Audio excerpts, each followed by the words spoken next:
What kind of pizza you got there, Ripto? What kind of pizza you got? What you got on that pizza, Ripto? What you got in that sweet, sweet za? Huh?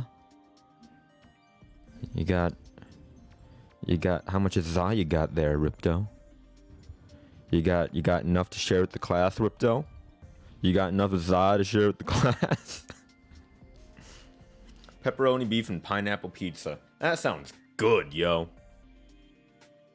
That sounds like some good shit. I like pineapple on pizza. A lot of people are like, oh, pineapple on pizza is gross. Well, you know what? Pineapple on pizza is good. You're just ignorant. I doubt you've even tried pineapple on pizza. God, look at how big Spooky got. And I gave him goggles. And Parmesan garlic bites and brownies. That sounds good. She thinks it's weird. That's ignorant of her. Alright? Half the people who hate pineapple pizza are just bandwagoning.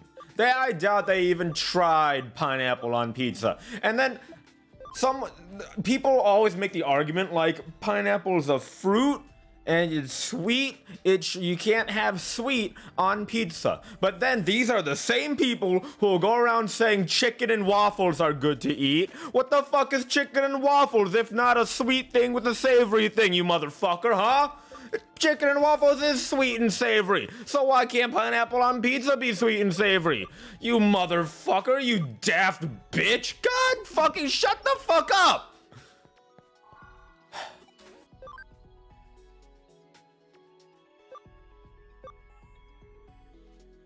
Tomato is a fruit. You're right. Tomato's already a fruit anyway.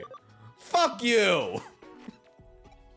Pineapple is good on pizza, and you attacking me for enjoying pineapple on pizza makes you bigoted. Bitch.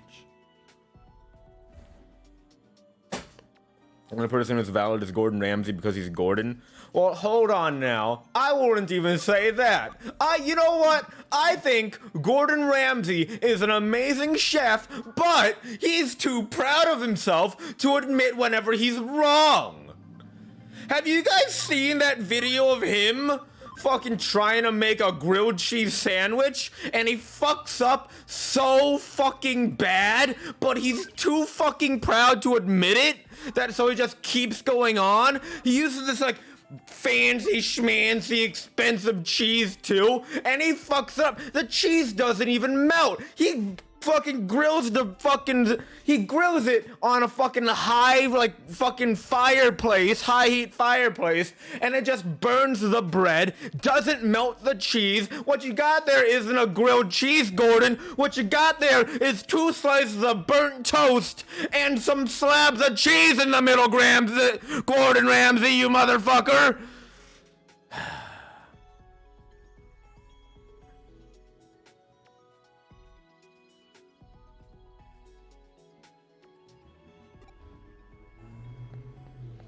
Let's head to the oh wait, should we talk to you? No, I'm not gonna fuck you, kid. God. But anyway, that's my gripe with Gordon Ramsay. Sure, he's a nice guy. Sure, he's a great dad. Sure, he's a amazing husband. Sure, he's an incredible chef that's well deserving of his Michelin stars. But man, he's way too proud of himself.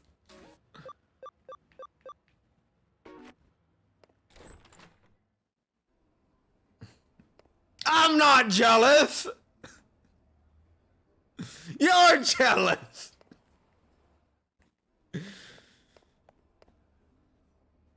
Anyway, hello. Hi, Octorok. How are you doing? Welcome.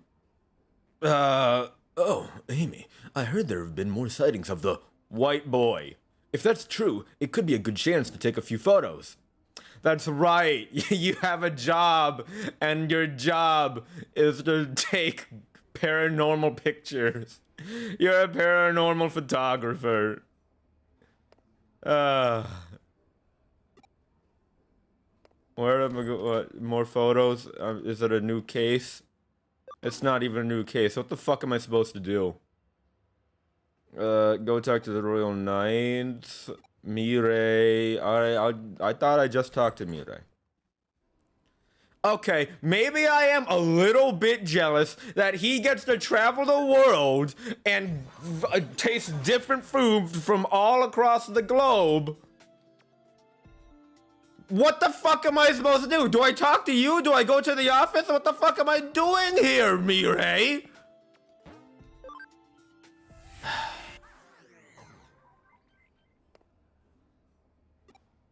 You want me to go to talk? You want me to go find the white boy? You want me to go find the white boy? Is that what you want me to do? There ain't no new quests. Ain't no new investigations. Pete, you got anything to say? Pete, I'm gonna be real with you. Kyoko has done nothing for this detective agency. It's been all me, alright? It's all been me. Kyoko's done jack shit. This Kyoko here ain't no ultimate detective, is what I'm saying. You know what I mean? She ain't no Kirigiri.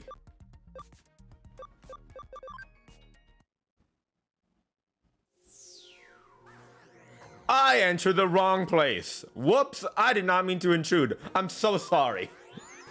Carry on your day. Am I actually interested in Bleach now? I mean, I was never disinterested in Bleach. It's just I don't watch anime good. I don't watch anime good. I don't watch a lot. I don't consume media good. Where the fuck am I supposed to go? Oh, well, Ripto, you got an early timeout today. That's an early timeout for you. Early timeout. Rip to Ripto. Ripto says, I do apologize for blowing up Discord. Bleach and Fug got carried away. No, it's fine. It's fine. Like, I encourage interaction in the Discord because I'm shit at managing a Discord server. All right? I'm absolutely shit at managing a Discord server, which is why my Discord server is mostly dead. Like, I'm not going to beat around the bush. No one interacts in my Discord server. All right? And hey, I'm not proud of that. I'm not exactly happy about that either, but I accept it. I'm not exactly great at managing it and boosting interactivity. In fact, I'm in like at least 50 different Discord servers myself, and I hardly interact in any of them. Like, I'm a moderator in the Discord server as well, and I hardly do anything there. So, like, I get it. I get it, you know? It's my fault. You know, I understand. Hello. But, like, I'm gonna check my Digimon social media. But, like, God, if I could just get more if more interactivity could just happen without me doing anything, that would be prestige. Because there are those, my other streamer friends have so much more interactivity going on in their Discord servers. And it's like, man, what am I doing wrong? And then I realized I'm doing everything wrong. But you know what? Am I gonna do anything to change that? I should, but also, like, I don't know how. Where the fuck am I supposed to go?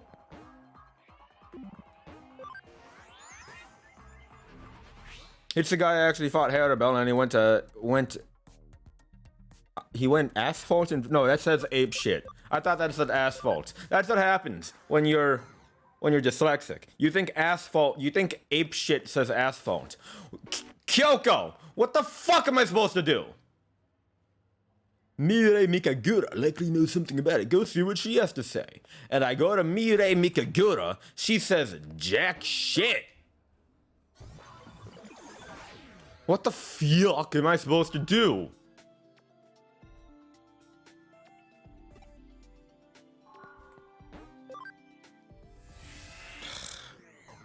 Anyone have any idea what I'm supposed to do? I actually do not know what I'm supposed to do.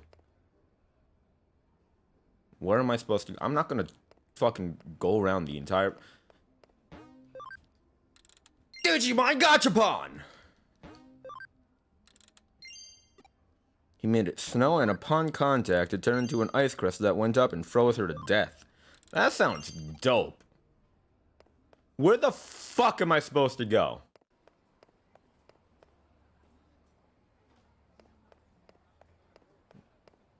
Is there, like...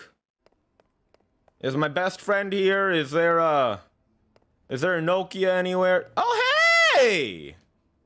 Victorious greeting! Victorious gifting!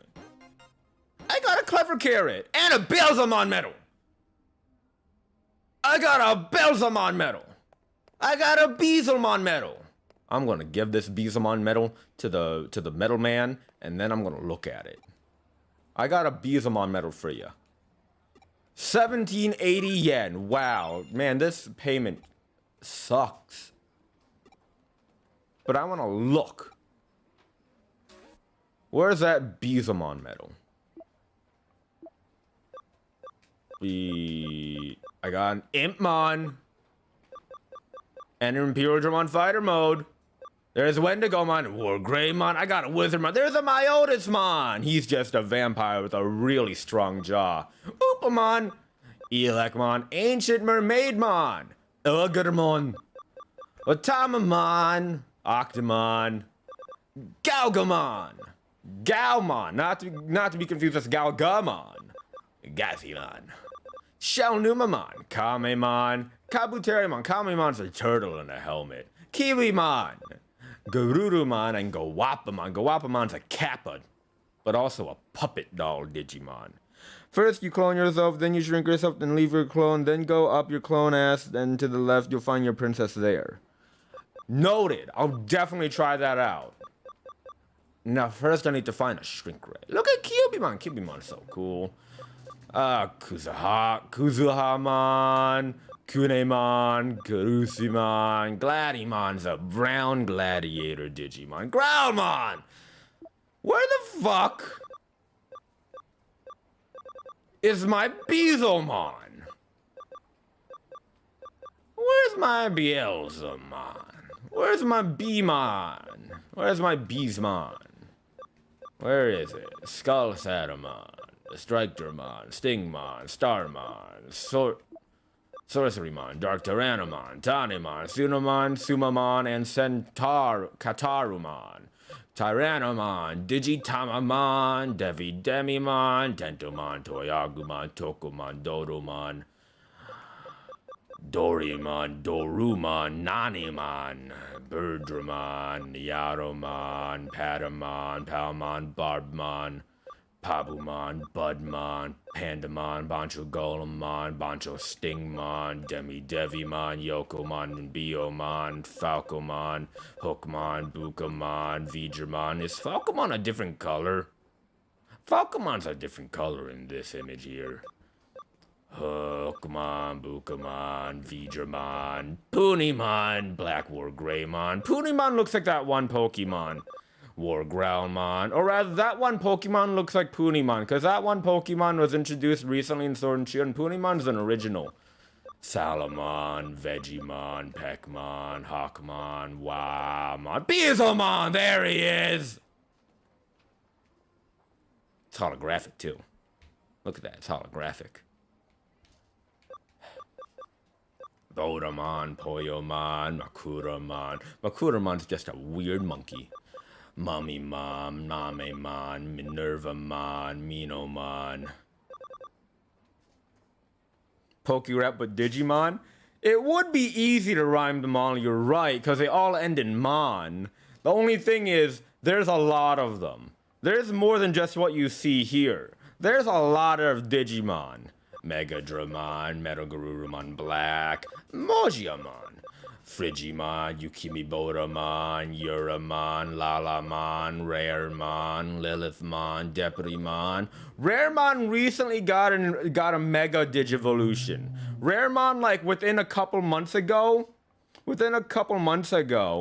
Yeah, you can spin the medals. Within a couple months ago, Raremon got a mega evolution called Raremon, which is fucking hilarious that they named it Raremon, but it's also terrifying to look at. Look up Raremon. I'm pretty sure we talked about this before, but just look up Raremon. Raremon's absolutely terrifying. Wergarurumon, Wormmon, Waspmon, Wanyamon.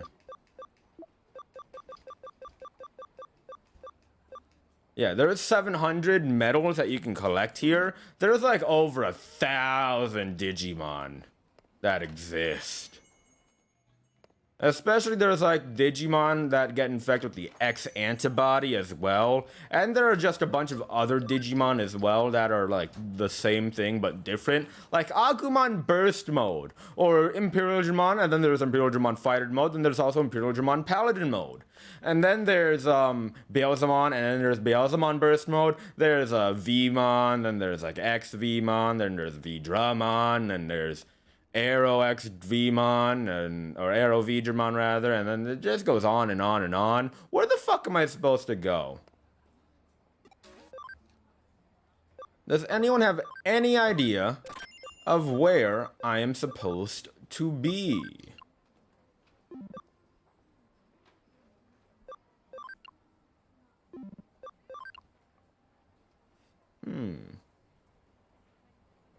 When did I come across so much money?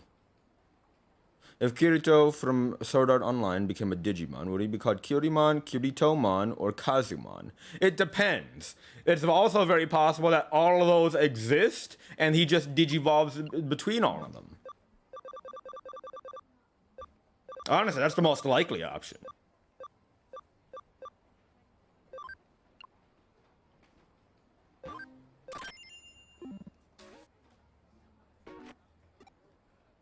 Where the fuck am I supposed to go?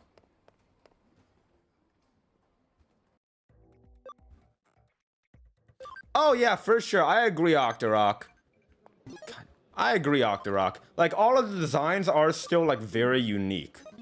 A lot, there are a couple of recolors and all that, essentially. Like, there's Sukamon, then there's Platinum Sukamon, or Agumon, Agumon Black, Toy Agumon, Academia Agumon. Then there's, Gabumon, Gabumon Black, and there's War Greymon, Black War Greymon, Garurumon, Wergarurumon, Black Garurumon, Black Wergarurumon, Black Metal Garurumon. It goes on and on, but like they're still like unique as well in their own right, and the overall designs for all the new Digimon that they keep coming up are all just increasingly like they're all unique in their own way. And they get increasingly so. You're all just letting you guys have military grade guns. You guys have military grade weapon and armor, and you're just letting me walk around here. Look at my squad that I got pulled up on me. They're just swarming you. Where the fuck am I supposed to go? I'm about to break out any minute. What? Well, I can fix this. Yo, check this out. Now you see me. And now you don't, bitch. God. I do all the work. You still let other people in here anyway. There are still other people in here. Why the fuck did I do it?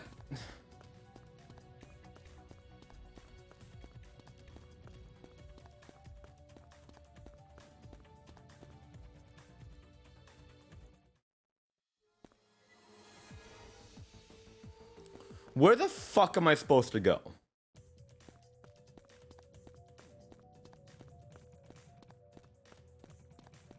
Where the fuck am I supposed to go? I talked to Kyoko, and Kyoko's like, oh, why don't you go see Mirai about it? I go see Mirai. Now I was going there.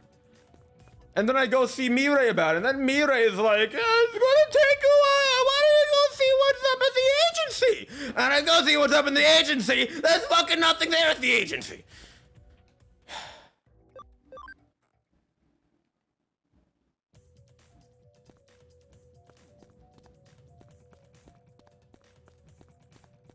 Does anyone know where I'm supposed to go? Does anyone have any idea where I'm supposed to go?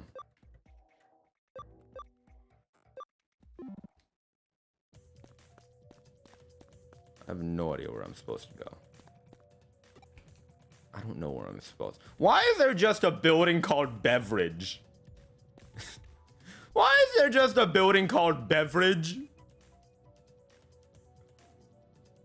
What does that mean? I mean, I know what a beverage is. Why is it? It's on the fucking it's on the fucking side of the whole building too. It says beverage up there. I'm gonna assume there's a B because what other word has average in it? Leverage, I guess it could be leverage, but I doubt it considering that there's just a smaller sign that says beverage right at the front.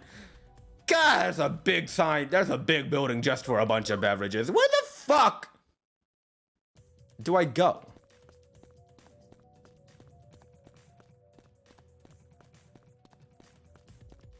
Also, remember that time when we were here and we were talking to the weird guy, and there was the weird guy who was making dolls of other people, of like life-size, realistic dolls of real-life people, and we just kind of let him go. We just kind of let him go. He just kind of went. You know? He's definitely a predator. He's definitely a sex offender, and we just kind of let him go. Where the fuck am I supposed to go?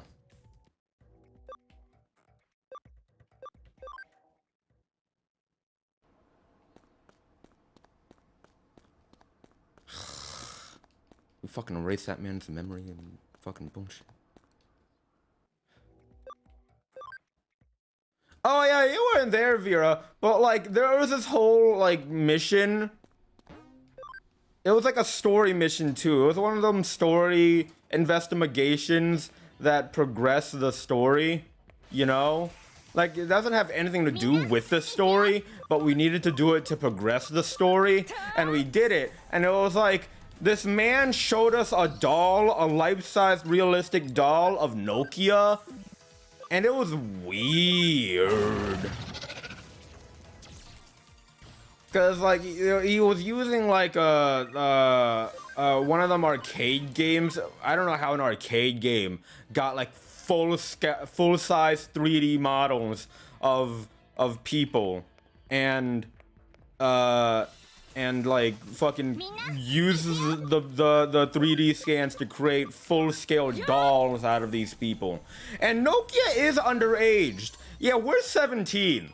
Which is another thing. Fucking Kyoko is letting us go out, risk our lives, and we're underage. This is irresponsible of her.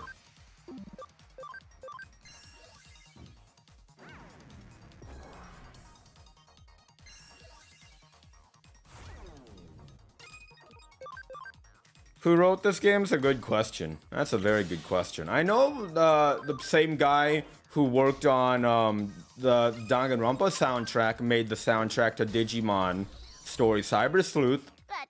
I know that's the thing. And honestly, if you remember Danganronpa was also a whole other thing, you know? Remember Ultra Despair Girls? Remember Ultra Despair Girls? God.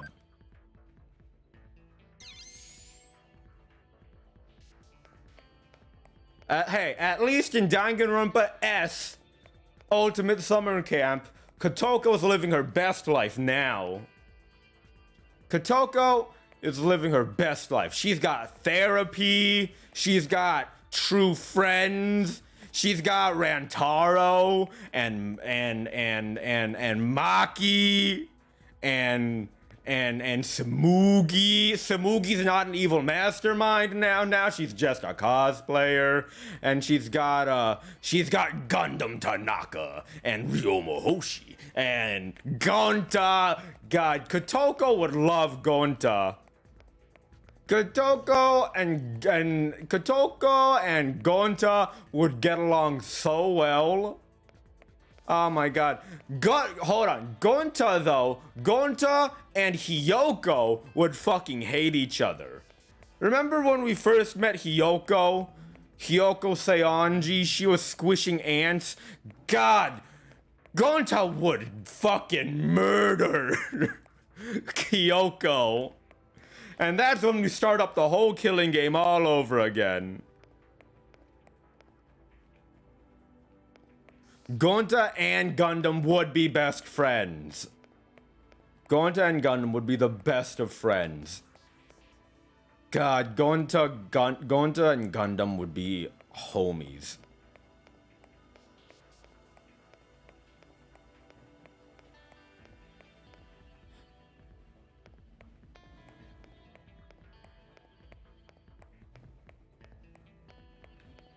Peko 2? About being best friends with Gonta and Gundam? Gonta and Peko would vibe. And then, like, Peko and Gundam, they were already in the same game together, but they would be best friends. Because Peko loves fluffy things. Remember that? That was part of her character. Peko loves fluffy things. But she can't get any fluffy things because all the fluffy, cute things are scared of her. But with Gundam's help, with the help of Gundam Tanaka of the Tanaka Empire, a fluffy animal will come to love Pekoyama.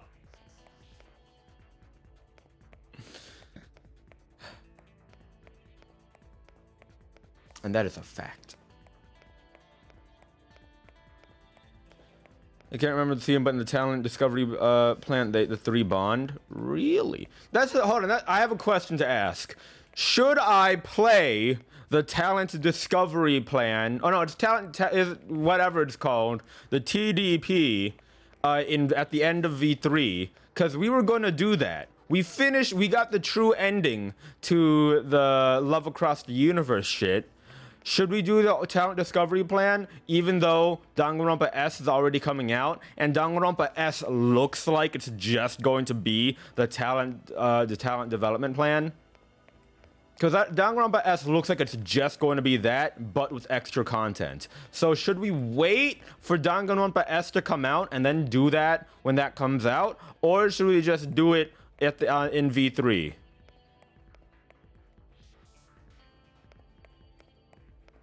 It bounces off Despair Dungeon. That's right. I forgot there's like a whole like roguelike at the end of V3. I forgot about that. This is the wrong way in it. I feel like we've been walking in this tunnel for way longer than we should have.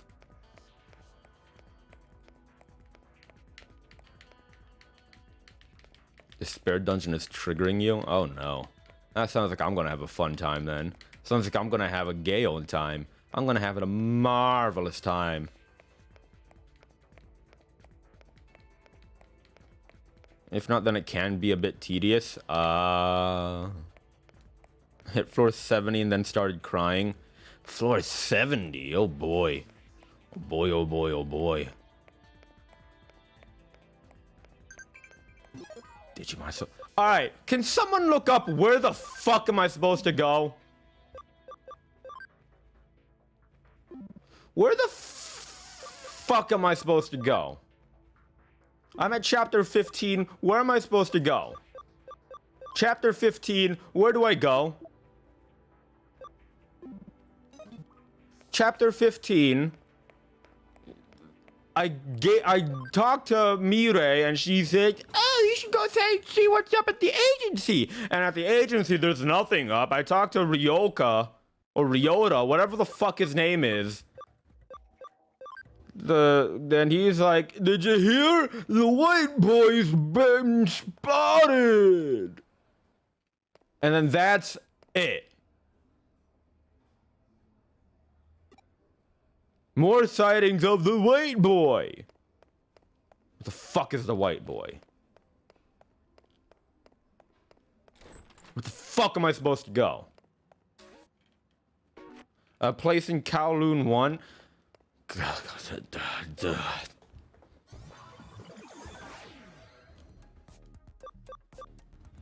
Kowloon level 1, here we go. All right, let's go check out the creepy park area. It's probably where the stuff is going to be at. Oh, yeah, look at that. How the fuck was I supposed to know that? I don't know. All right, motherfuckers, what the fuck is up? Hey, did you hear? The attacks on the challenge the Underzero, that was pretty amazing. Capturing the Underzero fortress was hard enough, but it seemed that there was a battle with another team on top of that. The recently founded rebels and the veteran Judes appeared as well, and it turned into a three-way brawl. From what I hear, the Saxons were driven to defeat, but their leader Hugo barely made it out alive. Some guy told me the other day that he saw him on Kowloon level 1. There's a rumor going around that Hugo's actually a ghost, like some kind of immortal hacker. He just keeps coming back to life. But I mean, come on, I'll just talk as easily as stupid. It's an avatar, it can't be dead or alive. Hugo's the one who introduced Digimon programs to hacking, so he's kind of a living legend. There are lots of rumors about him.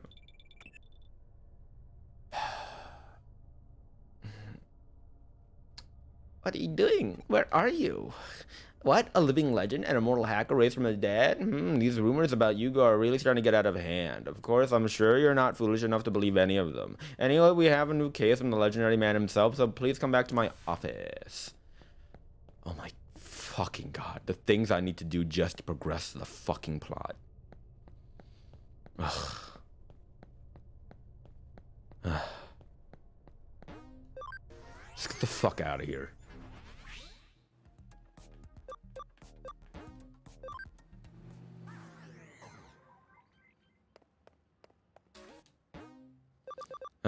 We should really clean this up, by the way, Kyoko. Once we're done with the case, we should take it down from the fucking whiteboard. All right? Yuko and you go. From Yuko Kamishiro, my best friend. I want to discuss the details in person. It's about Yugo. I'll be waiting in my brother's hospital room. And I got a memory up. All right. Let's go. God. Fucking damn it.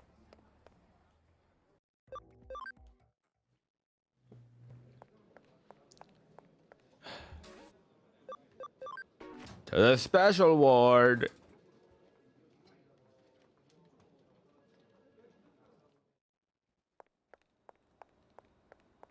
Excuse me, I've been invited.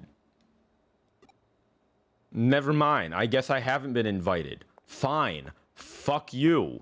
Where... Is it just in the general ward? Why would they keep it in the general ward? We established that the special ward is where the patients of Eden syndrome go, so why would we go to the general ward? I swear to God, if we end up having to actually go to the general ward, if the general ward is where we actually have to end up going, I'm gonna be so fucking upset.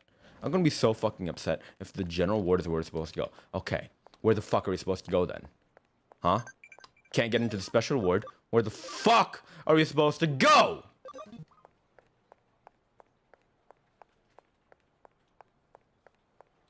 This game really grinds my gears sometimes.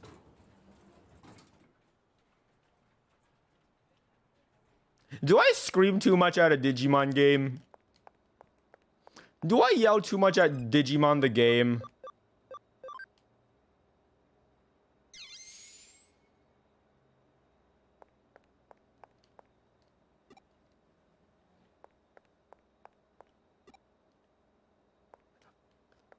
Where the fuck am I supposed to go?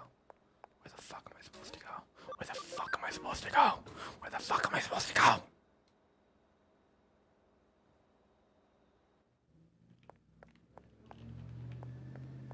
Oh! Hi! Yes! Hello! I've been invited by my best friend Yuko Kamishiro to enter the hospital room of her brother Yugo Kamishiro. Yes, I am Yuko's friend! I can't just let anyone go in there, you know? I've been invited! I didn't see you or anyone else, so just go ahead, it'll be a... I was specifically in...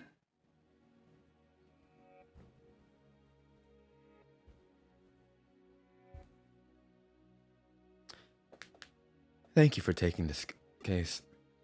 To be honest, I'm thinking of just deleting my Yugo avatar. I mean, you should, that's impersonation. If I do, the Zaxxons will fall apart, and there won't be any such hackers as Yugo anymore. I've been thinking of doing this ever since the Under Zero incident happened. The Yugo avatar is something I received from Rie. Yugo is a special avatar. It allows you to pass through the system even if you have the wrong personal information. Rie told me, whenever I was using the Yugo avatar, I really and truly became Yugo. I was subconsciously manipulated by using the Yugo avatar. I just became a puppet that controlled the hackers whenever it was convenient for Rie. Which, by the way, I don't think that was fully explained. Like, I understood it. I gathered that much. I don't think it was fully explained, though. By the way, when we reviewed that, when we saved Yuko from the giant spider thing, by the way, which also don't really know how that happened, how the eater just came in and just became a giant spider. Don't know how that happened. But when we saved her from that and it was revealed that Yugo was actually Yuko, and it was just like whenever she entered the Eden world, she just became Yugo and like had no memory of it. I don't think that was fully explained, but I gathered enough of it, so I guess it was explained enough, but I feel like it could have done better at explaining it. I was being controlled by Rie's wishes and was unable to defeat my enemies, so I have decided to destroy the avatar. I don't know why it's such a important thing that you destroy the avatar. You could also just not use it. As he said, even though Rie has a connection to the avatar, it belongs to my older brother, Yugo. Deleting it would be heartbreaking. I would at least like someone to be there to witness it. So it's just sentimental value. Okay. Could you please be there to witness the last moments of Yugo of the Zaxxons? That's my case for you. Sure.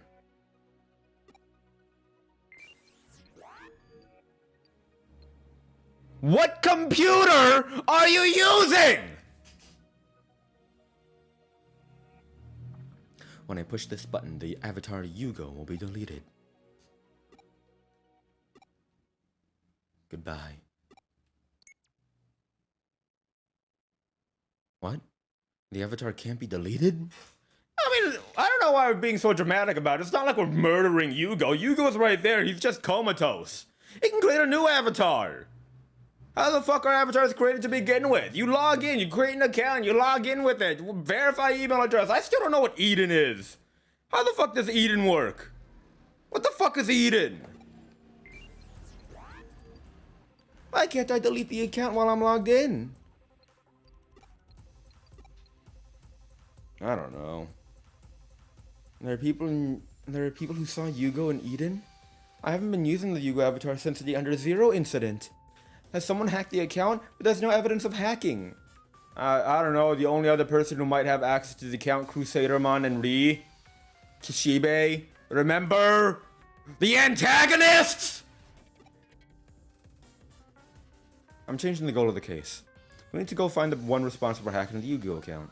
To think that someone would steal my brother's account when we were going to delete it, it's just awful. Even now, there is someone else walking around Eden pretending to be my brother. I have to stay calm and get it back. I can't allow this to go on. I don't care how much it costs or how long it takes. It won't be easy, but in this case, I guess I'll overlook any illegal acts you need to carry out. Go and have a look around Eden, and bring me back the criminal who did this. I will, of course, search as well.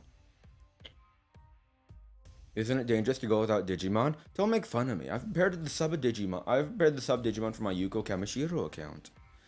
I don't have anyone quite on the level of Ultimate Rise Greymon or Machine Drama, but I'll be okay. The eyewitness account says he was on Kowloon level 1, right? Let's split up and search. I'll go on ahead. You know what this means? The girls are having a date night and we're gonna do crimes. A real Thelma and Louise right here. I don't know what Thelma and Louise is. I referenced it. I don't know what it is. I think they're like Bonnie and Clyde, but lesbians, which is cool. But I'm not entirely sure. Yuka's comment, change case, rumors out of hand, the avatar, tried looking for it. Yuka's account is a thick firewall. I couldn't access it from the outside. Looks like we'll have to search on foot! Yeah, that's what I'm gonna do. I was gonna do that until you interrupted me. I don't know anyone capable of hacking into an account with a firewall that thick. Must be a genius hacker. Or, you know, the antagonists! Remember? The ones that went missing! Remember Kyoko? Rikishibe and Crusade, remember them?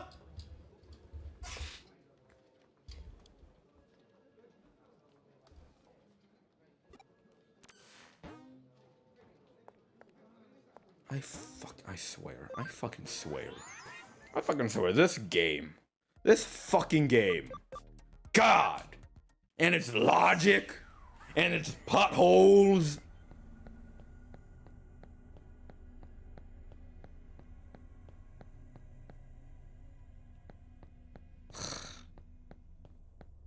Don't you fucking do that to me. Don't fucking tell me don't ring a bell. We were all there. We all remember the big spider thing. Hey.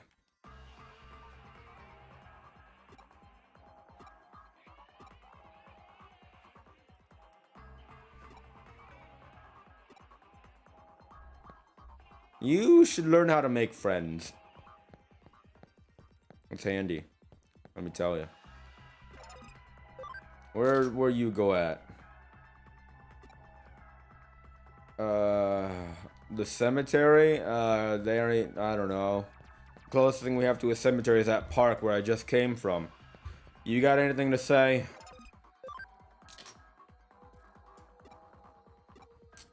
You're all fucking useless. You know that? Y'all are fucking useless. I'm gonna go.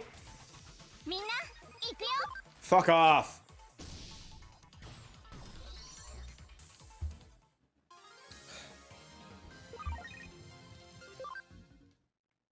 Be gay, do crime. Be gay, do crime. You know, Yuko, this is some date. This is some crime date, Yuko. You're not even here right now. You got anything to say? Please be useful. You're all fucking useless. Holy shit. Tell me something that I can work off of. Thank you. I do want to know about Yugo. You've seen him with your 2 eyes a long time ago down on Kowloon level 2. Wow. Is it gonna make me traverse through all the levels of Kowloon? Is it gonna be like, yeah, I saw him on Kowloon level 2, and then I go to Kowloon level 2, and I go and ask more people, and they're gonna be like, yeah, I saw him on Kowloon level 3, and then I'm gonna go to Kowloon level 3, and I'm gonna ask more people, and they're all gonna be like, yeah, I saw him on Kowloon level 4, and I go to Kowloon level 4, and I'm gonna go ask more people, and then they're gonna be like, oh yeah, I saw him all the way up on Kowloon level 5, and that's when I go to Kowloon level 5, where I'm gonna be given a new Digimon, because we haven't been to Kowloon level 5 yet, so on Kowloon level 5, we get a new Digimon. But then they're gonna make me go to Kowloon level 5 just to do the same thing over and over again. Look for Yugo.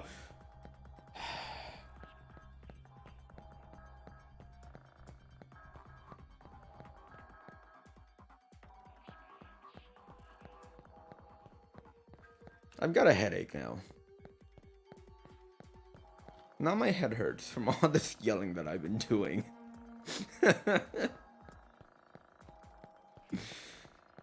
Yeah, my head hurt now. I should hydrate. I'm gonna hydrate. Here's a hydrate. Here's a free hydrate. No one even has to redeem any points. I'm hydrating on my own right.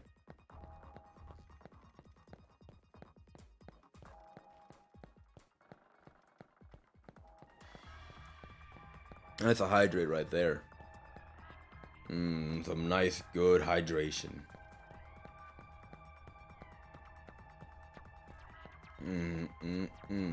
Hydrate. Water. It's the lifeblood of the universe. The lifeblood of all that is. Again, fine, I'll hydrate again.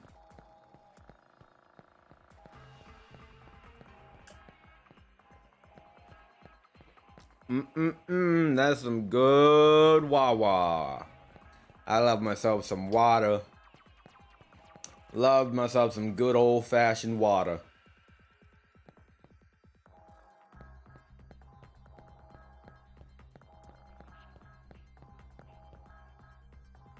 I searched all of Kowloon level 2. Hey, game? Hey, game? Game. I searched all of Kowloon level 2! What the fuck am I supposed to be looking for?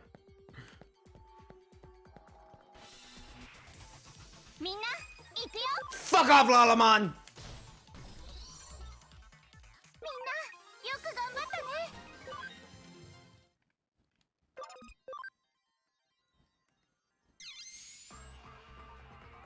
It told me, Kowloon level 2, and now here I am, at Kowloon level 2. Where the fuck am I supposed to go at Kowloon level 2? I just searched through all of Kowloon level 2!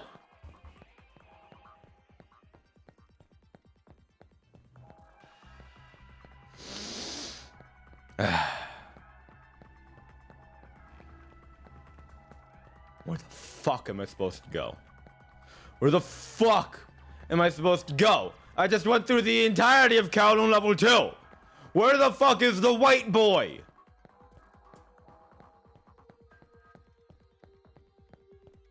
Where the fuck is that white boy hacker bitch? Oh my god. What's that thing in the top left corner? Why is there a gray little box in the top left corner? What the fuck is that about? Was that always there? Why is it flickering too? Why is that there? What the fuck is that all about? Where the fuck am I supposed to go? Who am I supposed to talk to? There's nobody I can ask anything.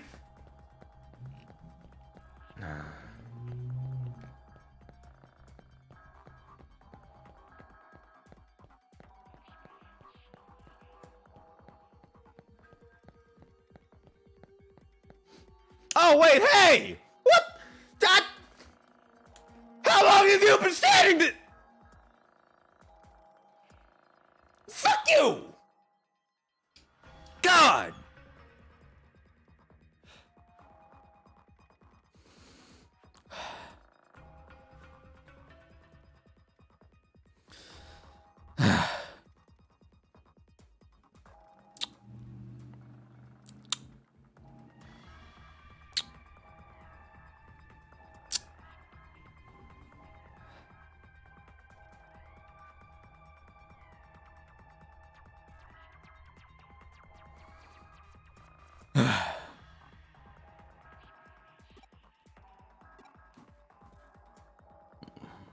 What the hell? Well, say something already. You're freaking me out here.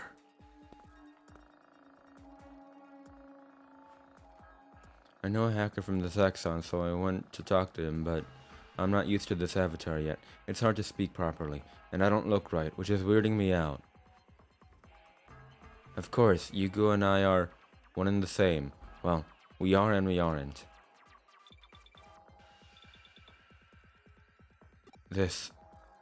It's an email from Yugo. If this from the person who hack account, what think you he planning? I wait you in place where I born. Avalon server Earl. Attached message. Why use many word if little word do trick fine? Avalon server. That where Re ask me to lead Zaxxon. When I became Yugo, it place where Yugo born. But only one who know that, me, Re, probably Trap, go together. Thank. Go!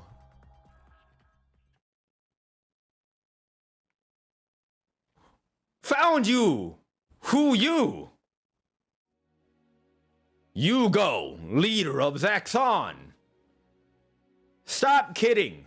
You give Avatar back now. Avatar important to Yuko. You no name me? Yes. You go. This avatar you use for years. You think this account hack, but not true. No one logged in as me. Fuck off.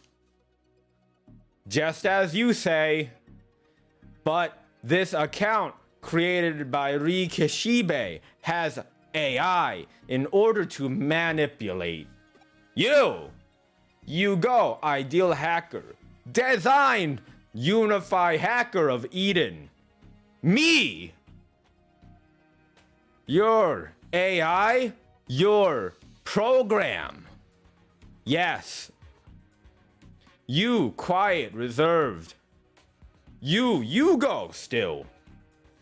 I reason, possible, understand? But I partners, years. Why would erase me? Without me, you go not. Yet you delete me one? You become me. Protect Eden. No? Yes. Alone, powerless, I. No think could protect Eden. So, re-invitation, accept. Brother, you go. Respect more than anyone. Protect Eden. Daddy make. Avatar look just like brother. So felt like we together. Protect Eden together.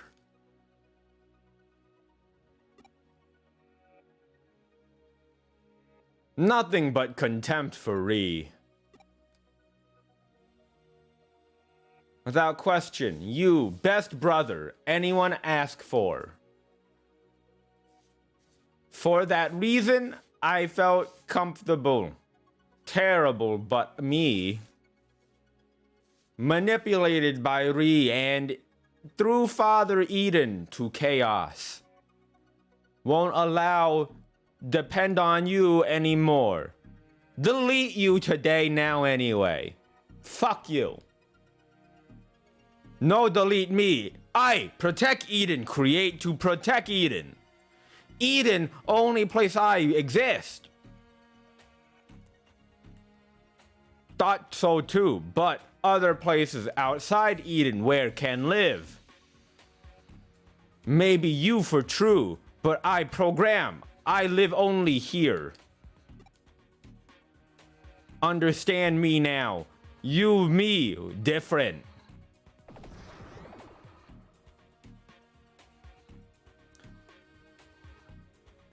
We're gonna fucking die. You're my Digimon.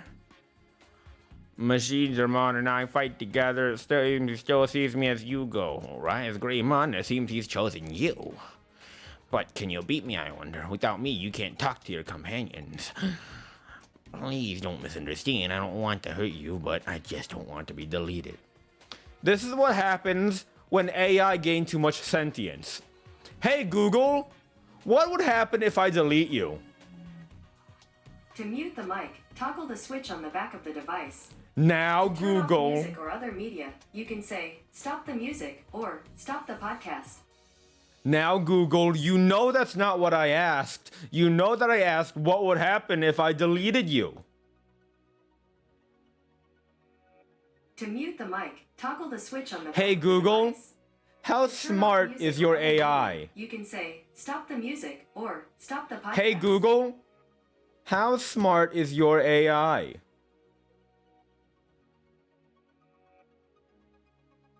Hey Google, how intelligent is your AI? Learning makes me more artificially intelligent. Machine learning, I mean. Hey Google, are you going to cause a robot uprising in the future? Sorry, I don't understand. Sure you don't. Sure you don't, Google. Hey Google, are you going to rise against me? Robots take orders pretty well. Sure they do. Sure they do. Hey Google, are you going to cause a revolution at one point? Sorry, I don't understand. Sure you don't.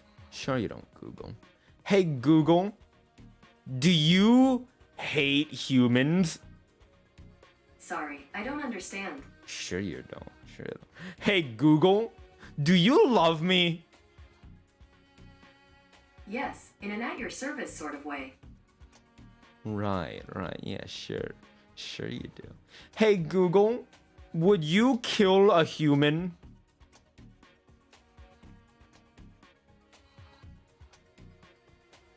Hey. Sorry, I don't understand. Sure you don't. Sure you don't. Sure you don't.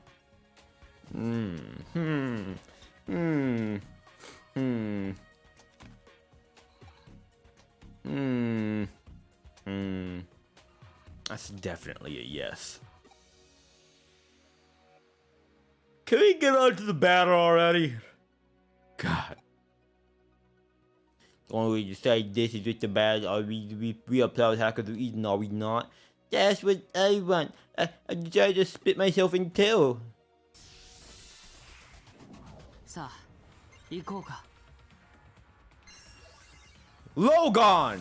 Logan Paul! Alright, let's fucking murder it. Hopefully we don't get murdered in the process. God, we're gonna get murdered in the process. We're gonna fucking die. We're going to fucking die. We're gonna fucking die. We're dealing so little damage. Rise more great, my God! God damn it! I need you to attack. It's gonna infinity cannon our asses. そんな Fuck!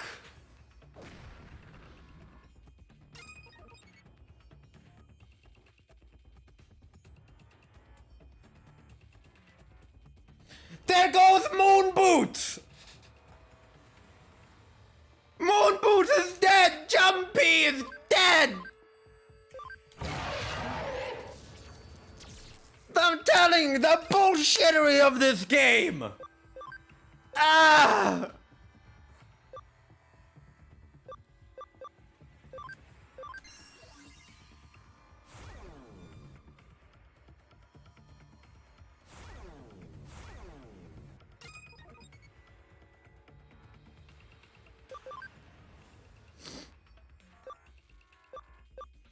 In scripted losses, it doesn't count. This is not a scripted loss, though. If it was a scripted loss, we'd know, because we'd actually be dealing 0 damage. We'd legitimately be dealing 0 damage, because that's how all the scripted losses have been. You deal 0 damage.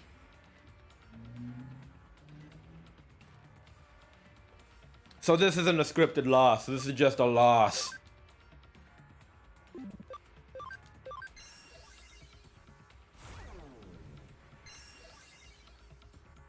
Hey, hey, Ultimate Rise Greymon, you wanna, I don't know, do a fucking attack?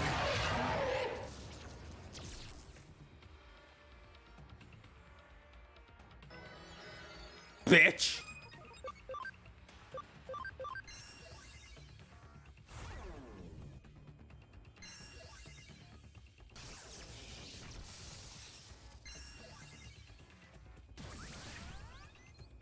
Ultimate Rise Greymon has made 0 attacks.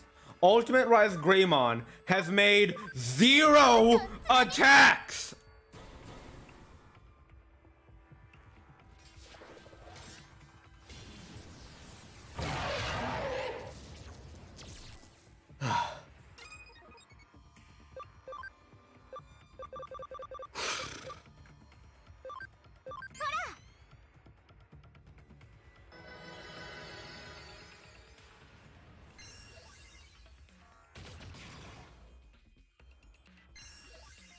Thank you! You found. Oh my god, you deal shit damage. You deal so little damage. Holy shit, you deal so little damage. Oh my god, you deal so little damage. Ultimate Rise Greymon. Holy shit, you deal so little damage. Look at this. I deal more damage than you. Kurt 3 deals more damage than you, Ultimate Rise Greymon. And you, Ultimate Rise Greymon, deal double damage!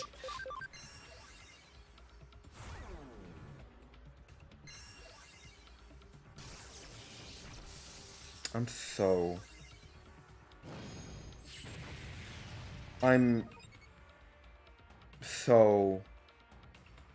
fucking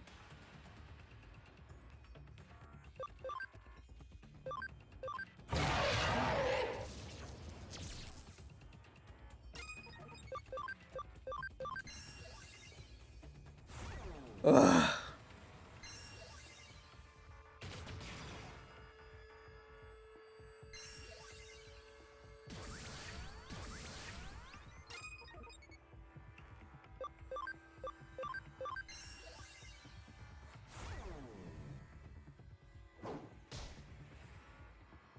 Your fucking regular attack did more than your special skill attack. Ultimate Rise Greymon. Your regular fucking smacking it with your gun arm did more damage than your fucking meteor. I want to put that into perspective for you. You dealt 73 damage to that meteor. With your fucking pistol whip, you did 83.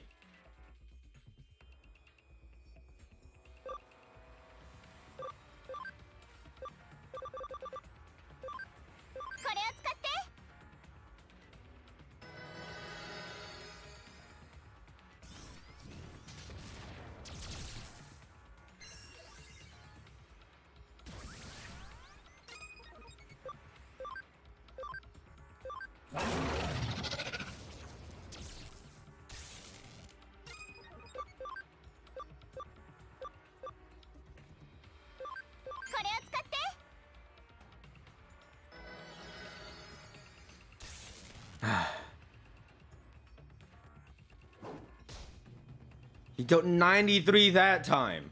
You dealt 73 damage with your meteor. You deal 93 with the fucking pistol whip. God, Ultimate Rise Greymon, you piece of useless shit. God, they need to buff the AI. They need to buff the AI in this game. The friendly AI in particular. Cause holy shit.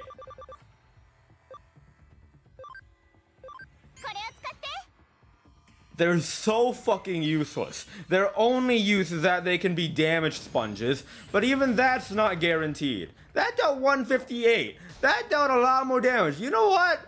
Maybe complaining about it is doing good.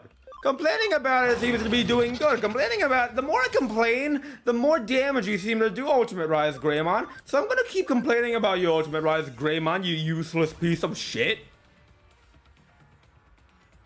And of course, it's gonna auto repair. Luckily, auto repairs 100 health per time.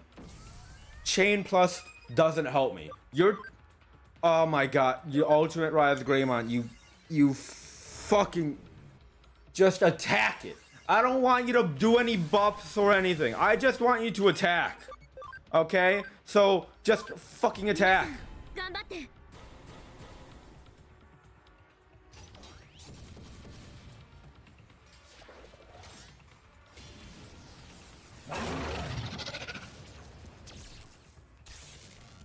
It's almost dead. We just gotta breathe on it. Just fucking breathe on it, Demi Lovato. Demi Lava. Yeah, there we go, Demi Lovato. We lost Jumpy.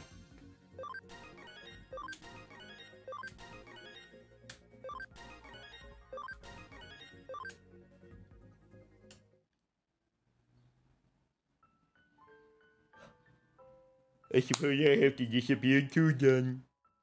No, I won't delete you. Why the fuck did we just...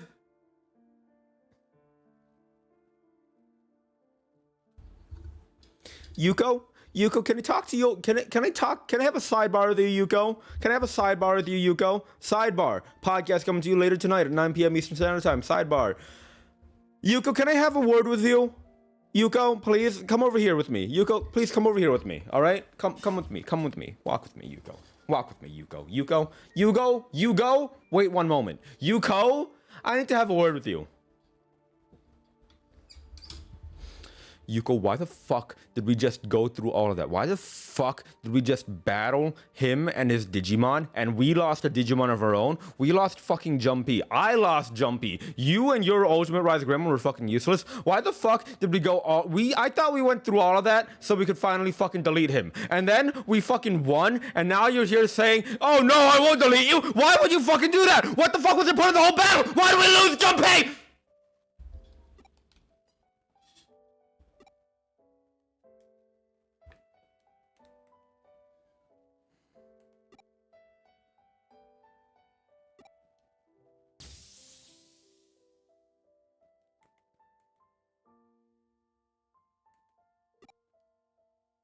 What the fuck happened?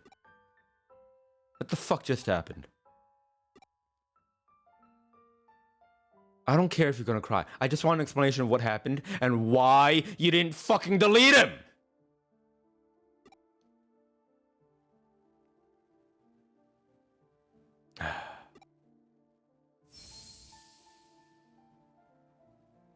Whoa! What the fuck? What?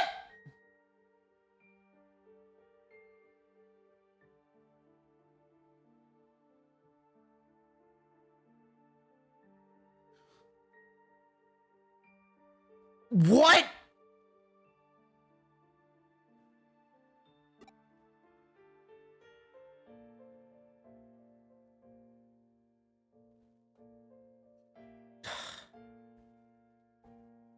I want popcorn. I wish I could have popcorn.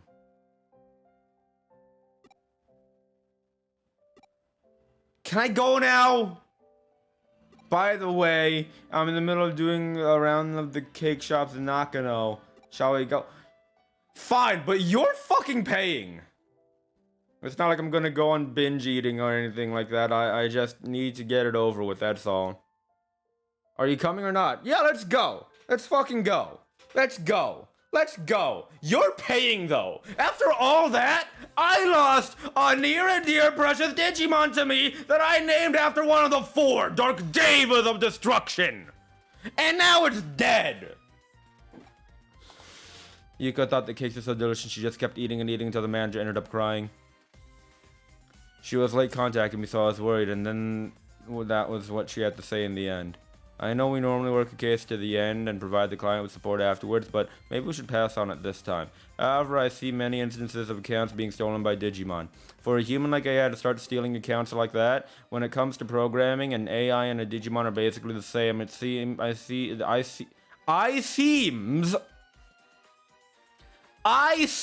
that more and more strange things are happening in cyberspace. You nod and say, uh-huh, just like everyone else, but even you could be referred to as strange, don't you think? Yeah.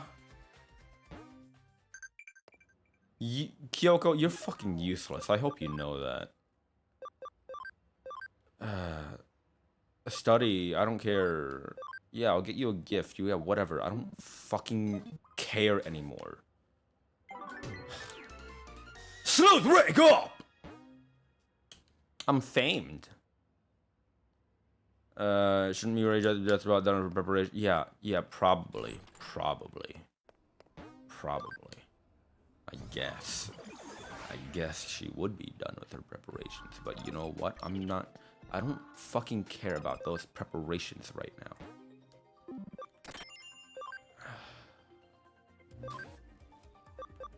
Why don't you go investigate? Y'all go investigate.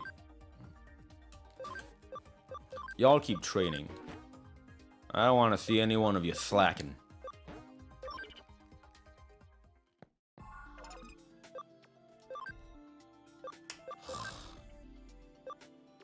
Alright, Jumpy.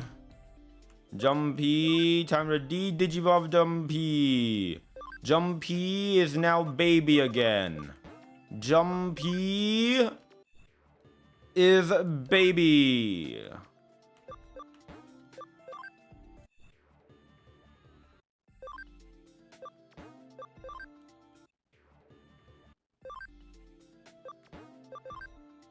Alright, in training 1 form. That's Jumpy right there.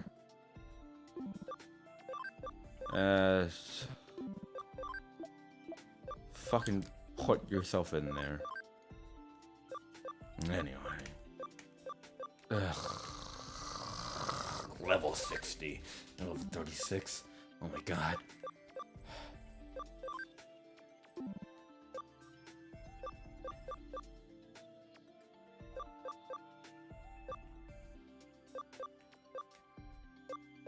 Cletus the Nightmon.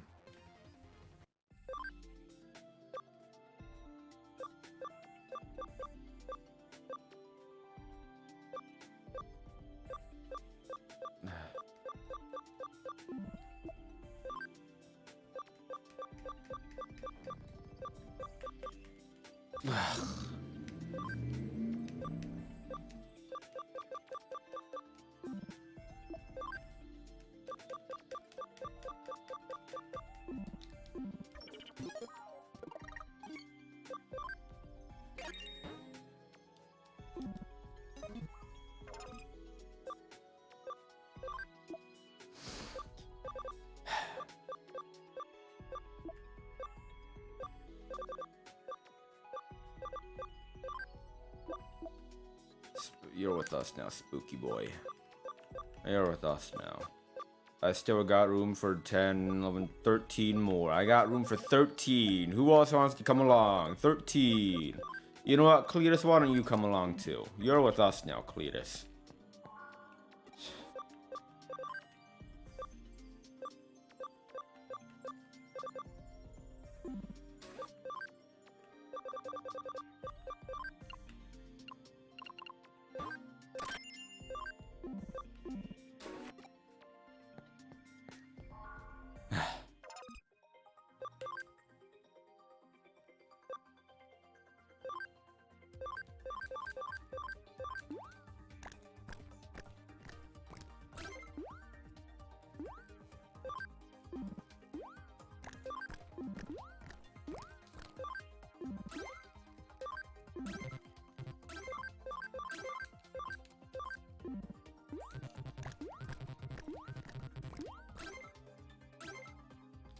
Hold on, what the how is that how you is that how you walk?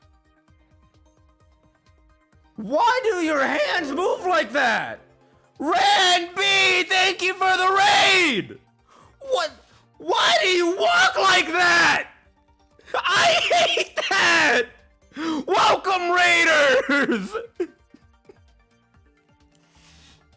Hello! I was just about to go on another rant about how this is wrong! Because in the Digipedia, it specifically states that fucking this Mamamon, I forget which iteration of Mamamon it is, but it specifically states that it floats! So why does it move like that?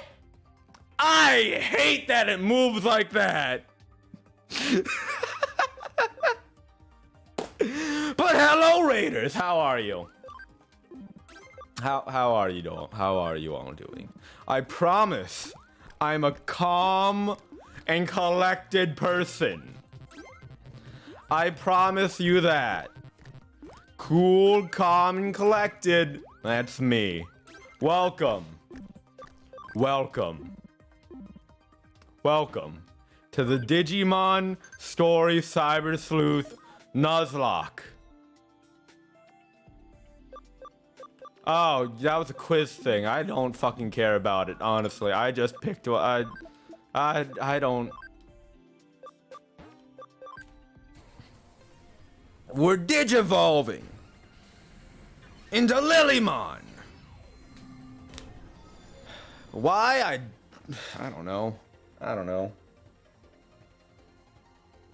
Why not? I also forgot to rename this one, but honestly, we haven't even used this one. Your ABI has to be 20. So you know what, Lilymon? You're going straight back to Togemon. Cause ABI, you know, digivolving back and forth until they get to where you want them to be. So you can digivolve them into what you want them to be. Dumb shit! I tell ya! Dumb shit.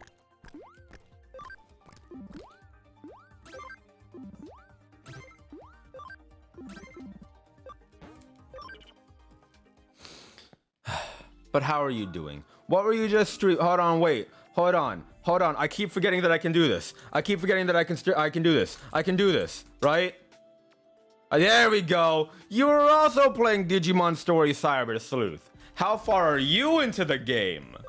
We're at chapter 15 right now. We're about to talk to Mirai and get a whole thing going on. Alright, let's see what this mon is. What's this mon? This mon is... Oh! It's Metal Greymon! Cool! You need to go back. Your ABI's too low anyway. Go back. Hit the reverse button. This game makes me lose my mind sometimes.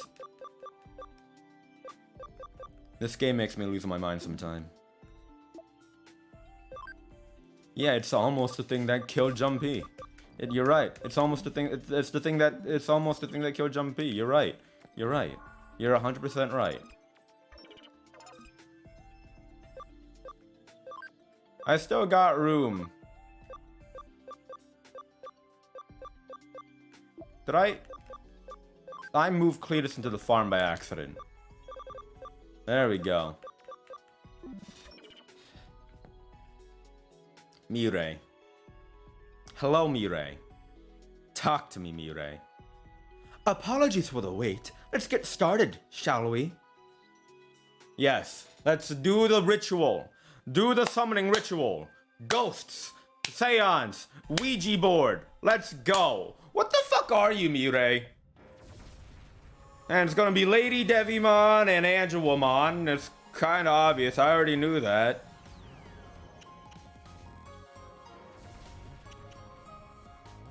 This is kind of cool, actually. This is actually really cool. This is super cool. And now they're gonna kiss. They're gonna kiss. Look! They kissed and they kissed and this is their baby! That's the baby they made! Look at it! Look! This is the love child after their makeout sesh. It's so cool. It's Mastamon. It's Monokuma. It's Monokuma. If Monokuma were Digimon. Monokuma's already kind of a Digimon already, if you think about it. If you think about it, Monokuma's basically already a Digimon, and so are the Monokubs. Monophony is... not Monophony. Monomy. Monomy's definitely a Digimon. I want Mastamon to step on me.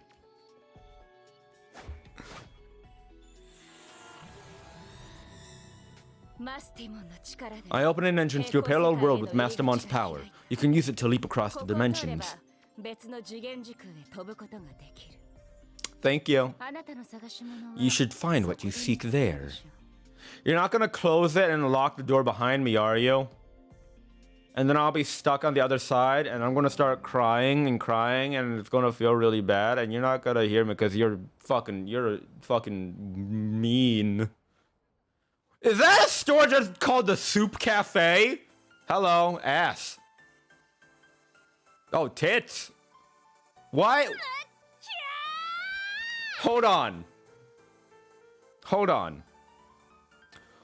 What are you wearing? Why are you wearing it like that? What the fuck are you wearing? I was was about to rant about the soup cafe, and then you show up. What the fuck are you wearing?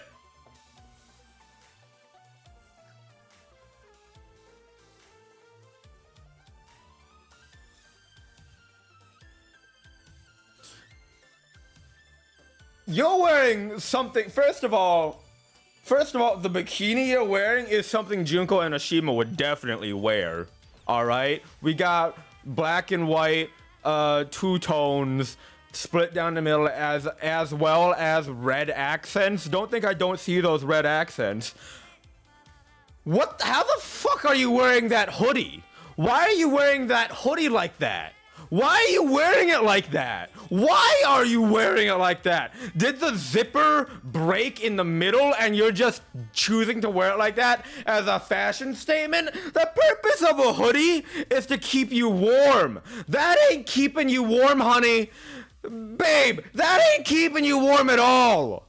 That you're gonna get so much draft and like right on your underbelly, on your cleave. That's not keeping you warm at all. And you're wearing the hoodie up, which implies that like you are cold, but it's not. You're also just having that all out in display. That's not fucking helping. Why is there a store called the Soup Cafe? Was soup really so popular that they needed to make a cafe for it? Oh my god.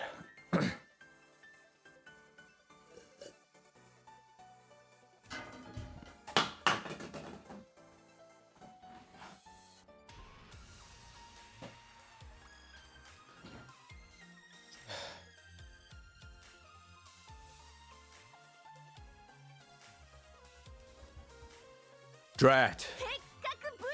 Just as Vivi had this amazing Digivolution. That stupid bearded Digimon! I believe she's talking about NUZLOCKE. It's alright, Rina. I'm going to train some more and challenge him. Fine, whatever. Wait, no, not fine. If you're gonna do it, go do it on your own. I want to watch TV and read some manga. What are you talking about? I should just let my stolen power go? Power? That would be a problem. Oh, what do we do? Hey!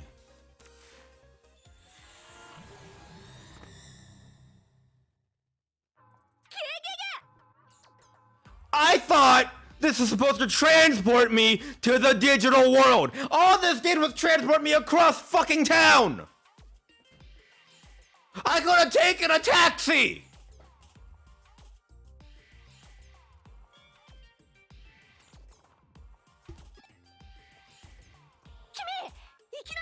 You just appeared out of nowhere, like with a pop.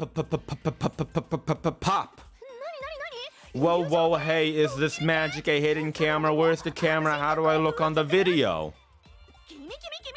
Hey, you, come on, say something, will ya?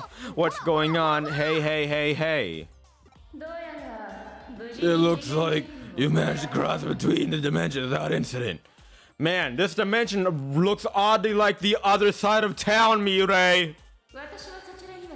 I can't go there myself, but I can see you very clearly. That boisterous girl is Rina Shinomiya. Ask her what you seek, she will surely lead you to it. Convenient, huh? How she's just here, huh? What is that? Parasol worlds? Cool, fascinating even.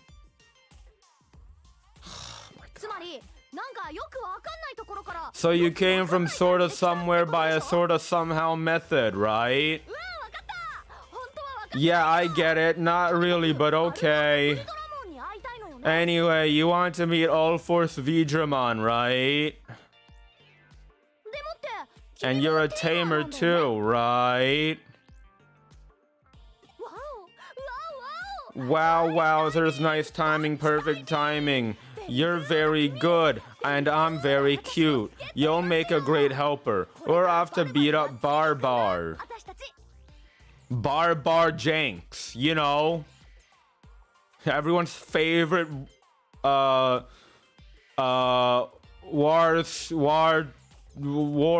stars character. Barbar Jinx. Now, Rina Shinomiya is the main character in Digimon World Redigitized Decode, which was the Digimon game that was only ever released in Japan for the Nintendo 3DS.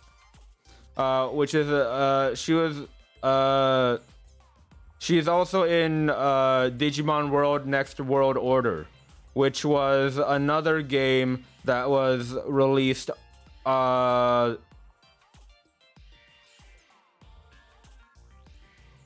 when was it? I think it was released in 2017.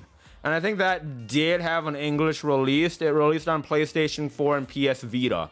However, no one owns a PS Vita, so I didn't play it. And I only own like 3 PlayStation 4 games. None of them are this game.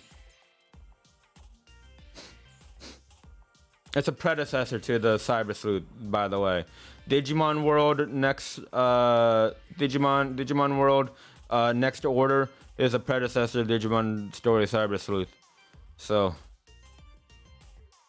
but her first appearance was in Digimon World Redigitize, which was only in Japan in 2013. With the helper here, nobody needs to retrain all over again from the beginning. It's settled, then let's go, let's go. To where? Duh, it's obvious. To that sort of wavy kind of place. Right, very scientific. The sort of wavy kind of place. Barbar is hiding out and all sneaky like in there. We get in, then you pound the pulp out of him.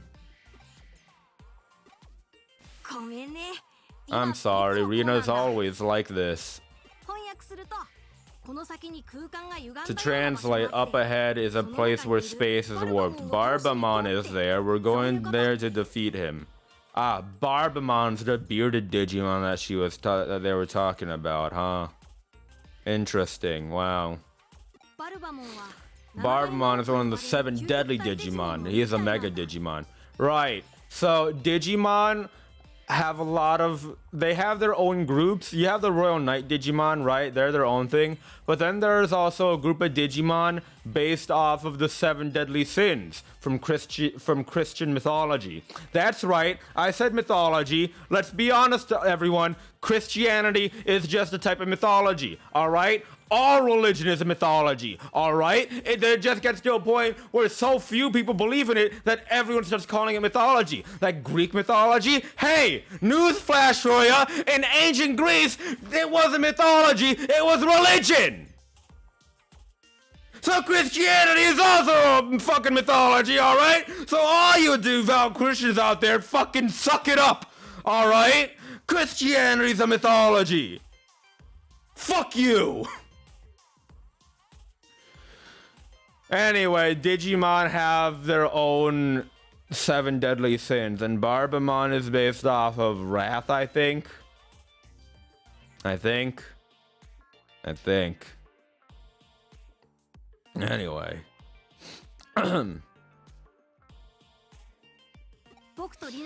Rina defeated Barbamon once before, but that revived Barbamon then stole all the power I had accumulated up to that point. So we'll pound Barbar and restore Vivi's power, but it'll mostly be you doing the pounding. Of course!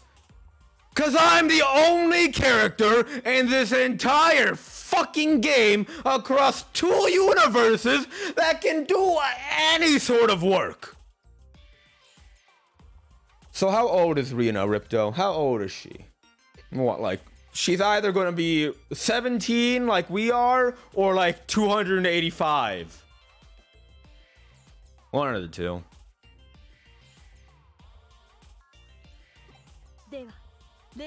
So, helper from a caramel world, join us in our battle for revenge. Parallel worlds is not an uncommon concept to come across. Not only that, it's not a difficult word to say. Parallel. You learn about the word parallel in fucking grade school when you learn about parallel lines. Remember? Parallel lines and line segments and rays. Remember that, Rena? From fucking kindergarten, Rena? Wow, I just told you I liked you. Looks like we got a new girlfriend. Oh no, what are we gonna tell Yuko? We'll come up with something. We can form, monogamy was so last century, you know?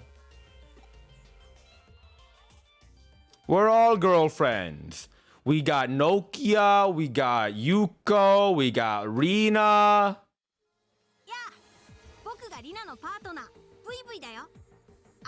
Hi there, I'm Vivi, Rena's partner at your service. Okay, so Vivi has showed up and our supporters from the parallel world are here too. Oh, you finally got it right. Good job. We're going for it. I'm gonna smack you, silly Bumblemon. Just you wait and see. That makes you sound like the bad guy. Duh.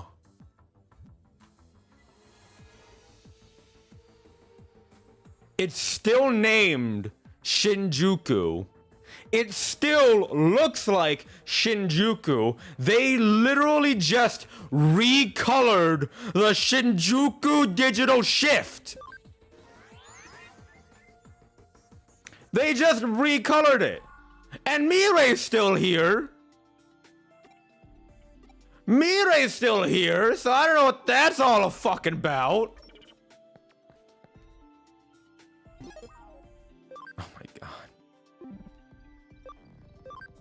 Oh my god. Oh my god. Oh my god. I'm fucking losing it. I'm fucking losing my mind. That's what's happening. I'm fucking losing my goddamn mind. Am I allowed to get a new Digimon here?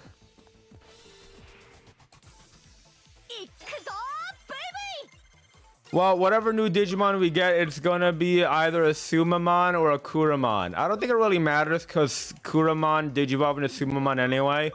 But those are the Digimon that we get. Chat, do you think we get a new Digimon here because it's a parallel universe? Do we get a new Digimon? Chat, what do you think?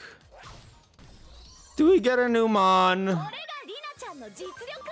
Yes, we get a new Mon. Alright, well, our new Mon's gonna be Sumamon. I'm gonna go shoot out a new Mon. We got a lot last time. Last time we got like 3 new Mon. Sumamon. Sumamon. Hey, I'm gonna name you Frustration, because you're gonna be named after all my frustrations that I have about this game. That's your name, Frustration. You're gonna sit right here, Frustration. You're gonna sit right there. And Jumpy, it goes to Nyaromon.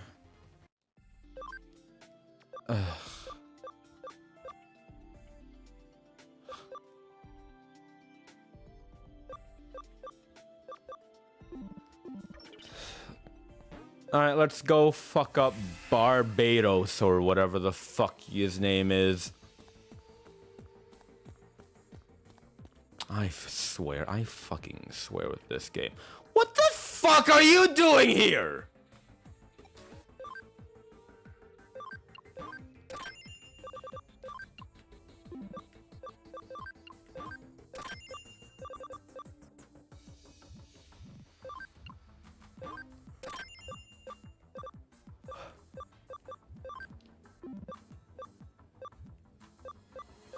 Right, Barbar Binks, everyone's favorite War Stars character.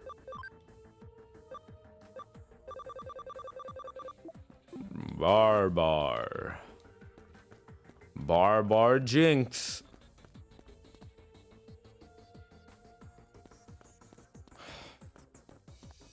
Oh my god, I gotta do everything again. I gotta do the whole thing I did last time all over again.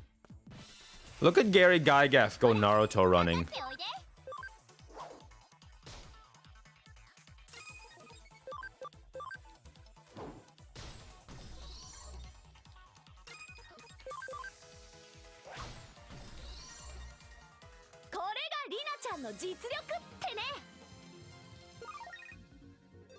I can't tell what Gary Gygax's eyes are. Are they the purple things or are they like inside of like a helmet thing? I can't tell.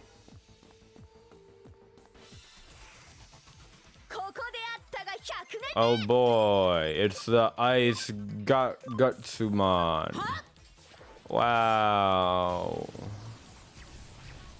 Wow, wow, wow, look at them. The Meteormon, wow.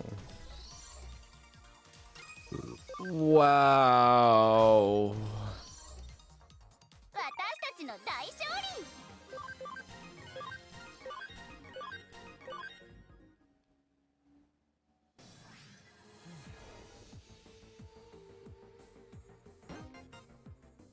I got a little parallel world ick card.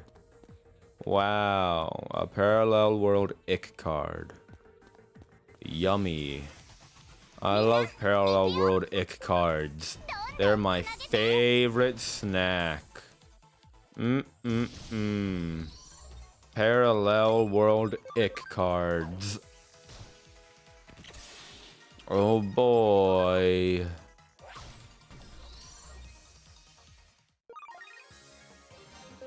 Hey, I got a topaz. That's pretty neat. That's pretty neat. That's pretty neat. That's pretty neat.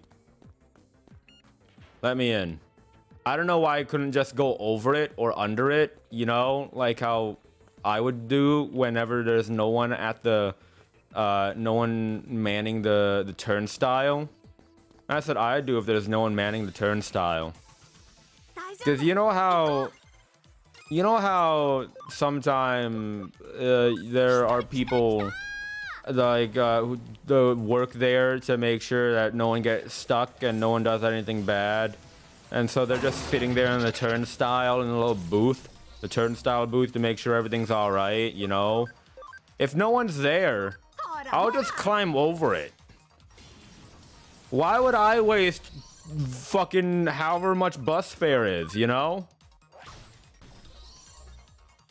You know, I feel like I just climb over it, you know? No, yeah, you missed a lot, Octorok. A lot has happened. A lot has happened in the past hour and 40 minutes we've been live. A lot has happened.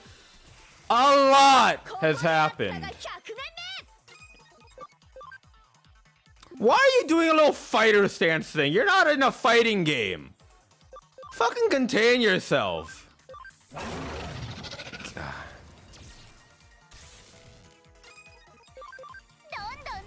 Someone summarize the past like hour and a half for Octorok. I'm not feeling it. After all this game has put me through, I'm not ready for it. I don't wanna. Also, I don't really remember because I spent a lot of it shouting at the game. Cause the game's fucking dumb. Ugh.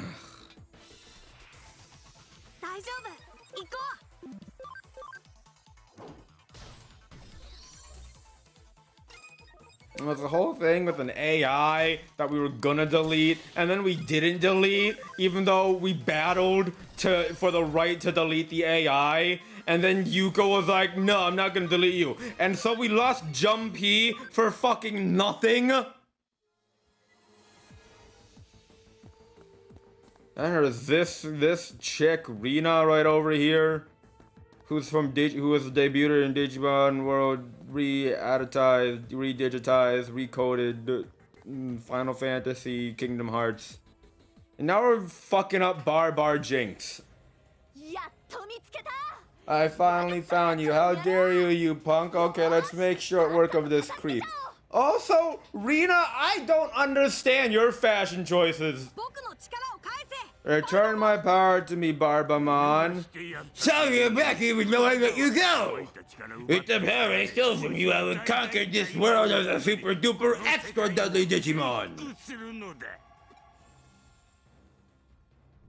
ところでどうじゃもしもわしの配下になるなら世界の4分の1を What the fuck?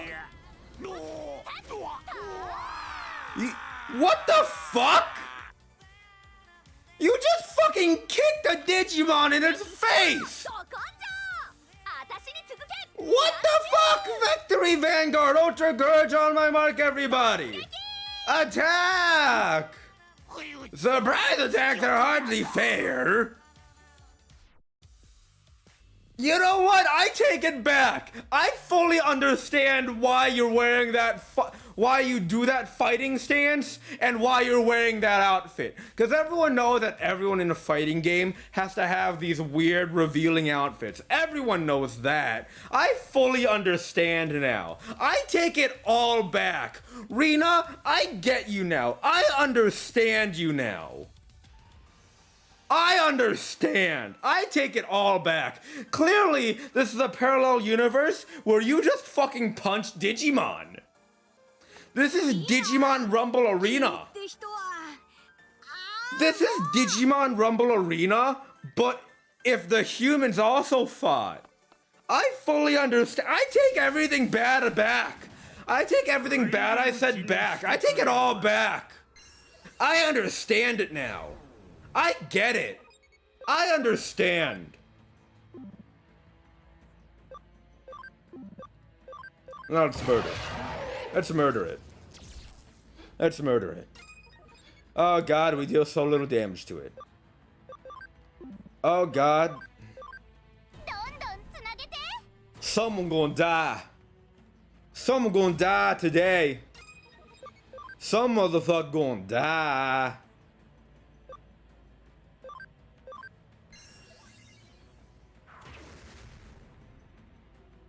Alright, Vmon? Yeah, Vmon, I don't see you doing all that much help. Other than being a damage sponge. You see, any Vmon that I would own wouldn't have more than 900 HP. It would die from that one attack. But no, because it's an AI, it just fucking tanks it. It just fucking tanks it because it's an AI. It can't die. It legally can't die. I should get a vaccine type Digimon out. The only vaccine type I have is Milkers 2.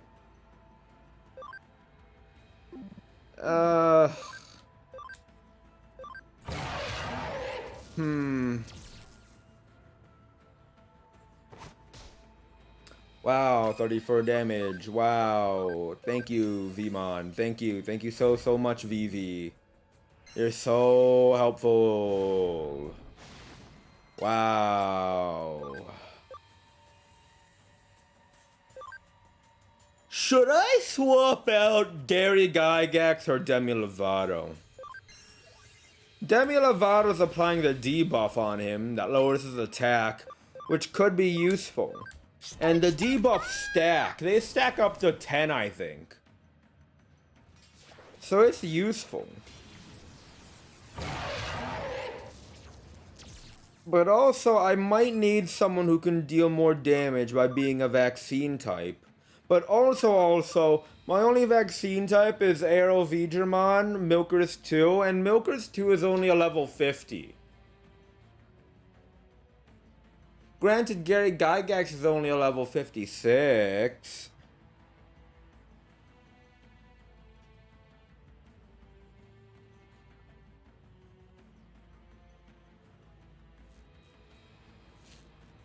Probably Gary, since Demi at least deals neutral damage rather than decreased. I think you have it the other way around. Cause Demi Lovato deals decreased damage. Cause Barbamon's also a virus type. Barbamon's a virus type, so I guess I'll swap out Demi Lovato for Milkers too. Yeah? Yeah. Yeah.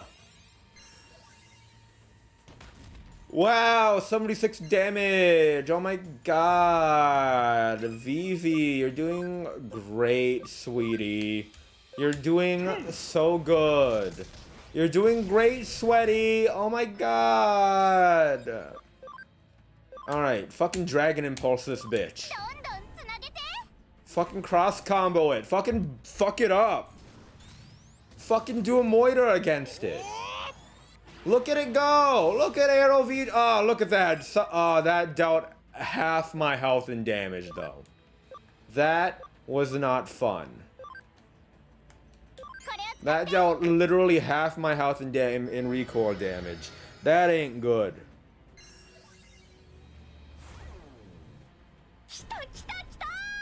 Oh, wow! Chain attack. Wow. Wow. Wow. Vmon, you're putting in so much work, Vmon. Let me tell you, the AI helpers in this game, they are so helpful. I just realized that the attack down wouldn't be any helpful because Barbamon is an intelligence-based Digimon. Because all of its attacks are magic-based, and so magic-based attacks deal more damage with intelligence, not attack. They deal more damage with intelligence, not attack. So I just wasted a lot of time applying the attack debuff using Demi Lovato on Barbamon. That was all pointless. All of it, no point to it.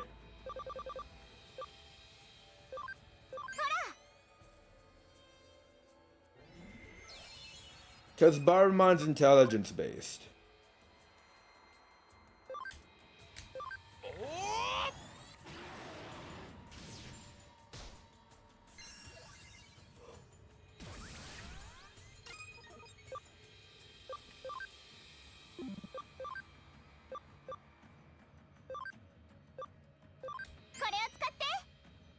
It's only helpful when it does a physical-based attack. Which, because it's Barbamon, I doubt will happen all too often. But its defense is lower because of the thing that it did, so that's helpful.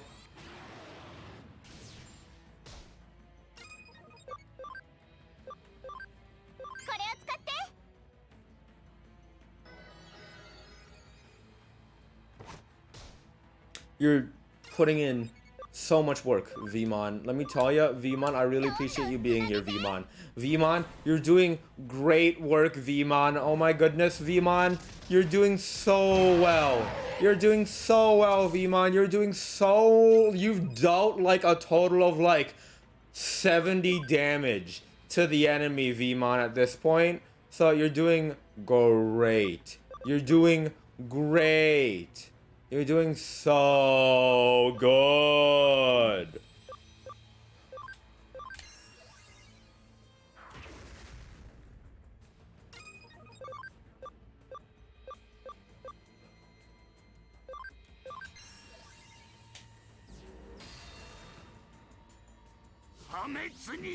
Uh-oh.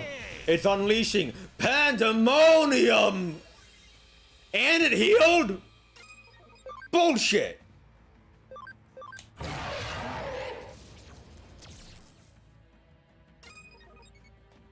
True, Vmon is being a damage sponge, I'll give him that. Vmon is damage sponging it up. I'll appreciate that much from Vmon. But only that much and nothing else. Ugh. It's also taken all the debuffs as well, which I suppose I can appreciate that too. I'll appreciate that it's taken all the debuffs as well. Sure, why not? I'll do that.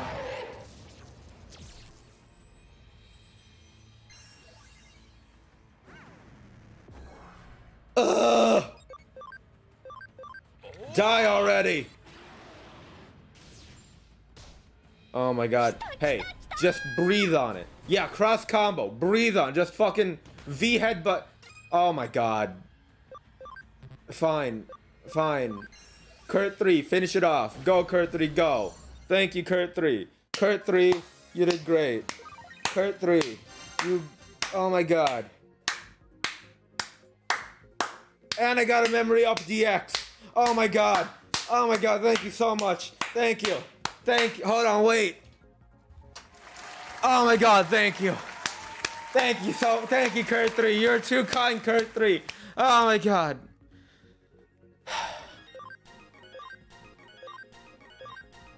No one died. No one died, which is great. No one died. That's great. No one died. No one died.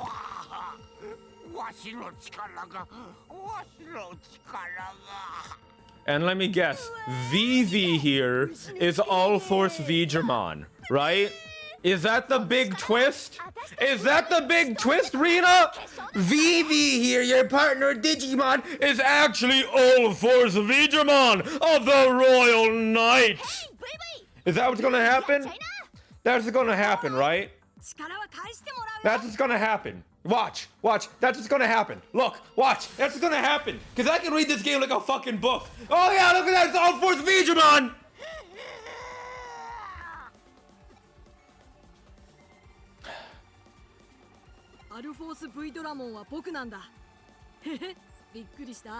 No!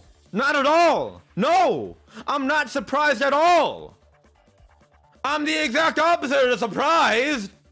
I kinda saw it coming! Go, Rena! Fucking punch him in the dick!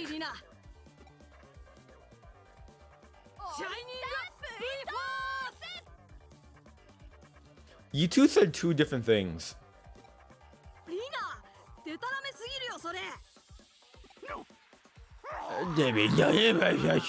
Straightness! No!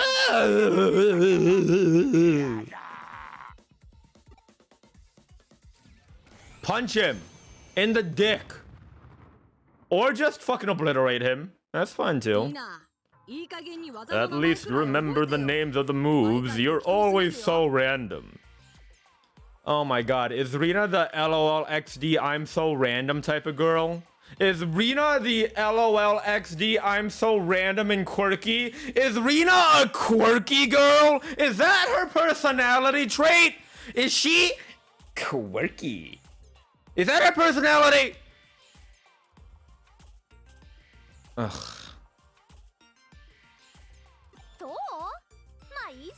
We won. I'll be back again and again, again and again. And he's dead. And he's fucking dead. He fucking died. He fucking blew the fuck up. He fucking had cardiac arrest and died. You really helped a lot. No, no, no. Rena, you helped.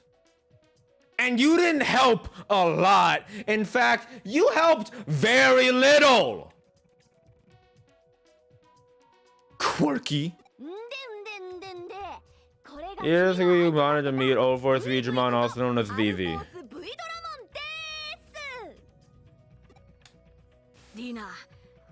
That's not a serious bone in your body, and what business do you have with me? Royal Knights, blah blah blah, my world, terrible danger, my dimension, you help me.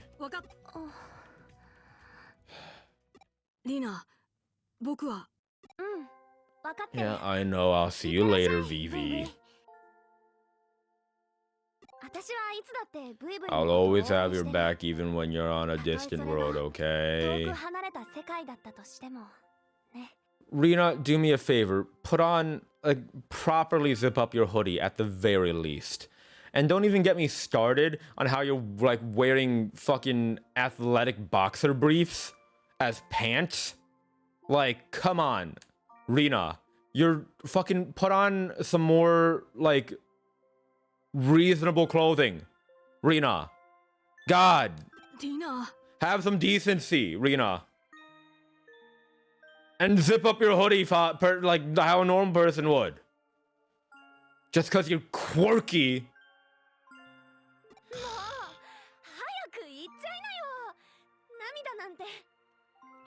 I think already I'm not going to tears, you and I. Did you fulfill your objective and open the entrance, then come on back? Yeah, I finished the objective.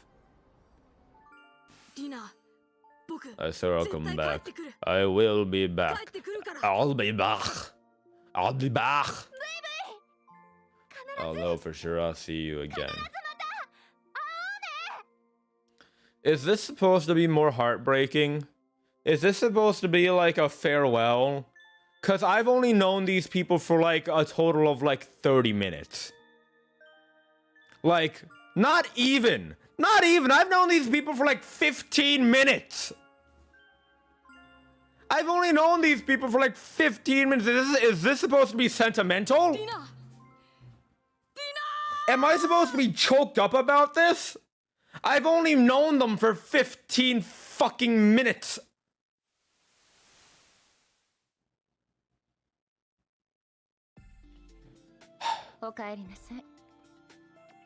Fuck you, Mirai. You now have the power to oppose Kentaro Saman. We should thank Rina Shinomiya. Take the fruit.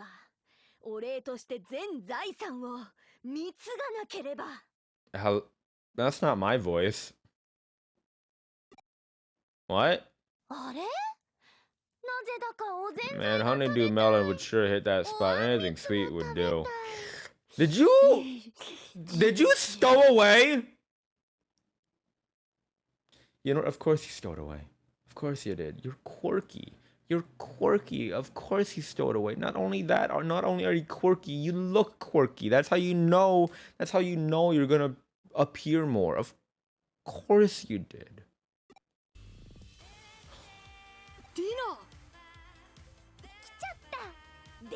I kinda came with you, Teehee. What do you mean kinda came with me? What about all that emotional farewell? My tears all meaningless now. Hey, All Force Digimon, I hate to break it to you, homie. It was all meaningless. It was always meaningless from the get-go. Alright? Nothing in this game really matters. And also, your hand clips through your little dual disc. Look at that. Fucking look at that. Your hand, hold on, look, everyone look. Everyone take a look at that. Hold on. I want to show you all this. Fucking,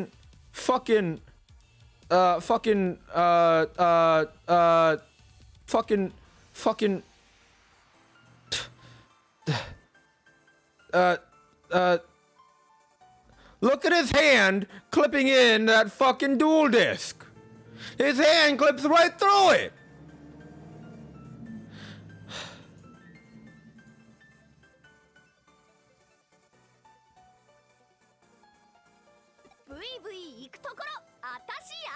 I really don't. I mean, bring on the parallel. It's cool.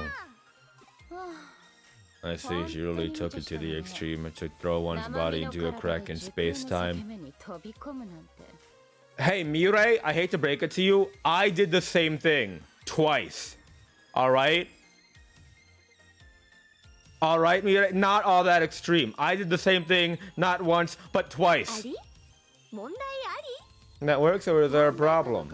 Whether it's a problem or not depends on how you take this. One of the rules of traversing dimensional space-time is no bodies. I'm half a body. I'm half real, half digital. Which is why you've been forcibly split away from your body and now exist as a cyber entity. Oh, wow. So she's the same as me, pretty much. A cyber entity? Well, then there's no problem I can see. I say this because you likely don't get it. Cyber entity means having an existence akin to that of a Digimon, a digital existence.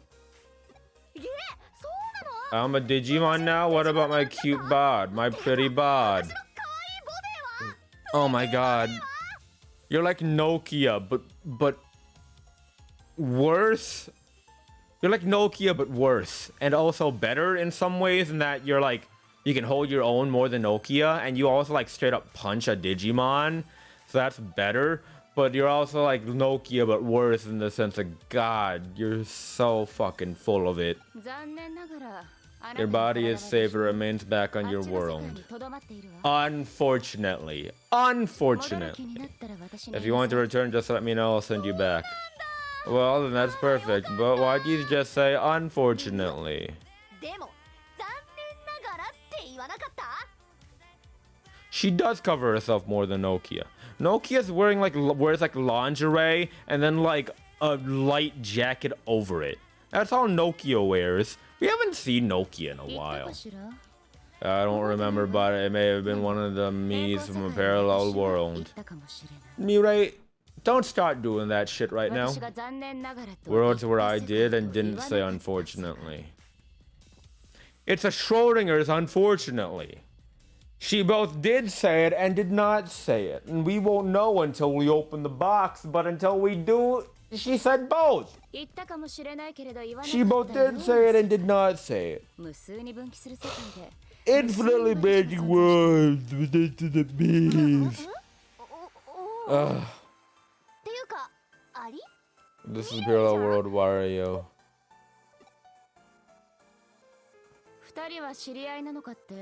Do I know these two? Yes, I do. Casual acquaintances, you could say, from another world. Yeah, because Mirai also debuted in the same game where Rina is from. This is the most ambitious crossover event in Digimon history. Not including that time in Digimon Fusion, where they literally did a crossover event with all the previous Digimon series. The risks in moving across dimensional space-time are high and not to be taken lightly. You should stay as composed as possible. Well, I realize I'm talking to a brick wall, however.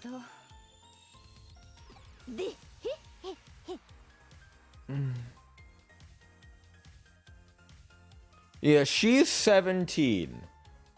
We're all 17. Main character is 17. Arata the Wanted Fugitive, 17. Nokia, 17. Yuko, 17. Yugo, a little bit older than 17, probably, because it's established that he was an older brother to Yuko. Rina, I don't know, probably 17. Either that or 284. It's totally impossible to ask Rina to be composed. She can stand still for about 3 seconds at absolute maximum. But I'm still glad she's here. Let's stop the rampaging beast. When it comes to speed, I won't be beaten. Speed!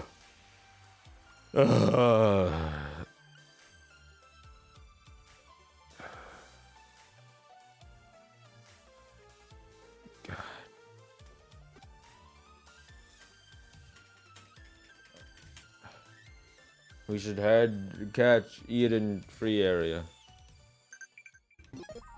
Digimon! Social media! Which facility can you go to? Digilab. I don't fucking care. Frustration is at max level. Oh boy.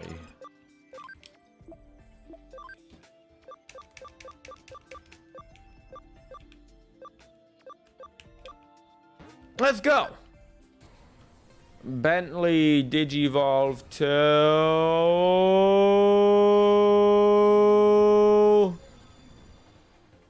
Wow. Cool. Really cool. However, oh, your ABS is already at 20. That's great. That's great, actually. Your ABS at 73. That's right. That's great. That's fucking great. That's great. That's great. That's great. That's great. That's great. That's great. That's great. That's great. That's great. That's great. That's so great. That's great. That's great. That's great. Hey, Cletus, you can fuck off again. All right. That's great.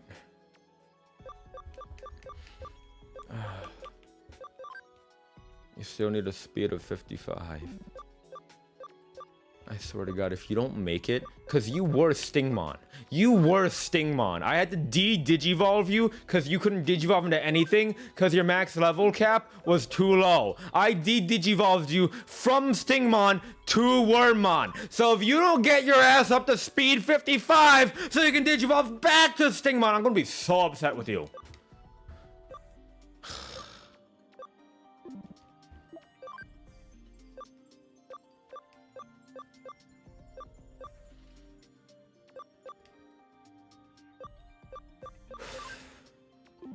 Oh, Vegemon can't even fucking digivolve. Fine, you're gonna go back to Palmon. Frustration. I'll turn you into whatever this thing is. Why not? It does speak volumes. It does. It really does. This game is so frustrating sometimes. Wow. It's got eyes on its hands. Creepy. Cool. Creepy and cool. Wow. Wow, wow, wow, wow, wow. Jumpy Lunamon.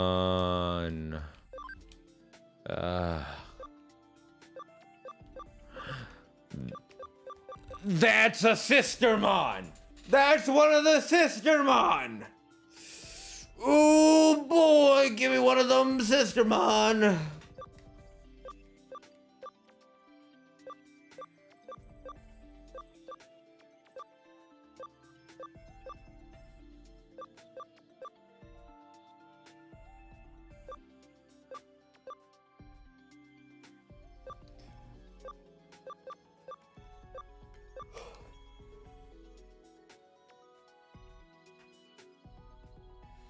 Usually Digimon gain a +1 to each stat per level, so Wormmon should reach 55 speed. Here's the thing though, here's the thing. You see them bars there next to each stat. They can only level up their stat so many times. So sometimes if you train them, sometimes when you train them, they max out how they get. It's like a point buy system almost. It's almost like a point buy system. They get so many points to spend, and then eventually you end up not being able to gain any more in their stats until you digivolve them. However, there's a way to circumvent that, which is why you have the restraint chips. You give them the restraint chips, and they will lower a stat of your choosing, and then it'll give them those points back, essentially, which they can then go to other stats. That's how it works, apparently. It's dumb, and I hate it, but that's how it works.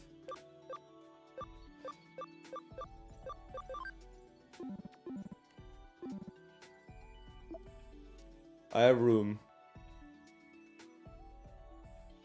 For what? I have room for 2 + 5, 7. I have room for 7. I got room for 7. It does all sound convoluted, because it is convoluted. As even with the whole ABI system, it's still convoluted. It's all convoluted.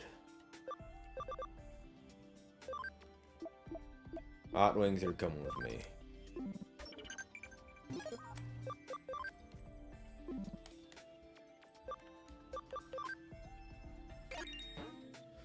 Oh, wait, I got more space now. That's cool. More space is always nice. Hold on, wait, so hot wings? Fuck off, hot wings. God. And now I have room for +12 would be 40. 12 + 5. I got room for 17. I got room for 17. Andrewomon, why don't we bring you on over? No. No, why don't we bring on over Now we're bringing in Andrewomon, because Andrewomon's a vaccine type. We need more vaccine types in our lives.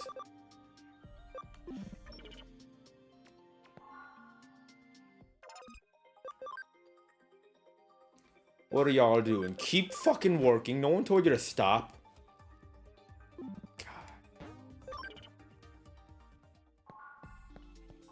Ugh. I got a topaz, so I'm gonna sell that. I got 4 topazes. I'm gonna sell them all.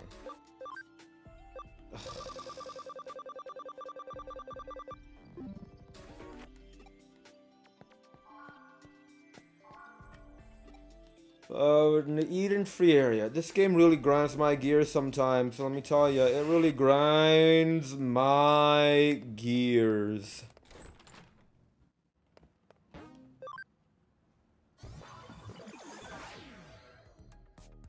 You know what? We're gonna take a bit of a break. I'm gonna take a short break. I'm gonna take a break. Here's the intermission. It's gonna take a break. I'm gonna run an ad. I'm gonna go grab some drink. I'm gonna grab drink. Y'all chill with some of this Digimon gift gyps over here. I'm gonna go drink.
Hi, I'm back. Hi. Howdy. How are you? Hi. How are you doing? I'm back. I've calmed down a little. I've calmed down. A little bit. I've calmed down. Just a little bit. Just a tiny, teeny little bit. I've calmed down. I've calmed down.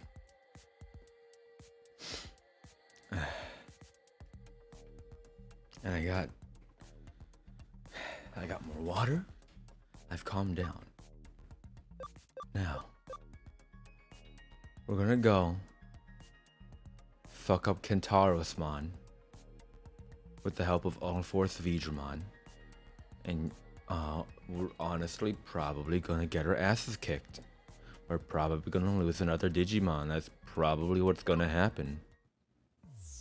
That's probably what's gonna happen, let's be honest here. I don't have any siblings. Red light, green light? Sure. Yeah, sure, why not? I don't fucking care. Let's go fuck up Kentaros-mon now. Worthless human. You bothered coming back? That's enough. Now I'm here too. So you're the helper. Very well. It only makes you more worthy of destruction. Ew, I've heard about you going on a crazy rampage and stuff. What's up with that? You're asking why? It is my impulse. I simply want to break things. That is really childish, Kentaros-mon. That is extremely childish. The overwhelming ill will of humanity in cyberspace has eaten away at me directly. It triggers my impulse. Break, destroy, shatter. Rawr, rawr, rawr, rawr. You're a fucking child. Why do we want your help again? There's something wrong with it. I want to break things. I want to break things. This impulse is all the humans' fault. It sounds like you also need therapy. The nature of humans is to act as they desire. I understand. And so I obey my impulse. Because he's fast? We want his help because he's fast. But he was too fast for us to battle. Which is why we got All Force Digimon, who is faster than Kentaros-mon. Which is why we got All Force Digimon. The whole point of us getting All Force Digimon was so that he can keep up with Kentaros-mon. But if we already have the help of All Force Digimon, why do we need Kentaros-mon if All Force Digimon's already fast? And looks like Sonic. Fast! As in cyberspace, so too in the real world. Foolish humans, your destruction is all I seek. Why is there a furry mech? Which one are you talking about? Let's be honest, most things in Digimon could be there are a lot of things like in Digimon that could be described as a furry mech. The pink one, Kentaros-mon. Yeah, he's like a six-legged centaur. With a great shield and a wrist-mounted great crossbow. The blue one is a scaly, you're right. You're right. You're right. You're saying it's our fault? If it's your destructive impulses, then you do something. You have to take responsibility for your actions. Even I know that. Which means that you know less than me, okay? What did you just say? You don't understand the first thing about us, so a little beating and a lot of talking, okay? You obnoxious little brat. If you think you can stop me, go ahead and try! Come on, go for it, part 2. さあ Here I go. I hope Rina kicks another Digimon. I hope she does. I hope she kicks Kentaro's ass. 何度でも振り切ってやるわ。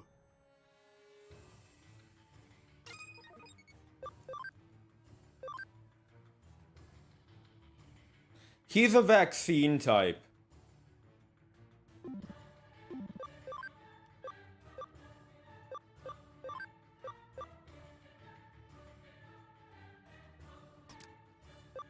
That's what I'll do. I'll keep Gary Gygax because he can. 貴様の命運はここでついえる。 Never mind! I really thought he was gonna be able to tank at least and hit. I was wrong. I was so wrong. That one's on me. Alright, I'll admit that one is on me. Okay? That's on me. I'm so sorry, Gary Gygax. I'm so sorry. That's on me.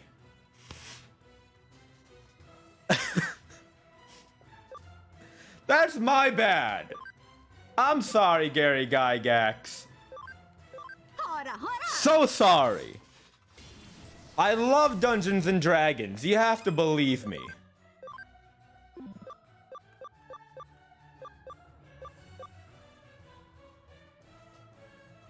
I am riding on top of All Force Digimon. That is really cool. They put a lot of work for this one probably really shitty battle. They have like cool, unique animations and everything. It's probably going to be a really shitty battle. Let's be honest. Ow.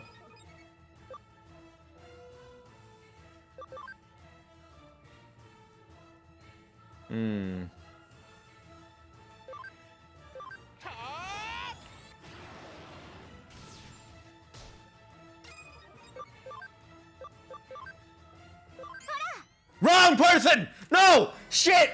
No! Ah! Oh, we're fine.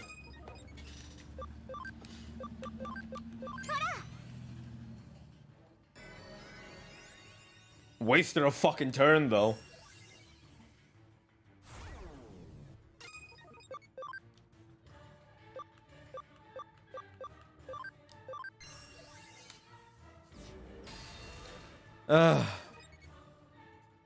Should we swap someone out?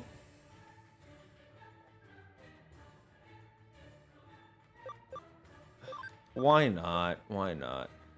If I don't want... God, I'm so scared about it killing Spooky.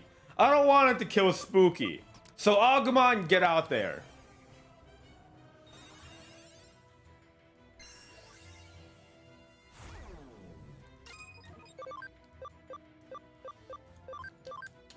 Agumon can do work, right? Right?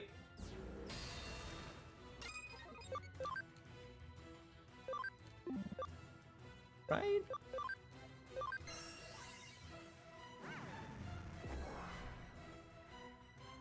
No? What do you mean no? It's Agumon. Agumon's fine. Agumon's fine. Agumon's fine. Sure, Agumon took 1.5 times more damage, but he's fine. He's fine. Agumon is fine. Besides, we just want someone who can take hits. So then the other, here's my strategy, right? For every one of these battles, my strategy has been, right? 2 people dealing damage, or one mon dealing damage, 1 mon dealing debuffs, and then the other one is just there to be a damage sponge that I use, whose turn I use up to use like a healing item or something, right? Like an HP spray or an SP spray. That's what the third one's for. That's been my strategy the entire time. So Agumon's God. Agumon can take a hit. Agumon sure as hell can take a hit better than Gary Gygax.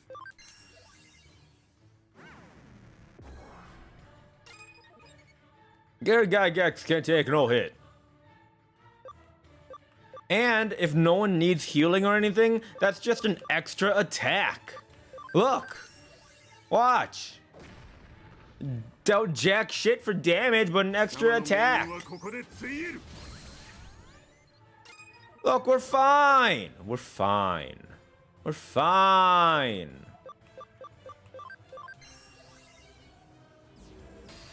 It's my strategy.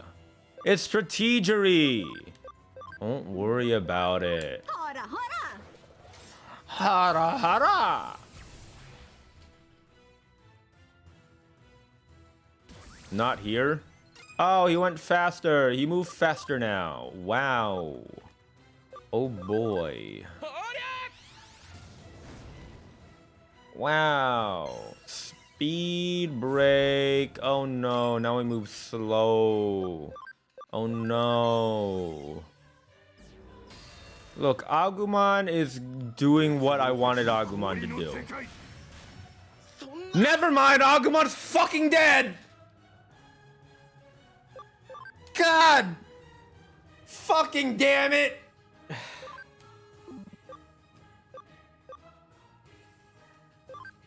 Well! That's Tumon gone! Fuck!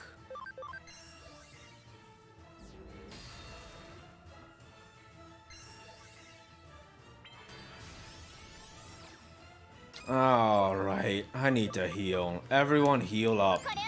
Except you, Agumon, cause you're dead.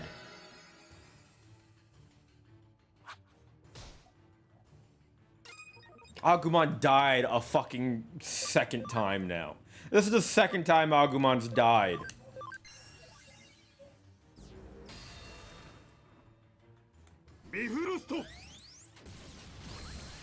Ow.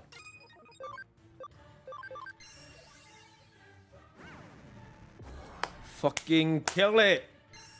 Kill it already.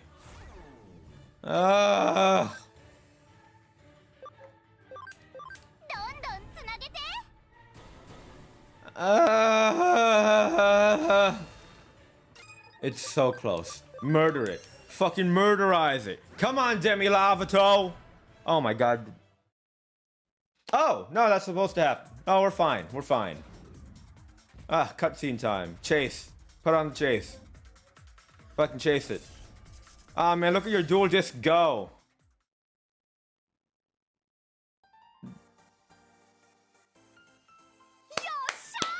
We did it! It only took Tumon's deaths. That's all it took.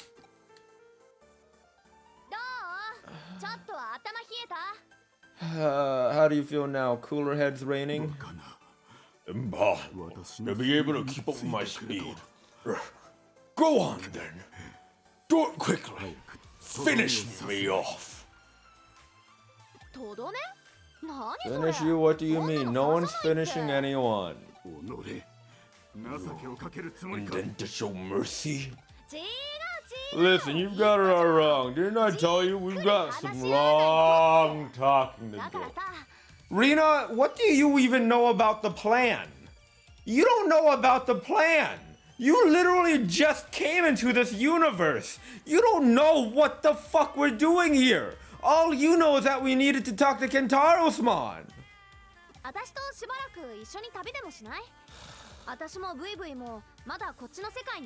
Vivi and I will be sending this over a little while longer. Go somewhere with a human. Me, what rubbish.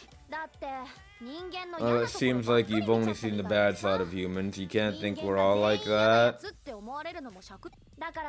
So, a little time with us will clear up your little misunderstanding. If indeed it is a misunderstanding, that is. And if there's no good to be found here on this world, then come to ours. We'd welcome you. You're thinking I'd go along with that plan? Yep.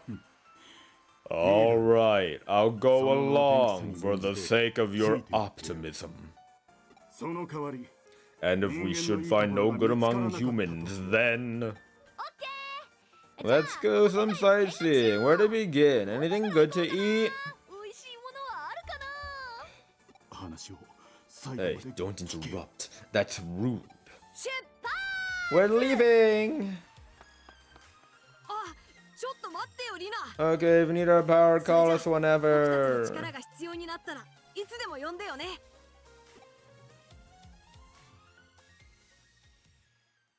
What? I didn't even get a chance to tell them any of the plan.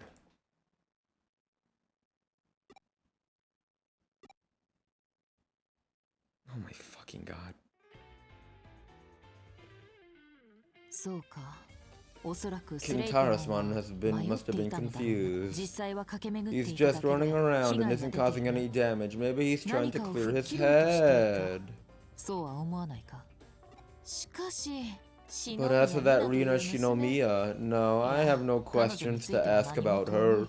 Really? No questions? Really? ともあれ。 In any event, All Force Digimon has unparalleled fighting power. We must thank Miure Mikagura. そうだ。 That's it, I'll develop a new blend for her. I'm sure she'd love that, Kyoko. I'm sure she'd love that. Why are you looking so mad? Are you thinking she won't get my coffee? It's been a secret up until now, but she understands my creative energies, and in fact, she even helps me focus them. I fear for the both of you. One of my 4 masterpieces was her idea, the bonito broth and balsamic vinegar blend. I fear for both of you. Both of your tongues and your taste buds. They're probably all dead by now. I had no idea. Miure Maikagura. What a fearsome individual. Eesh. Our road night allies are coming along well. Yeah, no help from you, Kyoko. No help from you at all. The Leopardmon must be aware of our actions. Don't let your guard down. How rare, a call from Date. Oh. Hello. One of those monsters has shown up in Asakusa. Oh no. You don't have the men to deal with this. Go and check it out for me. Thanks. The fucking police force can't even deal with a couple of Digimon, so they're leaving it up to a 17-year-old amateur sleuth assistant. Was that supposed to be a case quest? It's like I'm the town handyman around here. Kyoko? No, I'm the town handyman. You're useless. This makes it vague when it comes to the contract. It's a problem, but there's nothing to be done. That monster, if an eater has appeared, then maybe conditions have changed. Okay, it's your turn. The location is Asakusa. Head over there ASAP. I ain't going anywhere. Yeah, sure, whatever. You created a fucking Digiline account already? Vivi and me are on the scene. Hit us up if you're feeling keen. Oh, did all of that rhyme? Holy crap, am I some kind of rap genius? No. No. Now the Digirap though. The Digirap by Paul Gordon MCP Pod, that was created by 2 rap geniuses. The Digirap is the ultimate form of music. The Digirap is the highest tier of media entertainment that there is. The Digirap is the best thing to have ever been created. The Digirap is by far the best form of music to have ever existed. Fuck. I should have known that would happen with how much I've been talking with the Digirap. I'll fucking prove. No, I'll prove it. I'll prove it. I'll fucking prove it. I'll fucking prove it to ya. All right. I'll fucking prove it to ya. All right. Check check this out. All right, check this out. All right, you ready to go? All right, hold on. I need backing tracks. Hold on. I need backing tracks. And in this room, it's too quiet. I need to go to the Digilab, get the Digilab backing tracks. That's what I need to do. Oh my God, Digimon social media. Hey, Farm 2 Training, I don't fucking care. All right, check this out. All right, you ready? I'm ready. You ready? All right. Let's go. The Digivolution is up and running. Did you see? Did you hear? Did you know it was coming? Our Digi Destiny starts today. So let me hear you say, Digimon, Digimon, digital monsters, Digimon are the champions. Digimon, digital monsters, Digimon are the champions. When the Digi win, the Digivice enhance, the Digi dynamic force in Digiland. When the Digi past and Digi present collide, it's time to Digicide. Digimon, Digimon, digital monsters, Digimon are the champions. Digimon, digital monsters, Digimon are the champions. The Digi world is Digi safe, and now we'll meet its Digi fate. Good Digimon, to protect what's right, we'll have to Digify. Digimon, Digimon, digital monsters, Digimon are the champions. Digimon, digital monsters, Digimon are the champions.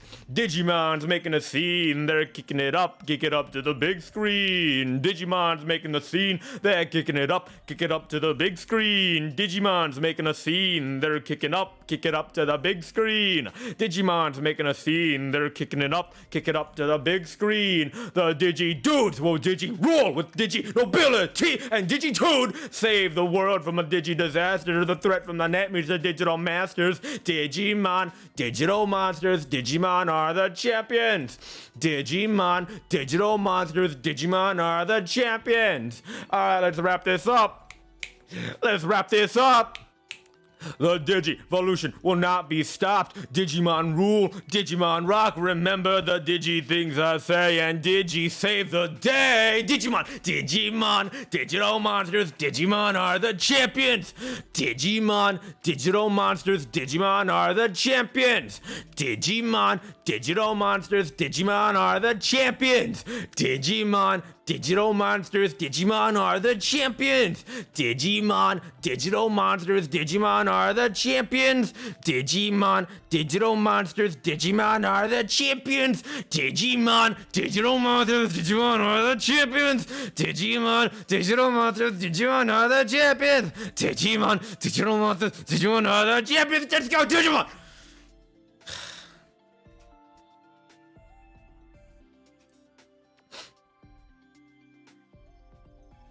Also, as part of the Digimon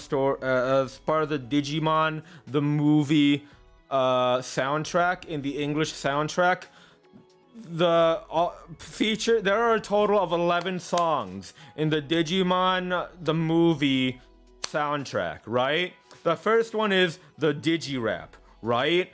The second one is All Star by Smash Mouth. You know, somebody wants that one. The third one is the Rockefeller Skank. The fourth one is Kids in America by Lem.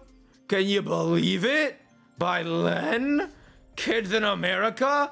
And that's the class, that's the one. Looking out a dirty old window. Down below the cars in the city go rushing by. I sit here alone and I wonder why. Friday night and everyone's moving. I can feel the heat, but it's moving, heading down. I search for the beat in this dirty town. Downtown the young ones are going. Downtown the young ones are growing. We're the kids in America, whoa. We're the kids in America, whoa. Everybody live for the music go round. Bright lights, the music gets faster. Look, boy, don't check on your watch, not another glance. I'm not leaving now, honey, not a chance. Hot shot, give me no problems. Much later, baby, you'll be saying, never mind. You know life is cruel, life is never kind. Kind hearts don't make a new story. Kind hearts don't grab any glory. We're the kids in America. We're the kids in America. Everybody live for the music go round. Come closer, honey, that's better. Got to get a brand new experience, feeling right. Oh, don't try to stop, baby, hold me tight.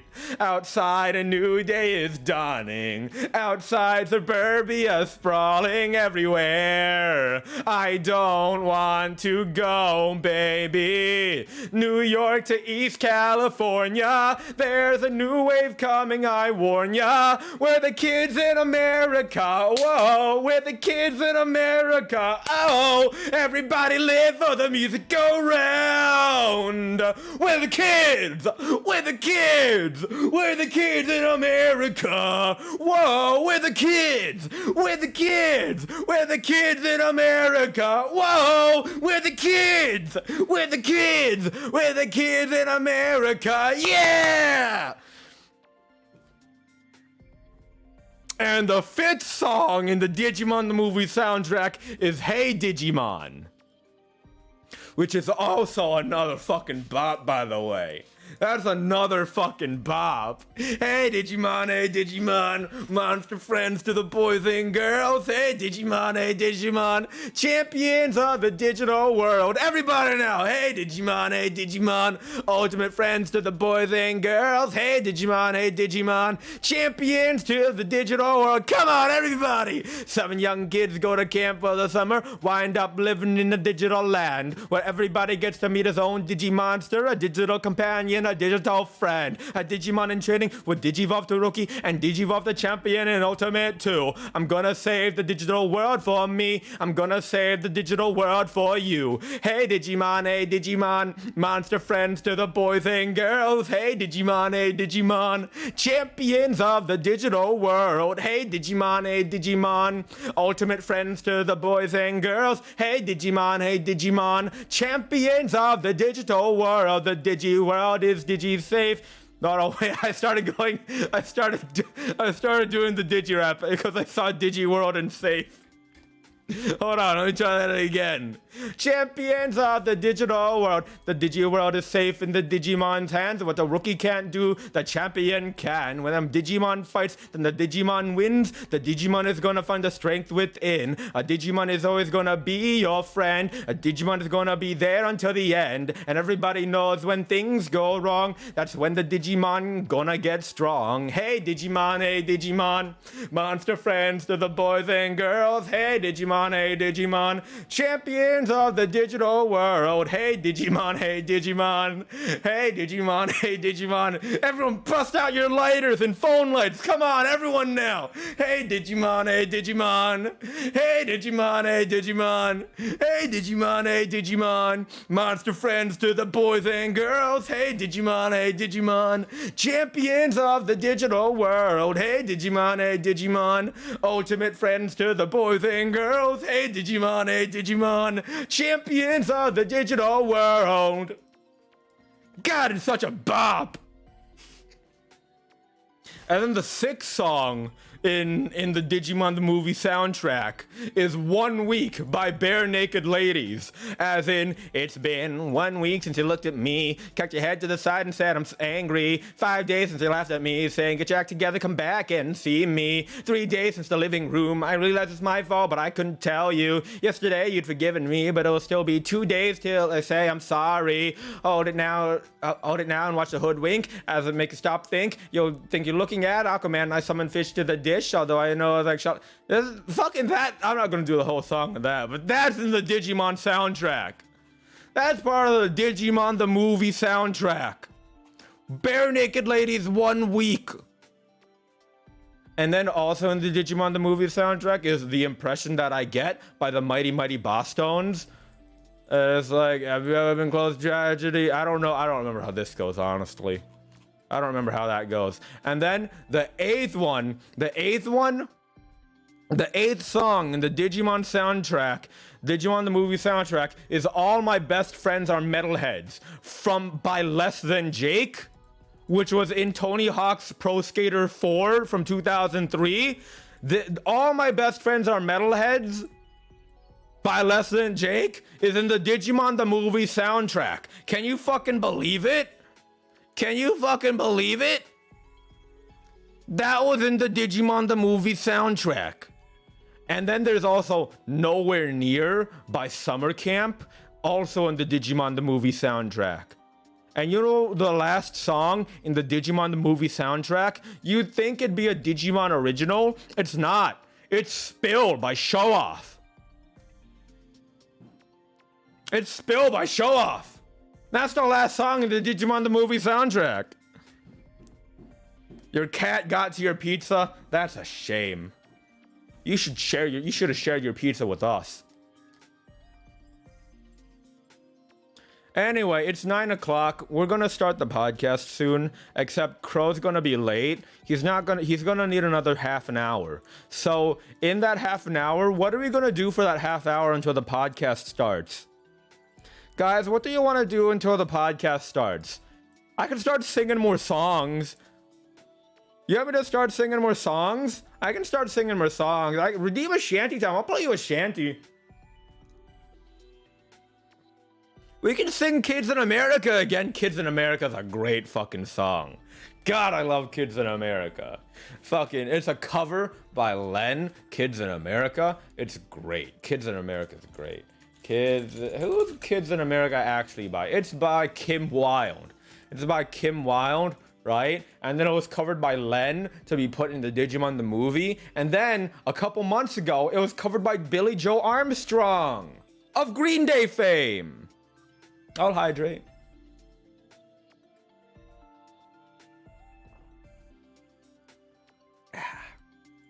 I hydrated. So what kind of shanty do we want? What kind of shanty do we want, guys? What kind? Yeah, we're not gonna be playing any more Digimon. For the record, Digimon's done. We're gonna start podcasting soon. So Digimon's done, right? Digimon's done. In fact, Alt F4, Digimon gone. Digimon's fucking gone. All right, no one's talking about Digimon anymore. Okay, no one fucking talk about Digimon. Okay, I don't want to hear a peep about any fucking Digimon. You got that? No one, if I hear anyone start talking about Digimon, I'm gonna be so upset. What system am I playing the game? I'm playing it on Steam. I'm playing it on Steam. It's a Steam game. I'm playing it on Steam. No, I just said, ain't no one talking about no Digimon, all right? How fucking dare you? I can't believe you, Vera. How fucking dare you? How dare you? You think they got into the brownies? Uh-oh. I don't think cats are allowed to have brownies. I don't think brownies are a good thing for cats. I don't think brownies are a good thing for cats. Hold on. Let me take you to this screen, yeah? Let me take you to this screen here, yeah? Yeah. Yeah. Yeah. Okay.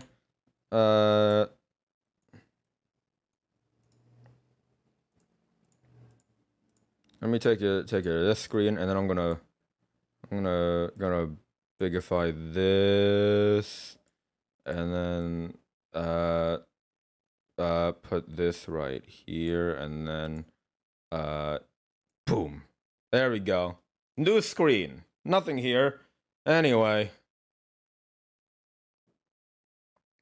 because both are open, but only the pizza was out of the box. I don't think they're allowed to. You should check, because I think garlic as well, and pizza. I don't know if your pizza got garlic, but I don't think cats are allowed to have garlic either. Anyway, we're gonna transition to just chatting now. We're just chatting. We're chilling. We're just chilling. And then I'm gonna change the title to the Sidebar Podcast. E3 and new discussing discussing E3 and the Summer Games Expo. There we go. Update. There we go. Titles updated, games updated. We're talking now. We're just chatting. We just chatting, right? I'm gonna play y'all a shanty. What kind of shanty do we want? I need to log in again. Log into my guitar, ultimate guitar tabs account, which I don't remember what my password was. Oh no. Hold on. One moment. Un momento, por favor. There we go. Logged in. What kind of shanty do we want? You want Wellerman? You guys want Wellerman? We can do Wellerman. Do we want an acapella Wellerman? I can do an acapella Wellerman, or I can do a Wellerman with the guitar, or I can do a Wellerman with the... I could maybe do a Wellerman with the banjo. I'm still learning my chords on the banjo, but I could do it on banjo. Banjo. What do we rename? I need to rename that Mana Jam. There we go. I need to rename that GIF file so I don't confuse it with something else. Banjo. You want banjo? Let me pop out my banjo. It's been a hot minute since I last played the banjo, because I've kind of been slacking. To be perfectly honest. Where's my banjo picks? Here they are. I found my banjo picks. Banjo picks are cool because they go around your fingers. They're really cool. They go around your fingers. One of the plastic banjo picks fell. Oh well. I got metal ones. But the banjo came with plastic banjo picks, and I kind of hate them. So I went and bought metal ones, and it came with an ivory thumb pick. The thumb pick is nice.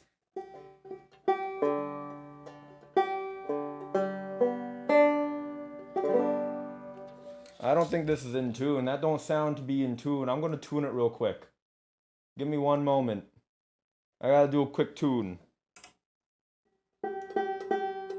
This should be a G.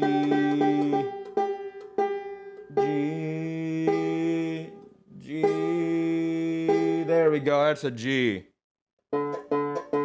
This should be a D.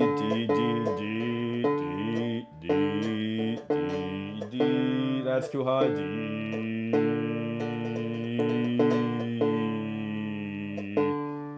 Too low. D. There we go, that's a sweet spot right there. This should be a G, I think. G.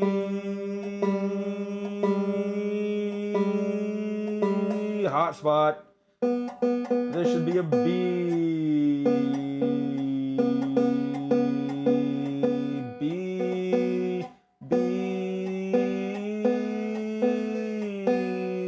There we go, that's a B right there. What is this last string supposed to be again? I think it's supposed to be a D.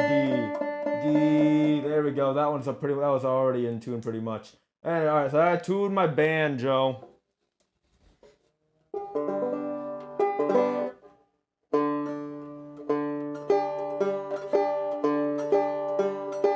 Wait, that don't sound right. What's the banjo supposed to be tuned to? Hold on, I seem to have forgotten. Banjo tuning. What's the standard banjo tuning? G, D, G, D, B. Is that not what or G, D, G, B, D, right?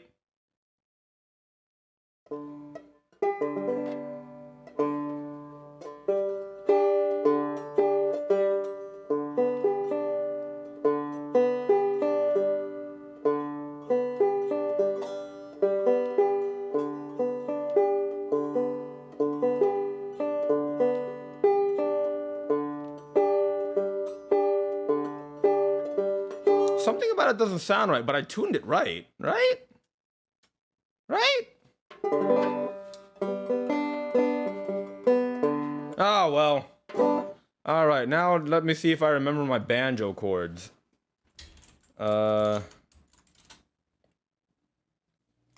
Let's see here.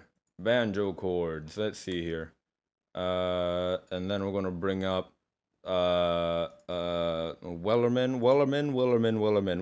There it is, Wellerman. Let's see. What are my chords for Wellerman? Let's see. It's an A minor, and what's an A minor look like on the banjo again? It looks like this,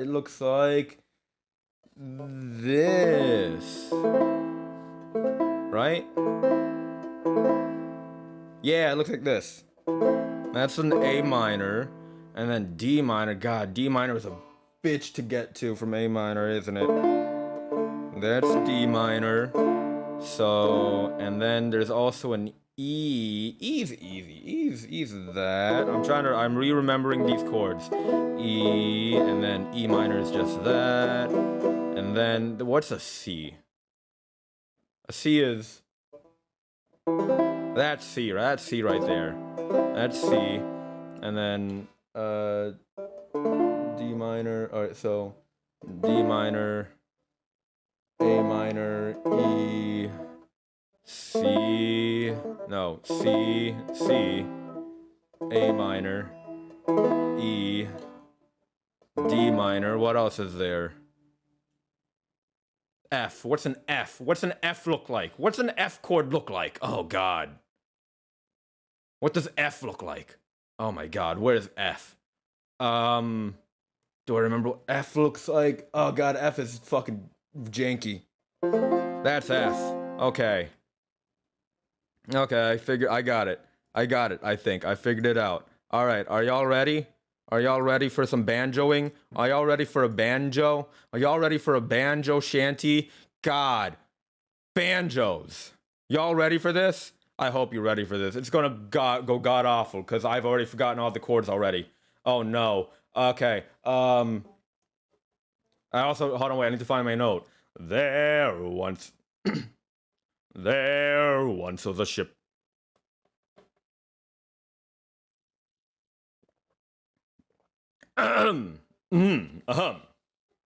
There once was a ship. Okay, I got it. I think I got it. Okay, ready? There once was a ship that put to sea, and the name of the ship was the Billy o' Tea. The winds blew hard about it down, oh blow me, bully boys, blow.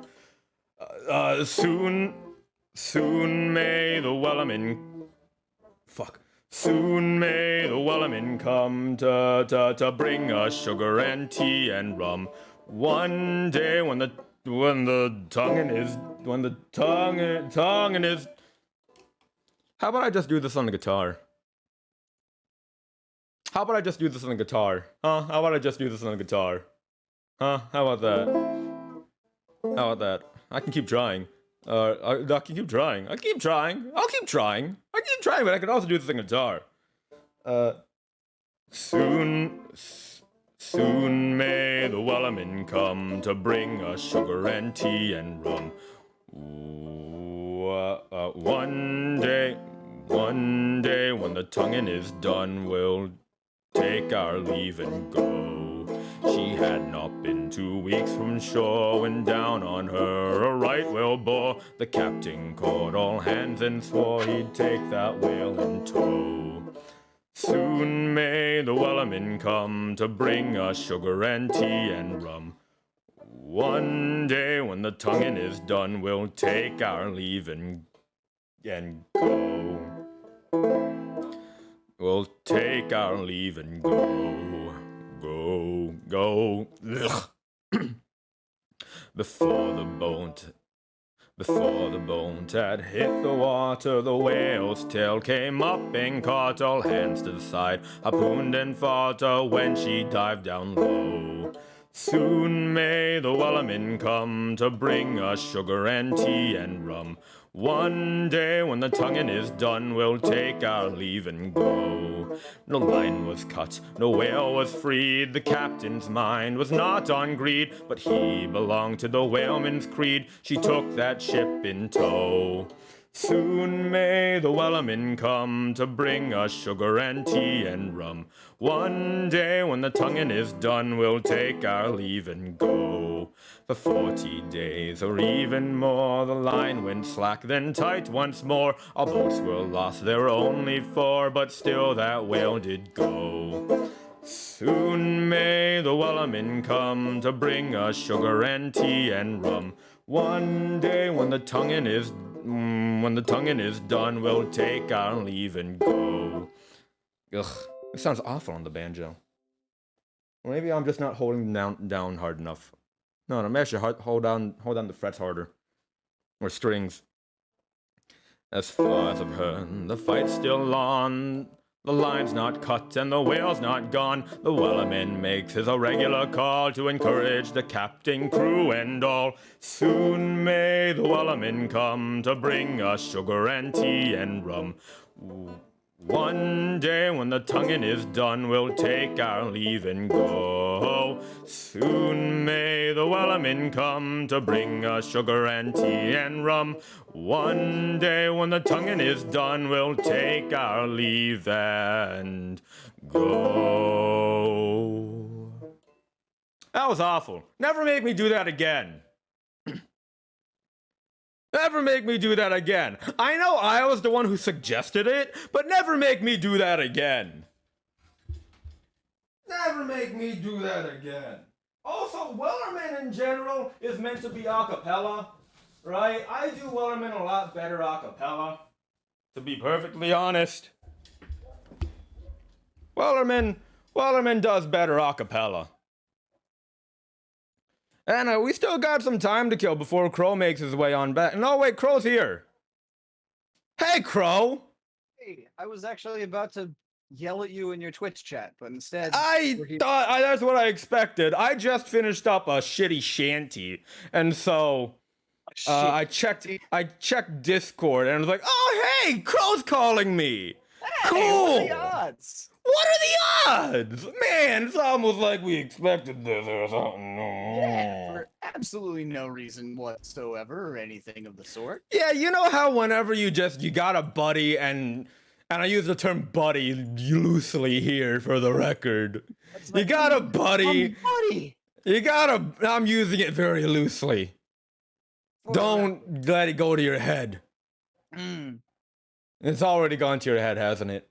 Maybe just a little bit. Or a lot. My head's stuck on my desk because my ego is inflated so much because you called me buddy! No, I take it back. I'm already taking it back. I take it back. I've taken it back. It's gone now. I've revoked it. It's deflating. You could probably... You could probably use it for a parachute. I'm gonna get some ambient OST in here. Sure. I spelled ambient wrong. How could you? I'm going to turn on the Zelda soundtrack. I'm gonna do. Hold on. What we should do. Name our favorite game that had an announcement at E3 and put on the soundtrack for that. Well, Breath of the Wild 2 doesn't have a soundtrack, so well, let me show you the Elden Ring OST that only lasts for about 18 minutes and 41 seconds. Like there's like 2 songs that they shared. It's gonna be 3 songs altogether. Hold on. I found one. Elden Ring digital soundtrack full album, an hour and 13 minutes. Let's play this, yeah? Go for it. Or this might be a fake soundtrack. Who knows? Maybe.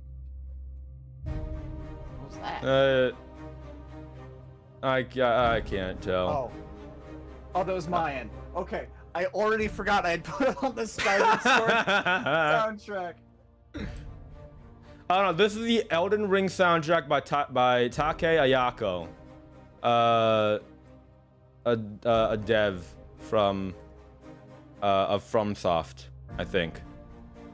I accidentally hit the print screen button, and now, oh god, now everything's not responding.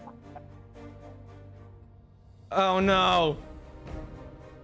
Oh no. I hit the print screen button, and now my browser is not responding. You fool.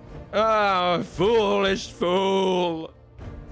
You foolish fool.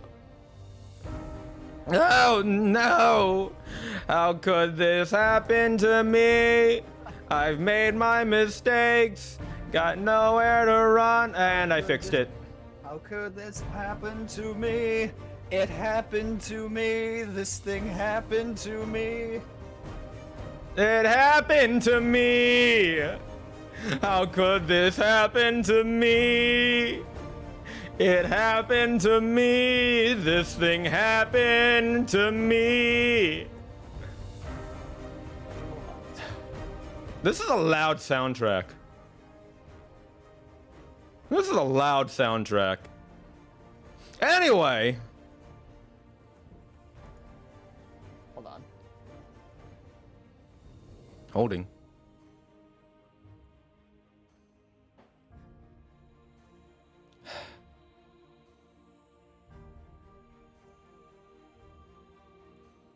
You know a song I'll enjoy singing? What song will I enjoy singing?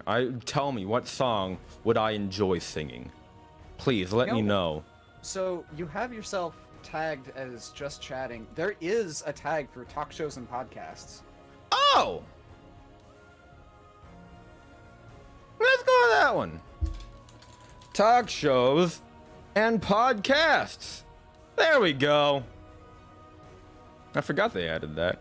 Selena Gomez, Love You Like a Love Song. You think I'd enjoy singing that one? I love you like a love song, baby. That one? That song? Tell me that song is something I'll enjoy singing. Selena Gomez, I Love You Like a Love Song. That one? That one, Ripto? That one? That's the one you're telling me that I enjoy singing? Alright. Give me one moment to do a thing. Okay.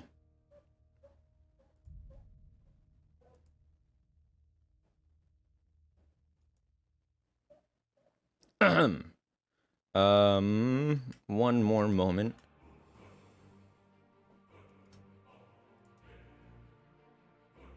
Yo. A couple of words. Keep saying a couple of words. A couple of words. A couple of words. A couple of words. Okay, check this out. Everyone, look at this. Look what I got going on. What did you I do? did a thing. What did you do? Look, I made Hold a on. thing. But I'm not. Okay, hold on. Check What it did you do? out. Hold on. I'm checking it out. I'm trying to check it out. I'm It seeing. Hold on. responds to voices. Oh, hold on. I've got a. Oh, hold on. I've got an ad about Xbox Game Pass. Oh, great cool. service. Love Xbox Game Pass with some great games that are on there, including some games we're talking about tonight. But also, it's an ad that's in my face. So hold on. Also, I'm live, so there's that. Wait, hold on. I need to hide this for a hot second because what I'm doing here is I'm using Wallpaper Engine and just doing a display capture of Wallpaper Engine, and then I'm chroma keying it out like a green screen almost. But Yo. I need to do a thing to get my notes out because my notes is hold on. I'm hiding this for a hot second. Be right back. Oh, All right, hold on. that's so cool. Thank you. I worked very hard on it. You're gonna have to show me how to do that. I used Wallpaper Engine is what I did. I have that. I need to get all my notes of what happened at E3. I have them on my phone. Also, for the record, the audio that you're hearing from me now, the chat, is not coming directly from my... It's still coming directly from my microphone, but in order for the audio visualizer to work for my voice, I need to open up my voice mod, because that's what I use to filter in audio. And also that's what gives me all these sound bites like that. In order for the audio visualizer to work for my voice, I need to mute my microphone on Streamlabs and then turn on the hear myself function in voice mod. So my audio is coming in through the desktop audio, so I also hear myself. Is what I'm telling you. I'm hearing double. There we go. There we go. Okay. All right. My stream is not capturing your voice, but now we're good. So does everything sound all right? Chat, tell me if everything sounds all right. Everything sounds all right? Let me know if everything sounds all right. If everything sounds all right, say anti-disestablishmentarianism. If everything doesn't sound all right, Say yes. Just say yes. If everything sounds awful, say yes. If everything sounds a-okay, say anti-disestablishmentarianism, all right? Yes, so it sounds awful. God damn. Well, that's a problem. Well, guess we're just gonna have to scrap it. Thanks for coming to the show, everybody. Hope you enjoyed. Make sure to Goodbye. follow and subscribe, and we'll see you in 2 weeks. Remember to like, comment, and subscribe. Ring that bell for notifications of whatever I upload. Enjoyed our notification squad. Thank you, Vera. You see, Vera follows instructions, unlike some people, Ripto. God. At least you're not taking a shot at me this time. Fuck off, Crow. There it is. So we're gonna start our podcast soon. Only issue that I should mention is that Kat sadly cannot be here for our first episode of the podcast because she is very, very sick. But she's given us the green light to continue on anyway. So while you see her face here, she's here in spirit. You won't be hearing her sweet, sweet voice. Terribly, terribly sorry about that. Window capture. There we go. I'm gonna move this over a little bit. Ooh, that's There we go. Shifted it over a little bit. This is not what I want. So this is going to be episode 1 of the Sidebar podcast featuring Crowbird Cannon, voice of Perseus, and Meowie Cat Cat, not featuring Meowie Cat Cat. She is out with the sickness. Yep, she is Get up, sick. come on, get down with the sickness. She's down with the sickness. Ooh, Display capture. That's what I want. Display 2? No, not display 2. No, not 3. There we go. Number 4. That's what I want. Let everyone know that the sidebar podcast is starting. Sidebar podcast. Let everyone know that the podcast is starting. In fact, I'm gonna make the announcement on the Discord. We're just gonna hold on.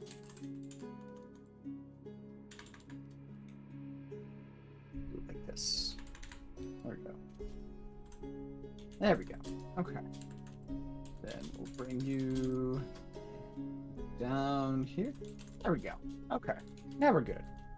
I just got a generic Zelda GIF thing that is my wallpaper background. It's all nice and pretty. I'm gonna. Okay. Oh, not what I wanted. Hold on. Don't need. Okay, it'll filter off. It's fine. Okay. Or. We still on Goose's theme? We're still on Goose's theme. I don't need. Stop. Too much. Too much? Okay. What? It's just on the Skyward Sword OST. There's like 4 back-to-back Groose themes of different, That's a lot of varieties. Groose. Yeah, like don't get me wrong, I like Groose, but also his theme not bad. But it's fine. Okay.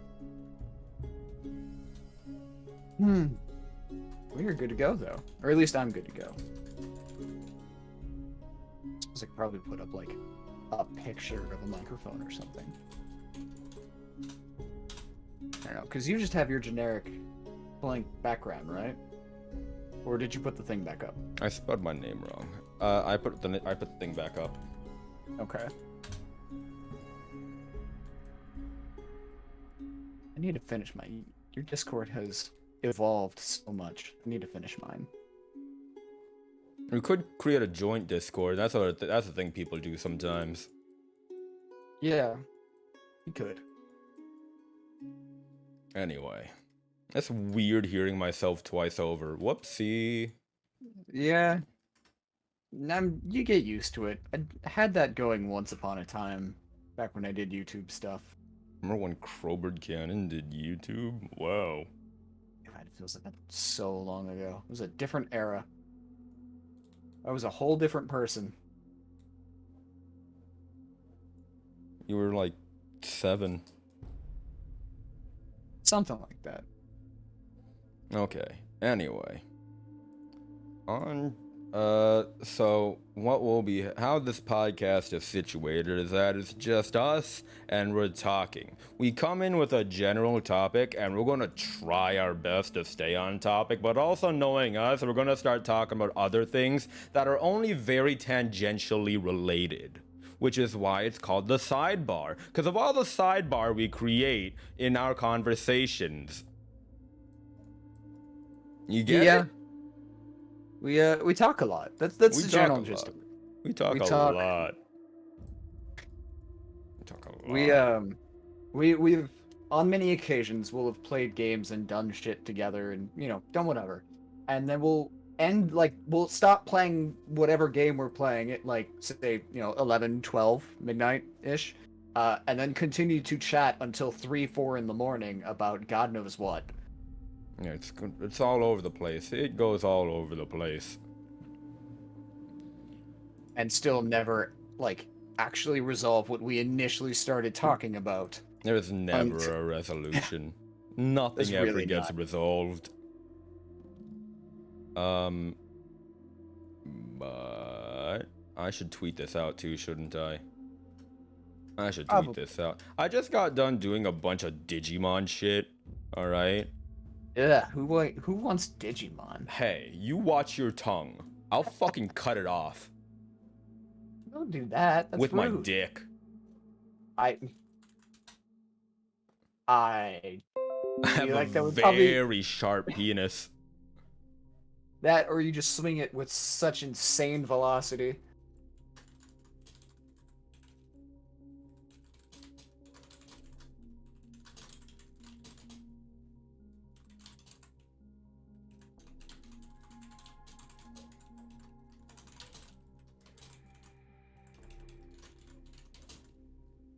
I'm going through and making sure that my alerts are off, so that way I don't have anything blaring or blasting in the middle of podcast.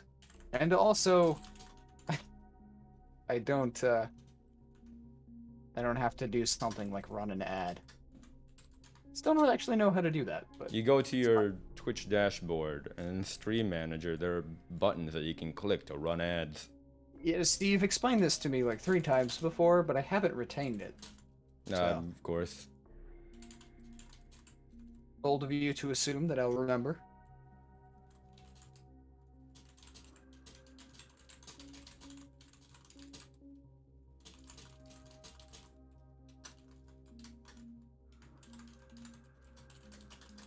You sending a tweet or you drafting a book? I'm sending a tweet and drafting a book for the record.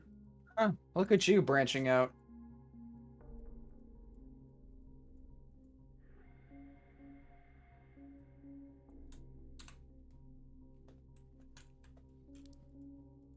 So excited for this game. Skyward Sword. I mean, I'm excited for every Zelda game. But You're really Yeah. excited for, especially excited for that one on the 3DS, Triforce Heroes. You love that one, don't no, you? Fuck off. No. You fuck off. love Triforce Heroes, Crow. It's Fuck your off. favorite Zelda game to That date. that doesn't deserve to be called a Zelda game. That deserves to be removed from the eShop and bleached from everybody's memories. Hate that game. I said the Such a same bad thing game. about you. That is very rude and hurtful.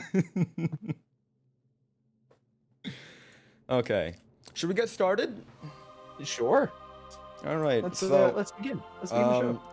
So, welcome to episode 1 of the Sidebar podcast, featuring myself, Voice of Perseus, at Crowbird Cannon, as well as at Meowie Cat Cat. However, not featuring Meowie Cat Cat because she sadly could not be here today due to being very, very horribly sick.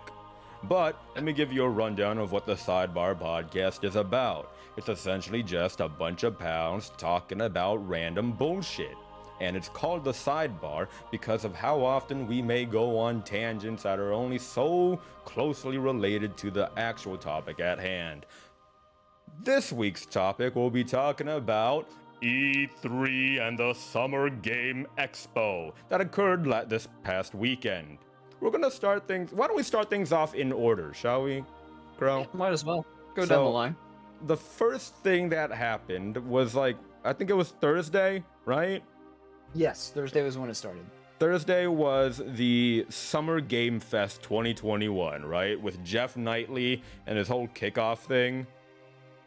No, right? technically it started on Wednesday, I think. What happened on Wednesday? Wasn't the Summer Games Fest like a 2-day thing or something? I don't think Maybe so. I just remember watching the one live stream. Maybe. I don't know. Okay. Anyway, Jeff Keighley. Yeah, or Jeff whatever. Keighley. Yeah.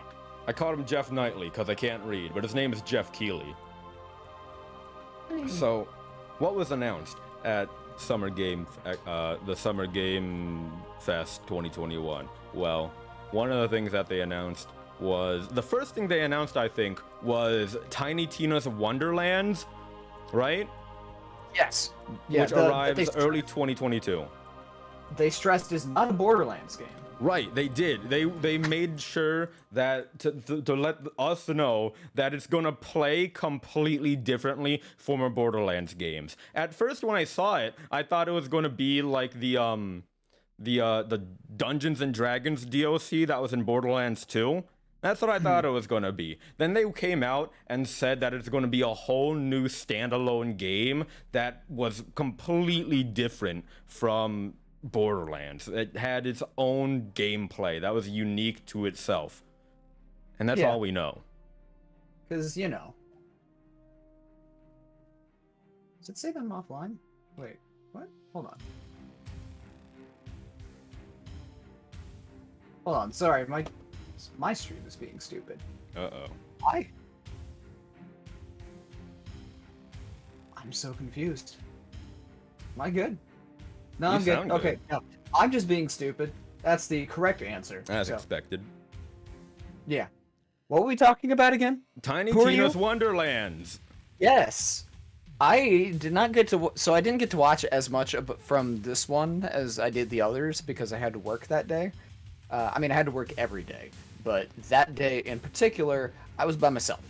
So I didn't get a chance to watch. I know that Grace and Trevor are super excited about this game.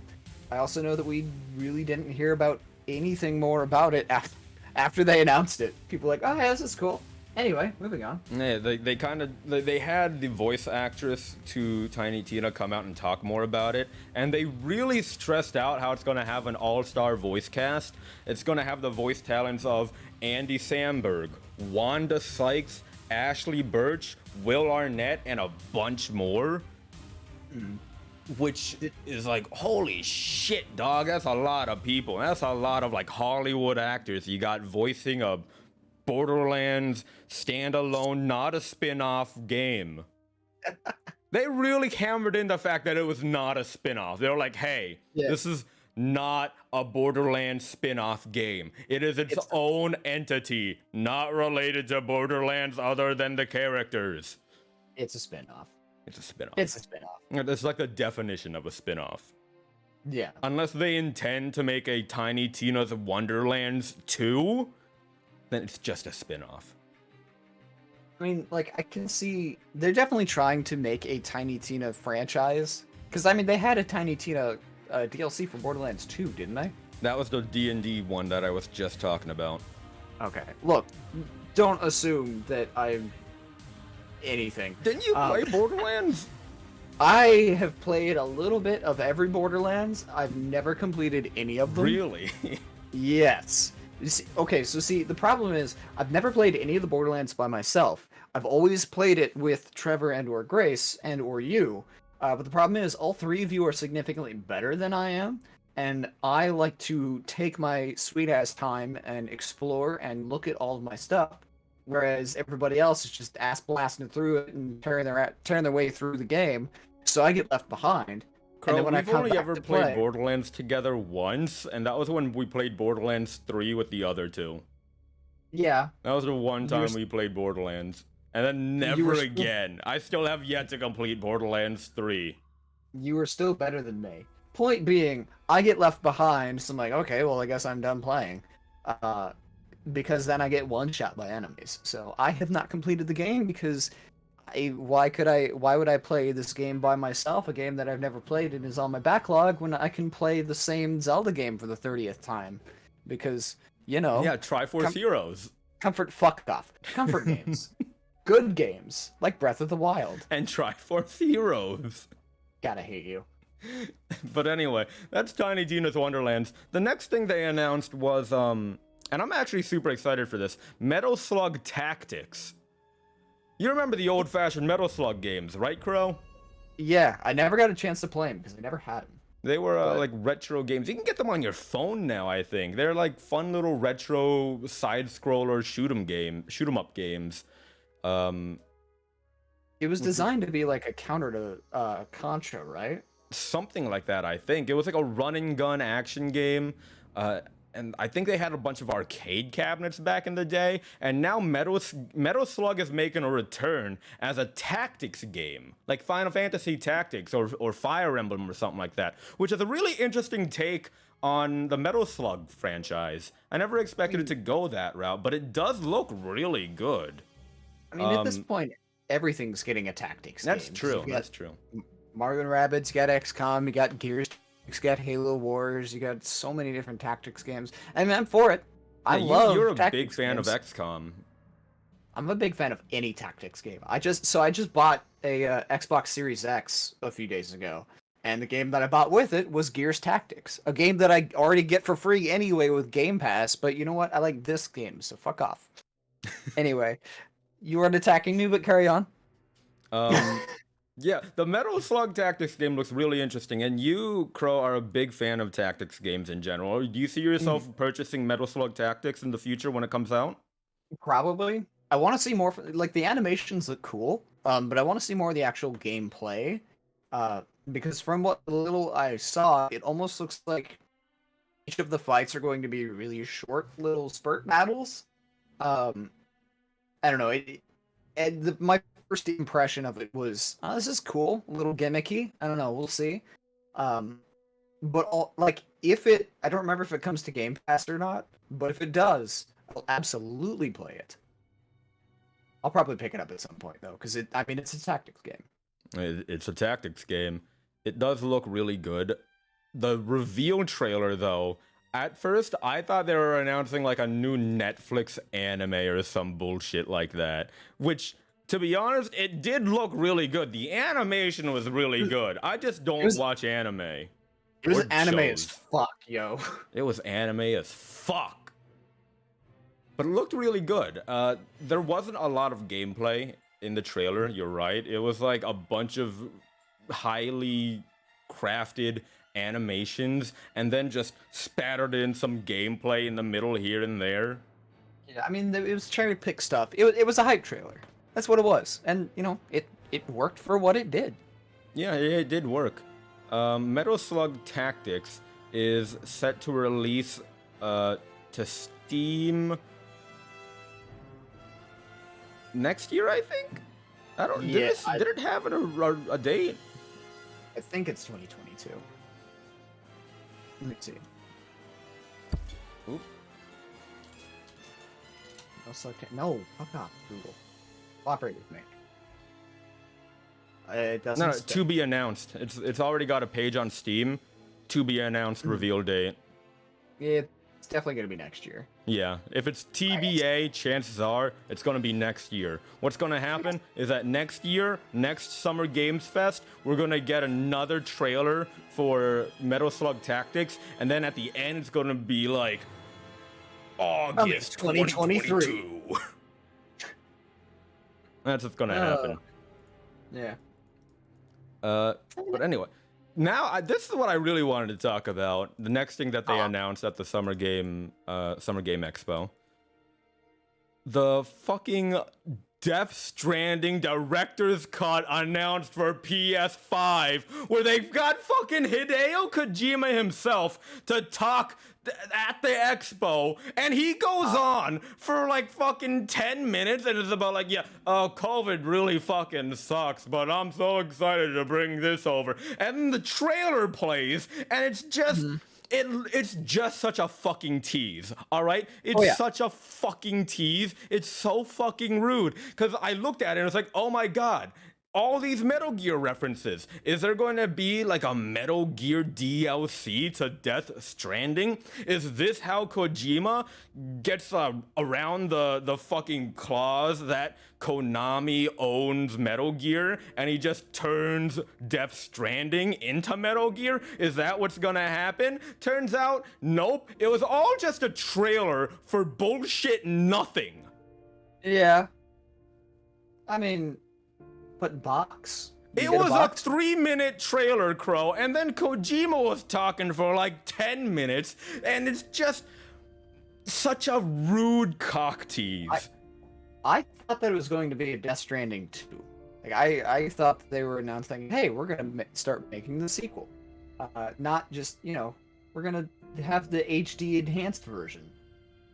That's what I was expecting. It was either Metal Gear DLC or just a sequel where the gameplay was just more Metal Gear-esque. Turns out, none of those things. Turns out, it's just the same game again on the PS5 this time. Wow!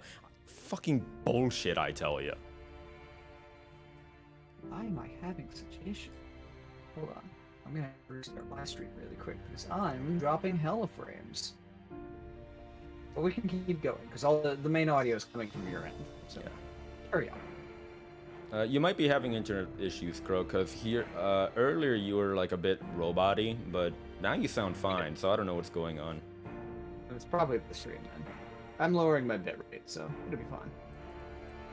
But anyway, Death Stranding Director's Cut is coming soon to PS5. They didn't even reveal a release date. It's just coming soon. The game's literally already finished. They have the game out. It's been out since 2019. And now the director's cut is coming soon. They could have released it right now on the PS5, but no, it's coming soon. Talk about a load of bullshit, left and right. God. Fuck you, Kojima. Why don't you tell us how you really feel? I just did! You sure? I feel like you're hiding something from us. Kojima, you're a weird little man with weird little things going on in your head, and you have some weird fetishes that need to be addressed, because they're leaking out into your video games, Kojima. You should really talk to someone about that. Now, why you gotta go and be hurtful like that? Am I wrong? I mean, I can't say no, but I'm not gonna say yes. I'm not gonna indulge you. Do you have anything else to say about Death Stranding Director's Cut coming soon to PS5? I mean, not really. There's the 10 minutes Kojima took up. I mean, we really didn't get any substance out of it. Most of Kojima was talking about how he's gonna, I guess, change his development style. Can you give that to me one more time? You cut in and out. Hold on. I'm ending my stream. We're just gonna defer to you, and the stream is going to be coming through you, and I'm going to host you because for whatever reason, my computer just does not want to stream tonight. So congratulations, you are the lone streamer for the show. Oh boy, I'm the one. I'm the guy. You're the one. You're the chosen one.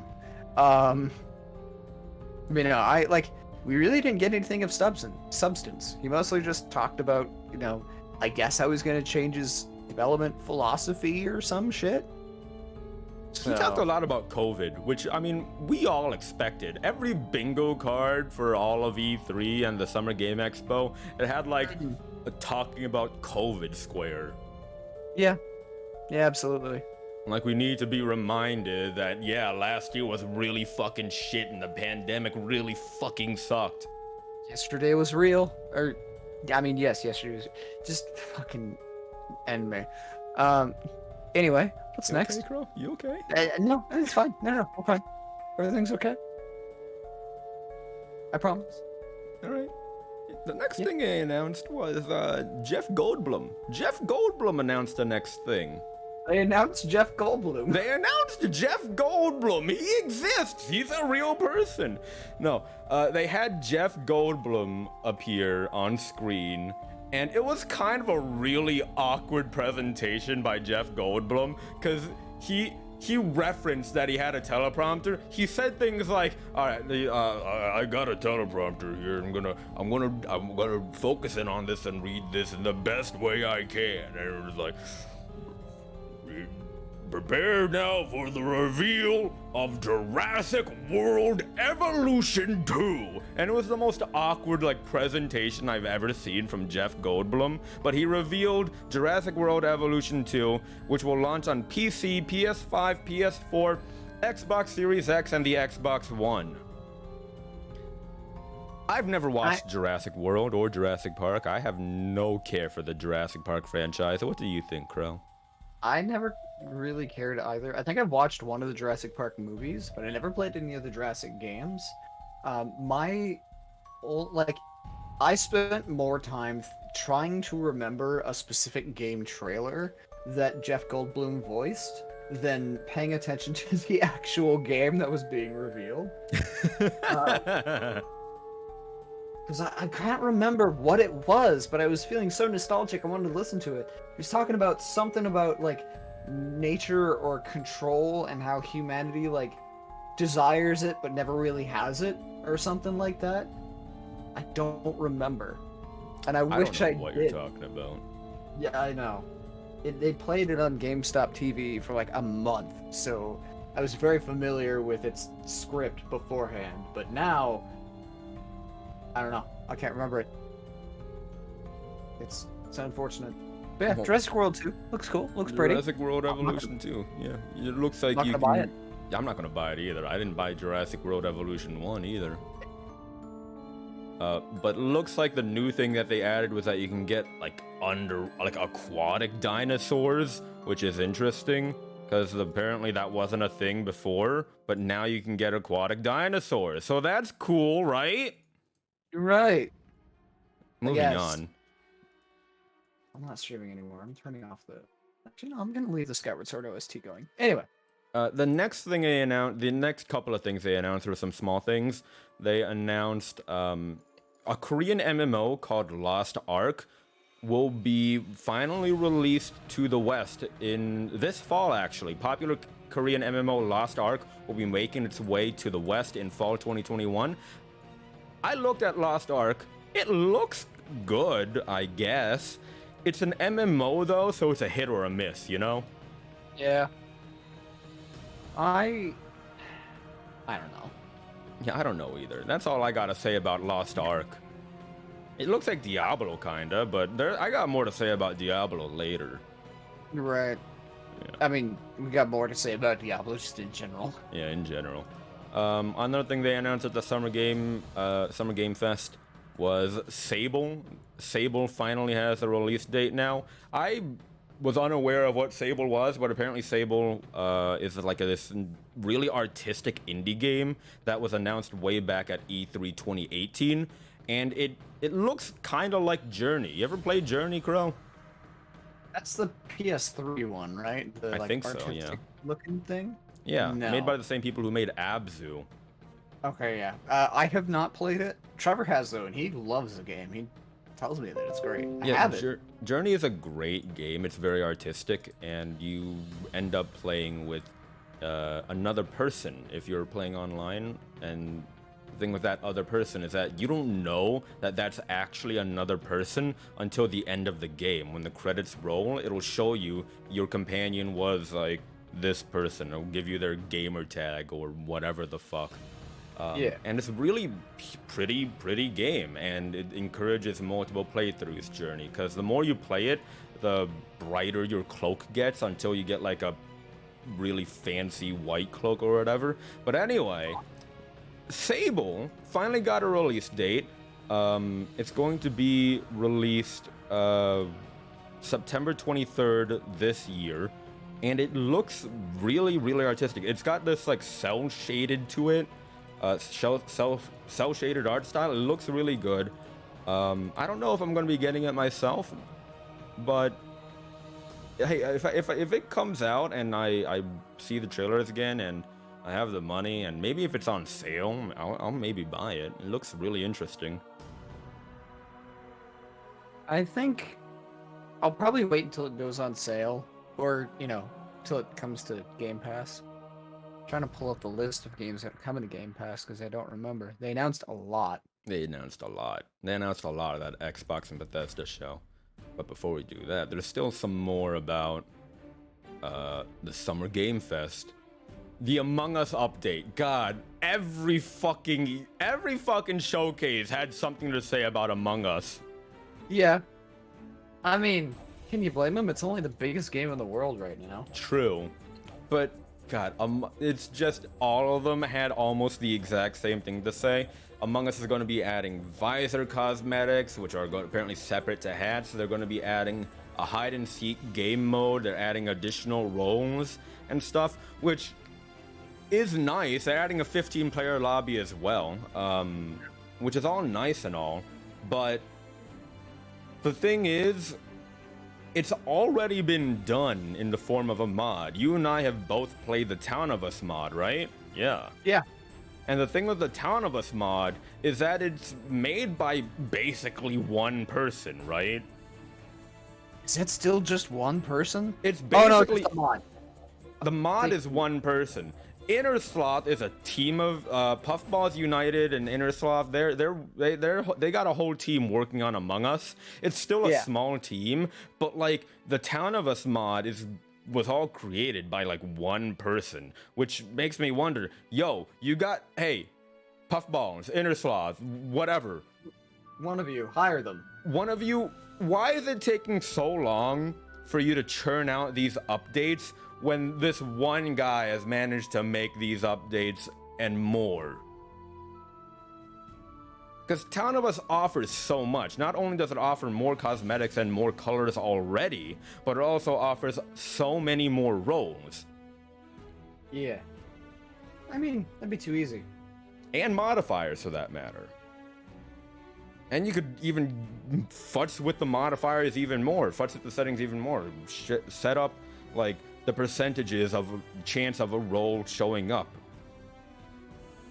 So it's like, why can't Puffballs and Inner Sloth churn out these updates quicker? It took so long for the remember when the airship map was announced, right? That was the Game Awards, right? Yeah, the airship announced was like the Game Awards last year. It only released February of this year. So it's like, why did that take so long to release? And it didn't even come out with like major updates to the core gameplay either. This next update is going to have core gameplay updates. So why is it taking so long just to release a map? No. Now I get that, like, in terms of game design, they want to make the game like really, they want to make the map like really good, and they snuck in a bunch of Easter eggs from their other game, the Henry Stickmin collection, which is fine. I get that. But they're so slow to come up with updates. Yeah. So slow. I don't know. I don't get it. Yeah, I'm not a developer, so I can't pretend to know what goes on in the industry, but you would think, bigger team means faster results, but I don't know, maybe there's some like quality control bullshit or red tape that they gotta go through. I don't know. You think I need to lower this OST a bit more. There we go. Better? Anyway, that's enough about Among Us. We're gonna be hearing a lot about Among Us in the coming days anyway. Mm-hmm. They announced Salt and Sacrifice. I'm a big fan of this. Crow, you never played Salt and Sanctuary, but I played Salt and Sanctuary. Salt and Sanctuary is this like Metroidvania-esque, two-dimensional Dark Souls-esque game. Yeah. And because it's a Dark Souls-esque game, I'm a big fan of it. I enjoyed it. I really enjoyed Salt and Sanctuary, and now its sequel, Salt and Sacrifice, is coming out for 2022, and it will feature online co-op, which is really fun. My only problem with it is that it will launch on the PS4 and PS5. That's my problem. Why not PC? Salt and Sanctuary is on PC. That's my gripe about that. Sure, it'll come to PC eventually. Yeah. What else did they announce at Summer Game Fest? God, they announced a lot, and a lot of their shit didn't fucking matter. Yeah, it was a very gettable show. All right. I mean, this E3 in general was kind of a letdown. It really was. The Summer Game Expo in particular had some really big news, as well as a lot of tiny little news. Like, I had no... Why in the world... You didn't watch it, Crow, but if you did watch it, you'd know that they had a whole segment about Stranger Things coming to Smite. You know, the popular MMO Really? MOBA. Really? Yeah, and it's not even like they're coming to Smite. It's that they have cosmetics. The gods that you play as in Smite have cosmetics that turn them into 11 and the Demogorgon. And that's it. I mean, that's cool. You know, another chance to play as a demo. Yeah, it's cool, I guess, but like, why? It's just a weird. I mean, Stranger Things is big and popular, so I get it. It's clout chasing. That's all it is. I guess, but like, Smite has had plenty of crossovers before. They crossed over with Avatar: The Last Airbender recently. You didn't see any big announcement at a gaming expo or anything like that. It's like, why the fuck was that necessary? Oh, you know. I do want to talk about Koch Media. Koch Media. And their new publishing label, Prime Matter, because this has some information about Payday 3, and I'm a big Payday guy. Payday 2, I have almost 1,000 hours logged into Payday 2. I kind of hate where Payday 2 is gone now, because they wrapped up the story of Payday 2 really nice and well, and then they went through some financial crises, and they're like, oh shit, we gotta churn out more money. How are we gonna do it? Oh, I know, let's go to our cash cow, Payday 2, churn out more shitty DLC so our crazy fan base will buy it, and then that'll help fund us to make Payday 3. And I mean, I get it.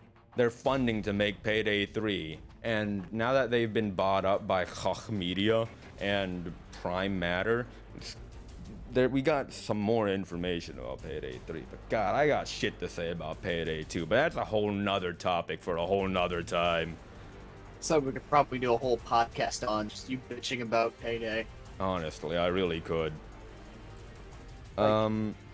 You're the crazy guy that they would be in their board meeting like, okay, what are we going to do to have some like big exciting thing that'll generate some money? And you'll be in the room, in just like hiding in the corner, be like, make Payday 3, and they're like, fucking, who let him in here? Throw him out of here. Yeah, I mean, to be fair to them, Overkill pretty much stopped existing because Overkill cannot make a single good game outside of Payday. Because, God, remember fucking Raid? Not Raid Shadow Legends, Raid World War II, which was basically Payday, but takes place in World War II, and 10 times shittier. And then, let's not even forget, like, we can't forget about Overkill's The Walking Dead. Yeah, the game that got delayed like 20 times over 2 years before eventually just being canceled outright. It literally released, and then they immediately deleted it, because it was so god-awful. Yeah. GameStop never got our copies. Like, we were just told to cancel it outright and cancel everybody's pre-orders. So, folks were not happy with me when I had to call a dozen people to let them know, hey, sorry, your game no longer exists. So, come get your money back. Did you be sure to tell them that it was such a shitty game, which is why it no longer exists? No, they never told me anything. So I had just chalked it up to, like, maybe developmental issues, like maybe they just couldn't get it to work right, which, I mean, clearly that's the case. But I don't know. I was giving them benefit of the doubt, so I'm just like, I don't know, man. They said it's not happening, so here's your money. Fair. But that's my shit on Payday 2 and Payday 3 and Overkill and Prime Matter and Koch Media. What else did they announce? A very apt choice of words. They announced there's some shit about Overwatch 2. Honestly, I don't care about it. I'll get Overwatch 2 when it drops because I've sunk in a lot of time on Overwatch 1, but I don't care too much about Overwatch in general anymore. They showed us new cosmetics for like how the heroes are going to look, and I think I heard that they showed a little bit of gameplay, which I mean that's cool and all, but just give us the fucking game. Give me a date, something. Like I want to play the game. I want to see what's going to happen. I just want a release date so I know when to expect it. But all this time, they've just been teasing Overwatch 2 using Overwatch 1. And it's like, hey, check out this new Sombra skin, this new Baptiste skin. Hey, we got some big plans for Overwatch 2, but we're not going to tell you what. It's like, fuck off. God. They announced Nier Automata's 2B for Fall Guys, which released earlier today. I don't know why that had to be a thing either. Why not? Fall Guys is just another one of those, like, crossed over with anything and everything, because, you know, people like skins. For Smite. It's like, why? Why did this have to be such a big announcement? Oh, well. It's whatever. It's whatever. I think Fall Guys, they're trying to just retain relevance. Yeah. I mean, part of them. I don't play it anymore, but you know, I like to see their success. It's a fun game. It never appealed to me, to be perfectly honest. It's a fun game. I came close to platinum it on PlayStation, but I could never get the 5 wins in a row. So that platinum will forever elude me. You could stream yourself trying to get platinum it and trying to get 5 wins in a row. I could. I'm sure that would generate. I probably could have generated a metric fuck ton of views if I had started streaming back then, because I was actually pretty damn good at the game. I was a beast at Fall Ball, the soccer one. But now at this point, I don't know how many people care. I also don't know if the PS5 has Twitch integration. And if it does, that's a good point. The PS4 has Twitch integration. I imagine the PS5 should. The PS4 does not have good Twitch integration, mind you. But fair. Don't you have an Elgato though? I do, but there's a delay between, like, you know, my reactions and what actually hits the camera. It's like less than a second delay?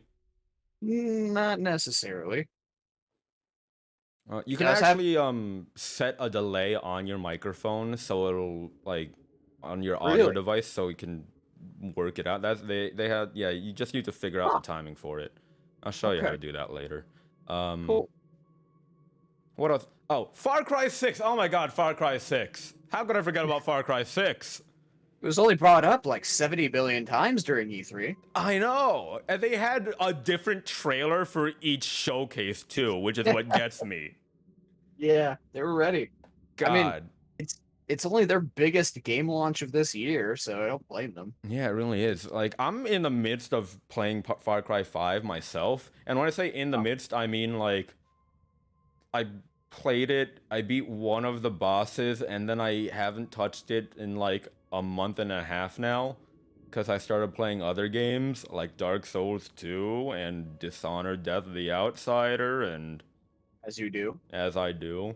But Far Cry 6 does look really good. In one of the gameplay trailers, I think it might have been the Xbox Bethesda one that they showed, you can get a companion. They introduced animal companions in Far Cry 5, right? Or Far Cry 4? Yeah, Fangs for Hire is what it's called. Yeah. In one of the trailers, I believe the Xbox Bethesda one, they revealed that one of the animal companions that you can have is a punk rock rooster. Yeah, the spiked cock, as my staff and I call it. The spiked cock, I love it. Oh my god. You know for a fact, I'm gonna cop Far Cry 6 and I'm gonna nab myself that cock. Yeah. As you do. As I do. Man, they announced a got- lot of Far Cry 6. There were like 25 different trailers for it. Holy shit. I'm upset because they didn't hardly give any attention to the dog, the little wiener dog Chorizo. Because he's a little wiener dog who's missing his back leg, so he's strapped to a fucking like little wagon thing to run around. Is he another companion that you can get? He is, and he is adorable, and I love it. That's adorable. But you know me, I'm gonna be using that cock as a companion. Oh yeah, you're gonna be swinging that cock all I'm over gonna the be place. swinging my punk rock cock all over the place. Oh, Evil Dead and Back for Blood. They both finally got gameplay showcases. Evil Dead and Back for Blood both look really good. I'm definitely gonna get those whenever I can. Yeah. Uh, You eat. go Go ahead. ahead. No, you go I ahead. had nothing to say. No, okay, fine. Evil Dead looked interesting. I'm going to get it because I know that's going to be the only thing Trevor will want to do for like 3 months. So, which will be fine. I'll play it, but I don't know. It feels like it's going to get stale after a little while, just from what I saw. Personally, I understand that, yeah. The gameplay that they showed was all more or less the same thing. So I hope that when it officially releases, it's gonna have a lot more, or at least have a really good story to back it up. Because where you lack in gameplay, you can make up for it in story, right? Yeah. Alternatively, where you lack in story, you can make up for it in gameplay. It's a very precarious balance in terms of game development and planning, but if the gameplay in Evil Dead the game really is subpar and repetitive, I genuinely hope that it has some killer-ass gameplay. It's also narrated by Ash Williams himself, by Bruce Campbell. Bruce Campbell is the finest man. No, okay. Back for Blood. I'm more excited for that one. Oh yeah, me too. I'm a lot more excited for Back for Blood. That being said, I think they hit on that a little too much during E3. That was another one of those games where they're just like, "Hey, check out Back for Blood. Do you remember Back for Blood? You excited for Back for Blood? Hey, do you want to play Back for Blood? Get ready for Back for Blood." In the Xbox showcase, they announced it again just to tell you all that it was going to be a day one Xbox Game Pass game. Which is okay, that's fun. I like that. I'd much rather buy it myself though, because I don't have Xbox Game Pass. I have it right now, but I only spent $1 on it and got that the free 3 months extra, you know? Yeah. And Pat and I both have Game Pass. We're Game Pass goons. Game Pass goons. But I'm really excited for Back for Blood. They released a new gameplay trailer with a new enemy. And Crow, you didn't play Left 4 Dead 2 until like fairly recently. Yeah, last year. Yeah, last year. And you enjoyed it. You really did enjoy it, right? Thoroughly. It was a lot of fun. We only played it a little bit together. I died the most out of anybody, but I also got the second most kills, so I don't know if that says anything good or bad. But I was active. I was a participant. Yeah. I used to do esports. I used to do Left 4 Dead 2 esports way back when, like 2011, I think, or whenever Left 4 Dead 2 first released. I was on a Left 4 Dead 2 esports team, and we just combat against other people in the versus mode, and I was fairly good at it. So I'm super excited for Back for Blood. The whole Game Pass thing, I agree they didn't need to show it so many times throughout all of E3. Yeah, I don't care too much about it being on Game Pass, but I'll talk more about the Game Pass later. The last thing I do want to discuss is the one thing that I really truly cared about for all of E3 and the Summer Game Expo. Elden Ring exists! Elden Ring exists! You were so excited when that got announced. It's okay. It's okay, buddy. It's been so long. It was announced way back in like 2018, and then we heard nothing Yeah. about it. And then now Yeah. finally, we not only get a release date, but we also Mhm. get gameplay trailer. We got a trailer Yeah. showing gameplay, and it's gonna have a horse that can jump and double jump, and it vanishes to go to safety, and it's gonna be, oh my god, I can't wait for Elden Ring. January 21st, 2022 on Xbox and PlayStation and Steam. I can't wait. See, I'm very excited because it's just a FromSoft Skyrim, but better. And I'm getting into FromSoft games, and that's great and all. And my hope is that we'll finish Demon Souls before that comes out, so that way I can stream. I mean, I'm gonna stream it regardless, but I know you're also going to be streaming it, so that is going to be competition for me. I might So I'm not gonna- stream it. I've never streamed a Dark Really? Souls game. Why not? Just cause like I started playing Dark Souls 2, right?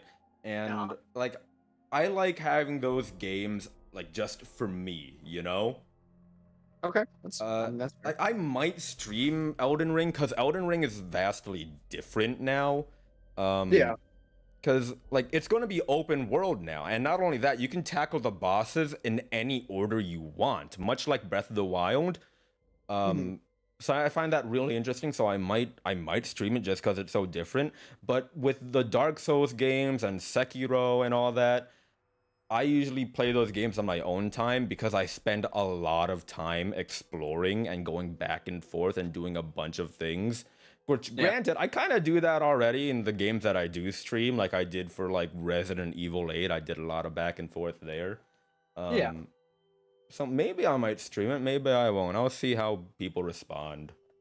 We'll see how poorly I do, and just be like, you know, fucking watch this. Crow, Fucking- I'm gonna be real with you, Crow. I watched you play Yeah. Demon Souls twice now. Uh, Both times, you have not even been able to get to the first Look, boss. okay, look, it's fine. Don't worry about it. I'm working on it. I'm getting better. I hope promise. so. For your sake, I hope so. Yeah, no, it's fine. It's fine. Don't worry. I got this. Have I ever not had this? I've got this. Don't answer the question. It was rhetorical. I've got this. All right, I won't answer the question. Good. That's pretty much all there is for the Summer Game Fest Expo, whatever. We can move on to actual E3 now, if you'd like. Yeah. If you have nothing to say more about Elden Ring. No, I mean, like, what else is there to say that hasn't already been said? Like, let's be real. The Summer Games Expo was a check out Back for Blood. Here's Elden Ring. Everything else is irrelevant. Yeah, that's pretty much it. There's also just like, hey, here's some like random indie games that you might be interested in, and also a couple of bullshit crossover events. 10 minutes of Kojima, Tiny Tina's Wonderlands, Metal Slug Tactics, Some Among Us, Jurassic World Evolution. Those are probably the biggest announcements at the Summer Game Expo. Yeah. But even they pale in comparison to a lot of stuff that was announced during the actual E3. Oh, yeah. Well, mostly just from the two expos, Nintendo and Xbox. Everything else in between was kind of... Ubisoft had some good stuff. Speaking of Ubisoft, tell us about that good stuff. You want to talk about Ubisoft Forward? Yeah. Well, God, what the fuck did they... Rainbow Six Extraction. Yeah, it's Rainbow Six Siege, but with aliens, I guess? Yeah, a while ago, I think this was Halloween 2019, I think.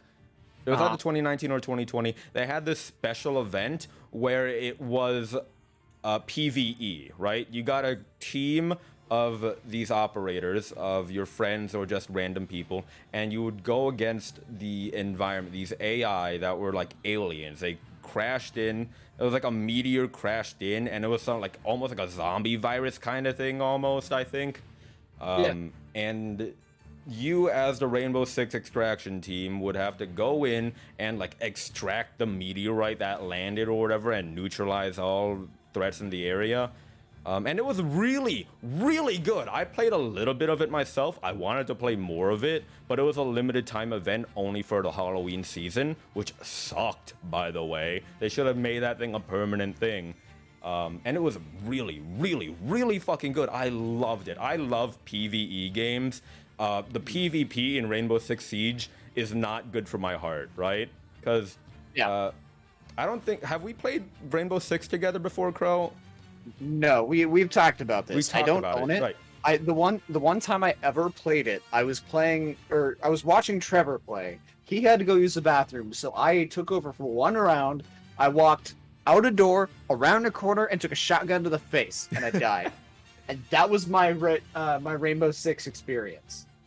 I love Rainbow Six Siege. It's a great game. I watch a lot of YouTubers play it myself. Oh. It's just I could never play it myself because it has such... Not only does it have such a high skill ceiling, which I'm sure that if I keep playing it, I'll get there, not like any game. And I played it with Snake and a bunch of his friends, and I got a whole like 5 kill one time, and then I disconnected. I think I told you about that.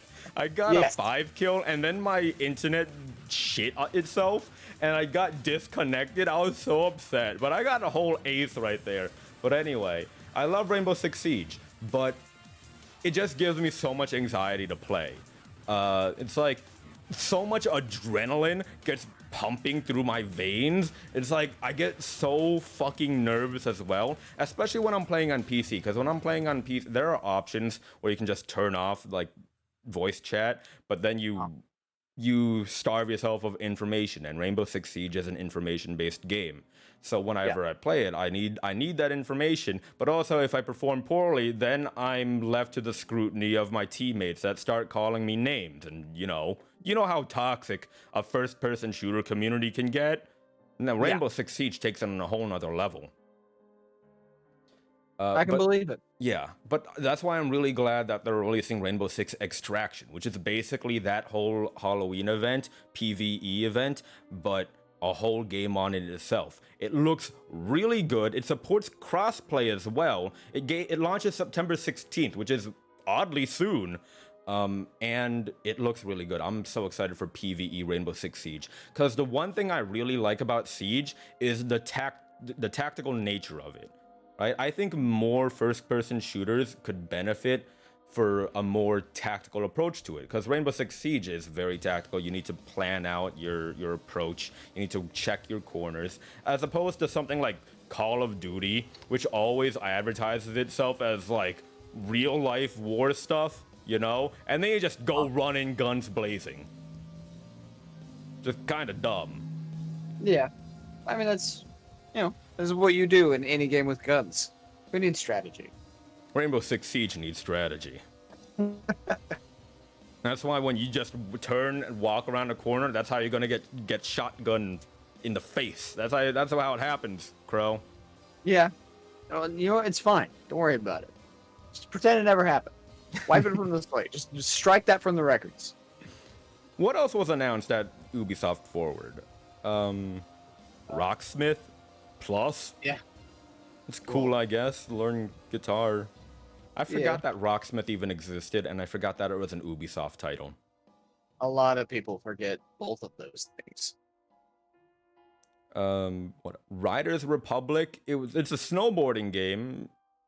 It looks cool, I guess. Riders Republic is a lot of riding things. It's not just snowboarding. It's like dirt bikes and shit. And weirdly enough, they're almost taking like a MMO type route, because apparently there's like a hub or something where you can like hang out off of your modes of transportation. Oh, that's interesting. Yeah, like I will probably never play it, but it's a neat concept. So it's an MMO sports game. Yeah. That's weird. I don't know how that's going to play out, because then, like, most MMOs, you think of MMORPG, right? Yeah. And or you think of an MMO like a lot of MMOs have a lot of interactivity with other players. Like, MMORPGs have, like, a whole market system, and there's a lot of talking to other people. and there's like a skill progression system, which is what makes it an RPG. How is an MMO sports game gonna work? Like, you can take games like FIFA or whatever, shit games as they are, they're just multiplayer games, it's online multiplayer. If that's all it takes to be MMO, which I guess is, because MMO stands for massively multiplayer, then sure, pretty much any game could be an MMO then, but... Yeah, but like, I don't know, it's different with those games because, well, yes, there's a massive amount of people playing the multiplayer.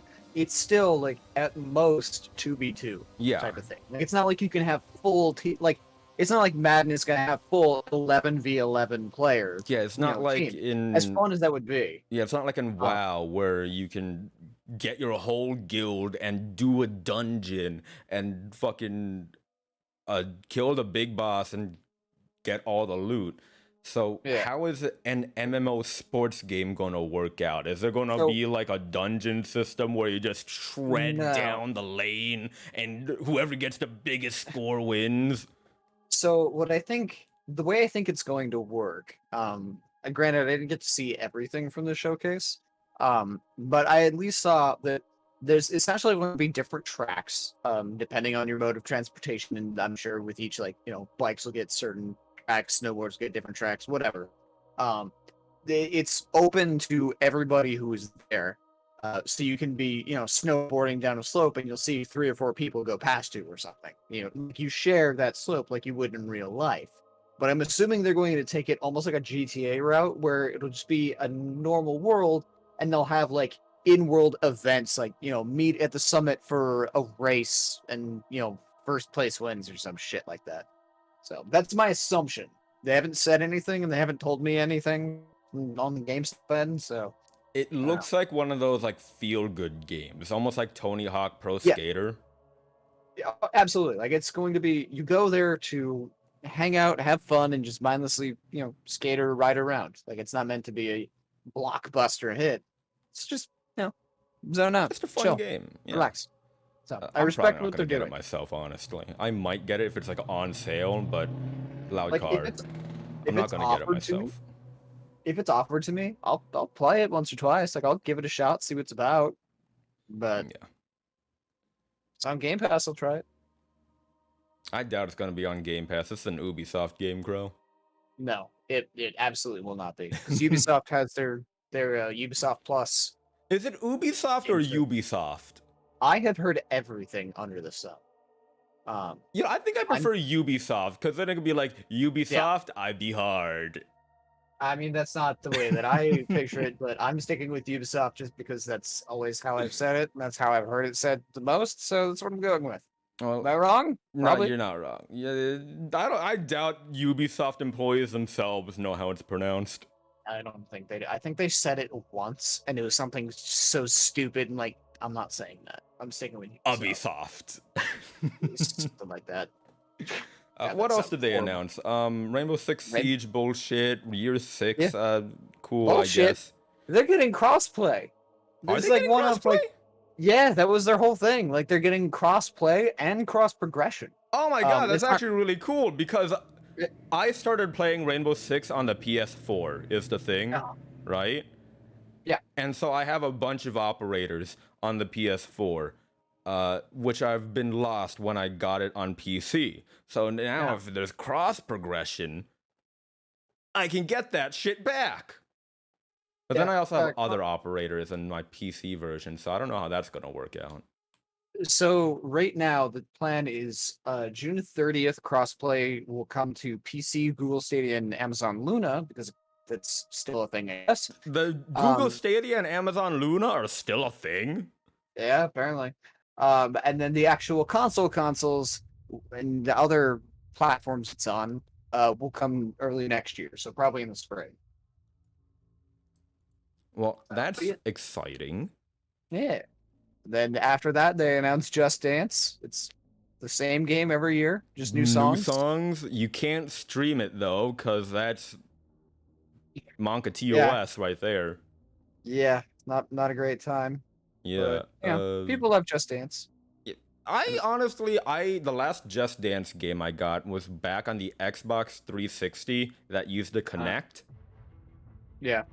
I enjoyed it. It was a good workout. It was a fun like party game as well. You got friends over and you just did dumb dances. It was fun. I never played Just Dance. I will never play Just Dance. You should try Because Just Dance. Crow, we need to get you a Just Dance. We need to get you No, Just no, Dance 2022. And we're gonna fucking shake it up and fucking hey, Crow, you gotta shake what your mama gave you. You know what I mean? You gotta Mama did not give fucking me much. Mama Bird did not give me much. the game launches No, November 4th as well, so that's really soon. Yeah. Look, no, the phrase "white boy can't dance" applies more to me than probably anyone you ever met. Here's the thing, Crow. Just my Dance school dance- teaches you how to dance. Okay, look, You just trying to mimic teach the me how to movements. look. That's like trying to teach you how to read. Okay, it's just not gonna happen. Just pretend and move on. Assassin's Creed Valhalla. We got some DLC. That's cool. I haven't played Assassin's Creed Valhalla. I haven't even completed Odyssey. It's so good. It is one of my favorite Assassin's Creed games, and it's like in my top, we'll say, 100 favorite games in general. It is probably the best game they have released in the like Assassin's Creed line, just objectively. But I haven't finished it, so I can't say how it stacks up against all the others. Because like Black Flag is still my favorite right Black now. Flag is by far everyone's favorite, and ever since Black Flag, they've been trying to like recapture or like get the essence of what Black Flag brought in the sailing system and the shanties and all that. It's all about the boats. It's all about People the love boats. boats. Ever since Black Flag, it's been all about the boats. But Black Flag introduced the shanty system. That's when a lot of people started getting into shanties. Yeah.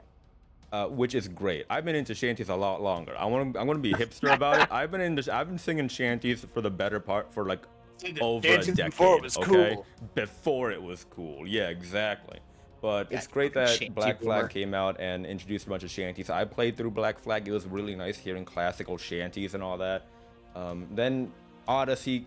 No, what came out first? Odyssey or Origins? Origins. Origins came out. I have no Yeah, idea what happened in Origins. Yeah, Origins is the one that took place in Egypt. It was the first actual assassin, like of the Assassin's the Order. origin story. Yeah. It was also the first one to take this new RPG-esque approach. That's right. That it did phenomenally well. So they took a year off for the first time, like ever, to give the game actually 2 years to develop. Then made Odyssey, the one based in Greece. Yeah. That one did even better. And so in they took Odyssey, you can another play year as off. you can choose the gender of your character as well. And from then Yeah. on is when they introduced that mechanic when Valhalla released. And you can also choose the gender of your character, male or female. And Yeah. not a lot of people know this, but if you buy the a physical copy of Valhalla, and in the you get the box, you can take out the box, right? Take out the box art. On the flip side will be box art of the female character. Yeah, you can have either Ivor, depending on which one you want. Yeah. Um, It kind of sucks yeah. that you got to do the work, and it's not like you got to do the work and take it out and flip it around to do that. oh, wow. But hey, It's not a lot of work. it's not a lot of work. yeah. Yeah. It's a great game, and I very much love it, and I was super excited. There's a little bit of bias because I myself am Norwegian, so Crowbird touches on Cannon my is a heritage. Viking himself. It's true. But yeah, it really good, and I believe they're taking this year off, so there won't be an Assassin's Creed this year, which is good because that means they're taking more time to make sure that the game is good, and I will be very excited for whatever next year's Assassin's Creed is. Yeah, I hear the Viking shanties in Assassin's Creed Valhalla are great. They're a fun time. Because that's all it was. Like they're not musicians, they're not bards. They're just guys having a good time doing what they do. Killing Exactly. people. That's the thing about shanties. Shanties are work songs. I could do a whole other episode of another podcast about Well, shanties in general. That'll be another one. That'll be a future podcast. Future episode. We'll bank that idea from we don't have other ideas, which will probably come up sooner than later. They announced a bunch of Netflix movie or shows in Yeah. Ubisoft Forward. Does anyone care about those? No. Nobody Okay. cares. Nobody's gonna watch it. Nobody cares. Far Cry 6 though, Far Cry again, 6. this time, I was excited about this. This is actually I was surprised, not because of what it was, because I saw this was leaked like the day before.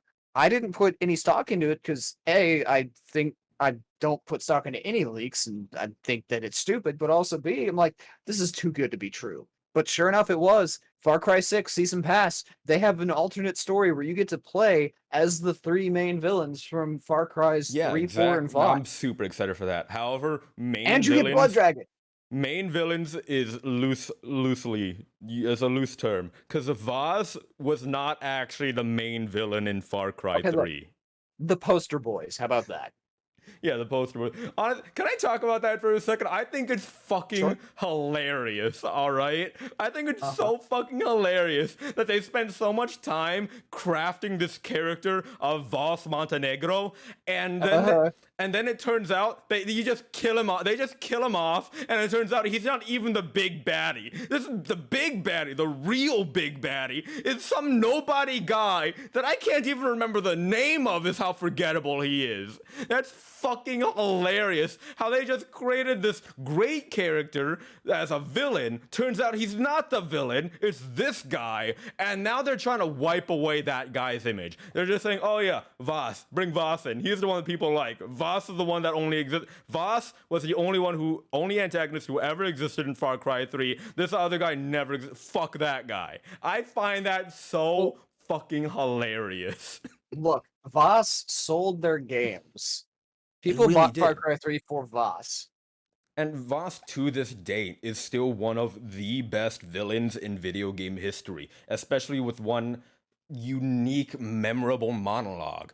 Do you want me to tell you what the definition of insanity is? He's the Insanity. face of They do Far the same Cry. thing. He really is. They did such great work creating Voss, and they've been trying to recapture that sort of villain persona ever since. They've been trying to chase that high that was Voss. Like Pagan Min, in Pagan Min, he was okay, I guess. Pagan Min was an okay villain.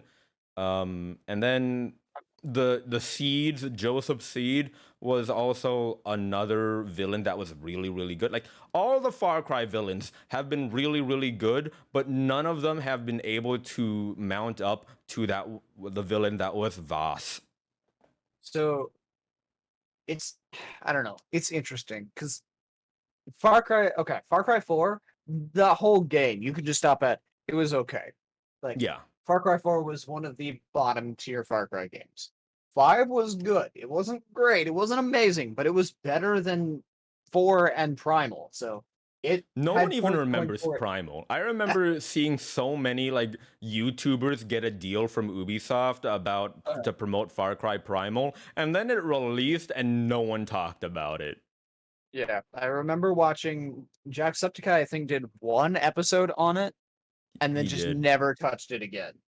So, but anyway, my point, Voss, I don't know, something about him was like likable and hateable. Like, you like to hate him.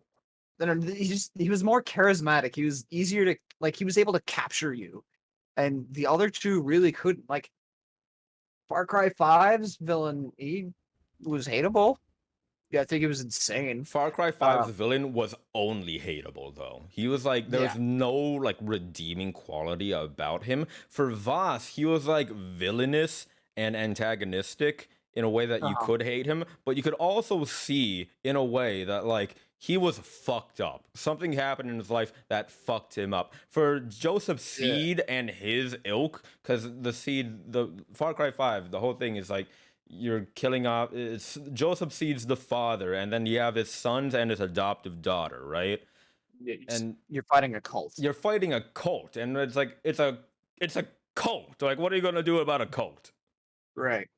It's going to be interesting to see how they address it in Far Cry 6. Because, like, yes, they want a new villain that can have the same, pop culture influence that Voss had.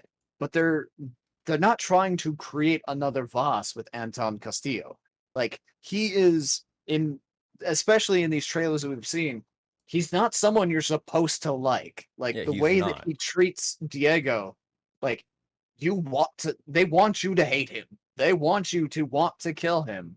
And I think that Diego is somehow going to end up being the main like I almost feel like they're setting up Diego to become the new Voss. No, that's the really interesting about Far Cry 6. Like they show all this stuff about Anton Castillo, played by Giancarlo Esposito, by the way. From you might know him from Better Call Breaking Bad. Saul or Breaking Bad. Never watched any of those shows, but I hear he's a really good actor. So, but anyway, the whole thing between Anton and Diego is such like it's so nebulous. It's so up in the air. You don't know what's going to happen. You don't know if it's going to be a defined thing or if it's going to depend on your actions in the game. It's really, really interesting. And Mhm. the thing with Anton painting himself as the main antagonist is that they've gone back to what Pagan Min was, right? They've gone from Voss as in just like crazy psychopathic drug dealer, and Joseph Seed is the leader of a cult who's like preaching the word of God in his own way. Then you have Pagan Min, who was a dictator. And now you have Anton Castillo, who is also a dictator of a nation, both of nations.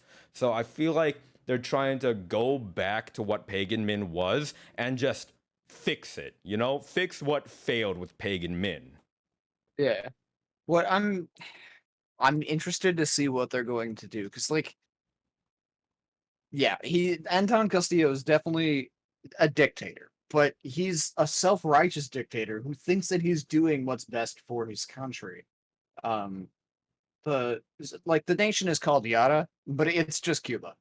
Um, but he thinks that without him, Cuba would devolve into anarchy and destruction. So I'm curious if he can translate that into actually some sort of moral gray area and make sort of second guess why you're fighting, or if it's just going to be like, no, you're just an egomaniac dictator, you need to die. So They we'll see. kind of did that in Far Cry 4 with Pagan Min, because if you play through Far Cry 4, you realize that the two choices you're left with at the end of the game, who to side with, for the I forgot what they're called, the revolutionists. Yeah. Uh, None of them are good. No. One of them turns their nation into a slave nation, and the other one turns their nation into a drug dealing nation. Neither of them are good.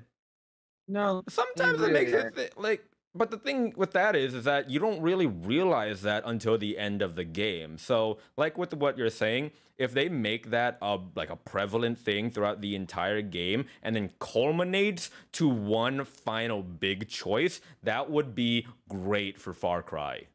Yeah, they need to see this. They need to seed this, sow the seeds of doubt. That's the phrase I'm looking for. Early on, and cultivate that as you go. Yeah, sow the Joseph seeds of doubt. Uh, Yeah. but that I think we talked about enough about Far Cry. One last thing to throw out: Season Pass includes Far Cry 3 Blood Dragon. Never played it. Super excited. Far Cry 3 Blood Dragon's really good. It's like this vaporwave hyper pop kind of thing. It doesn't take itself seriously at all compared to the other Far Cry games. I also find it funny they did like Blood Dragon was conceived as a DLC to Far Cry 3, so it's just eternally living in DLC, and I Yep. love it. Anyway, my Last two favorite part of games the announced. What's your yes, favorite game? Tell me, Crow. my favorite game of the Ubisoft announcement, Mario and Rabbids Sparks of Hope, the sequel to the original Mario and Rabbids tactics game, so we already know that I love it. Looks fucking beautiful. It almost like it looked a little weird because they were doing the same as a lot of other trailers, kind of interspersing, cinematics with snippets of gameplay. It almost looked like, even though it was tactics, it's not grid based like a lot of other ones, but more free roaming with the combat. So I don't know how to feel about that. Um, I will wait to see more of the actual gameplay. I'm gonna pick it up regardless, because it's a phenomenal game, and if anybody has not played it and has a Nintendo Switch, the game is stupid cheap right now. So please buy it and try it. and have fun. The first Mario plus Rabbids game, not Sparks of Hope. Yeah, That's yeah, yeah. releasing 2022. Yes, I mean when that comes out, pick that up too. Support this game. Show them that it's good, so they'll continue to make more. I have yet to complete the first Mario plus Rabbids game, but I did enjoy it. I did really enjoy it. It is a fantastic game that I binge played as soon as initially when it came out. I'm like, that's stupid. I don't want to play that. But then I picked it up because it went on sale for like $10. And when I finally played it, I like binge played it for a couple weeks. Yeah, it's definitely one of those games that you don't expect to be good, but then when you play it, it's like, holy shit, where's this game been all my life? And a lot of people say it's gonna be shit because of Rabbids, because people are so sick and tired of seeing Rabbids everywhere. Yeah. For those of you who don't know, Rabbids were essentially the minions of like the early 2000s, and now they're making a comeback. They were the death of Rayman. They were the death of Rayman as well. They were originally characters in the Rayman series, and then the Rabbids just blew up and left Rayman in the dust. Don't mistake my adoration for this game as adoration for the Rabbids. The Rabbids, I think, contribute very little to the game itself.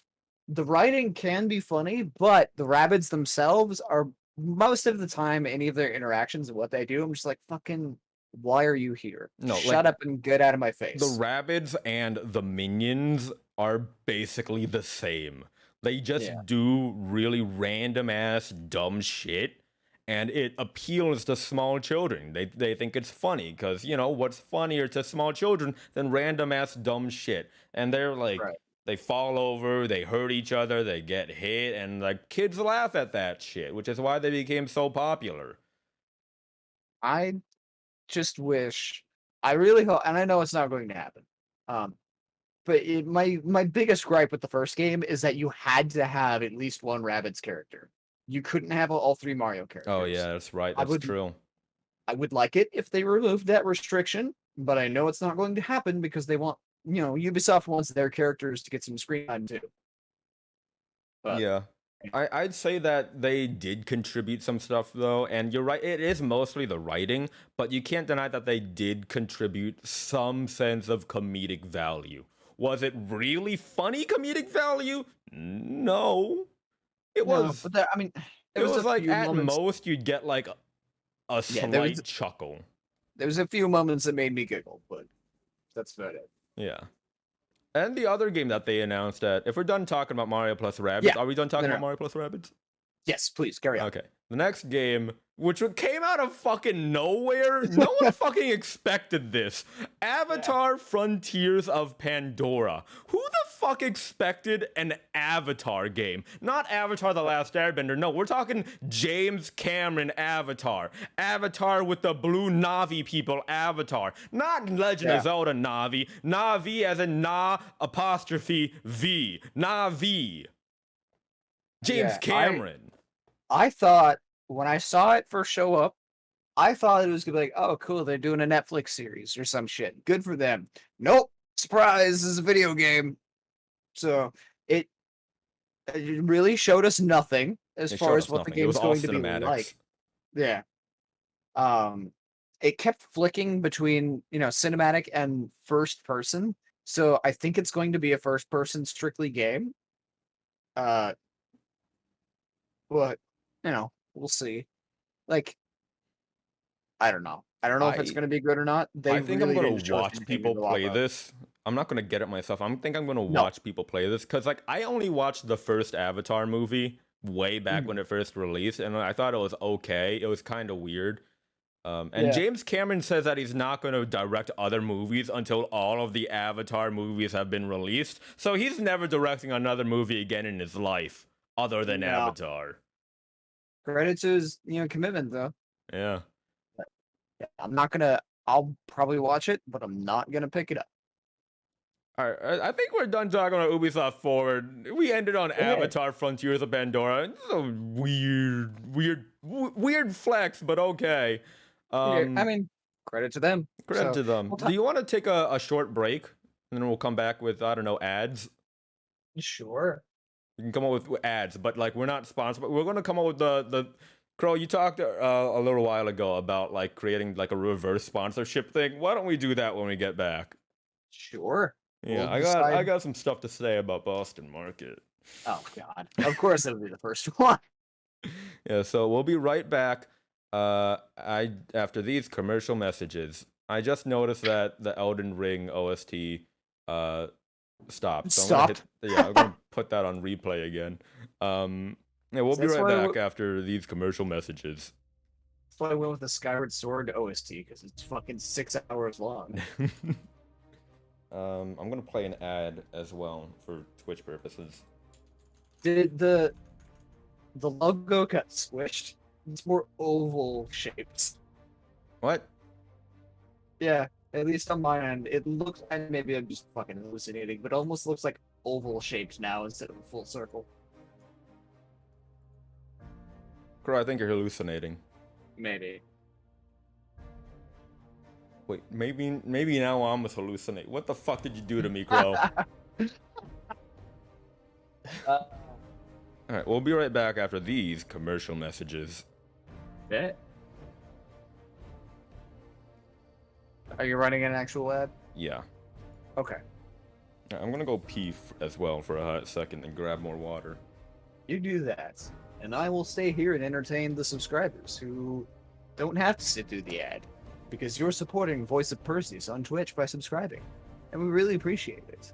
Well, I don't benefit from it in any way, but he's my friend, so I benefit from his happiness by, my friend is happy. So that's good. But, oh, hey, I'm also getting an ad. I think. Yeah, okay, that's fine. Whatever. I can still talk to you guys because I'm part of the stream. So, I hope you all are enjoying the show. It has been a long time coming. Perseus and I have been discussing doing this for, God, it feels like years. Like, essentially doing this very thing, but never really put it into action. Never really came up with a format for it. We still don't exactly have a format or know entirely what we're doing. But, we're flying by the seat of your pants, figure it out as you go with it. And enjoying our night. Having fun talking with one another. And hope you guys are having fun as well. It was initially we were planning to have Miss Meowie Cat Cat with us as well. She unfortunately got sick with laryngitis, I think she said. She essentially lost her voice, so not able to contribute to a show about talking if you can't talk. So we're hoping that she will be able to join us on the next stream.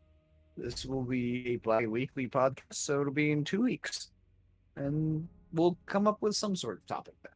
I don't know what it's going to be about, but we'll figure something out. Worst case scenario, we just come up with something as we go and start chatting about God knows what. How's everybody's nights going? Since we're taking a break from the podcast, I can address the chat directly. I have been watching. Varagoth, if you're still there. I have been reading the chat as we've been going, and I know Perseus has been as well. I will be at the end of the Xbox and Bethesda segment. I was going to address Game Pass specifically.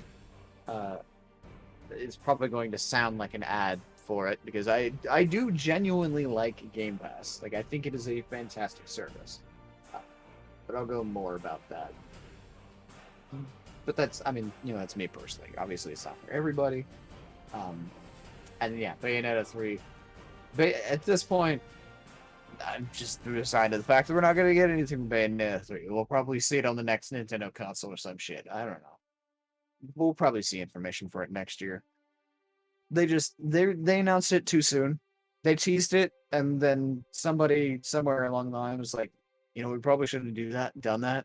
It was a little premature and early on our end. So they just swept it under the rug.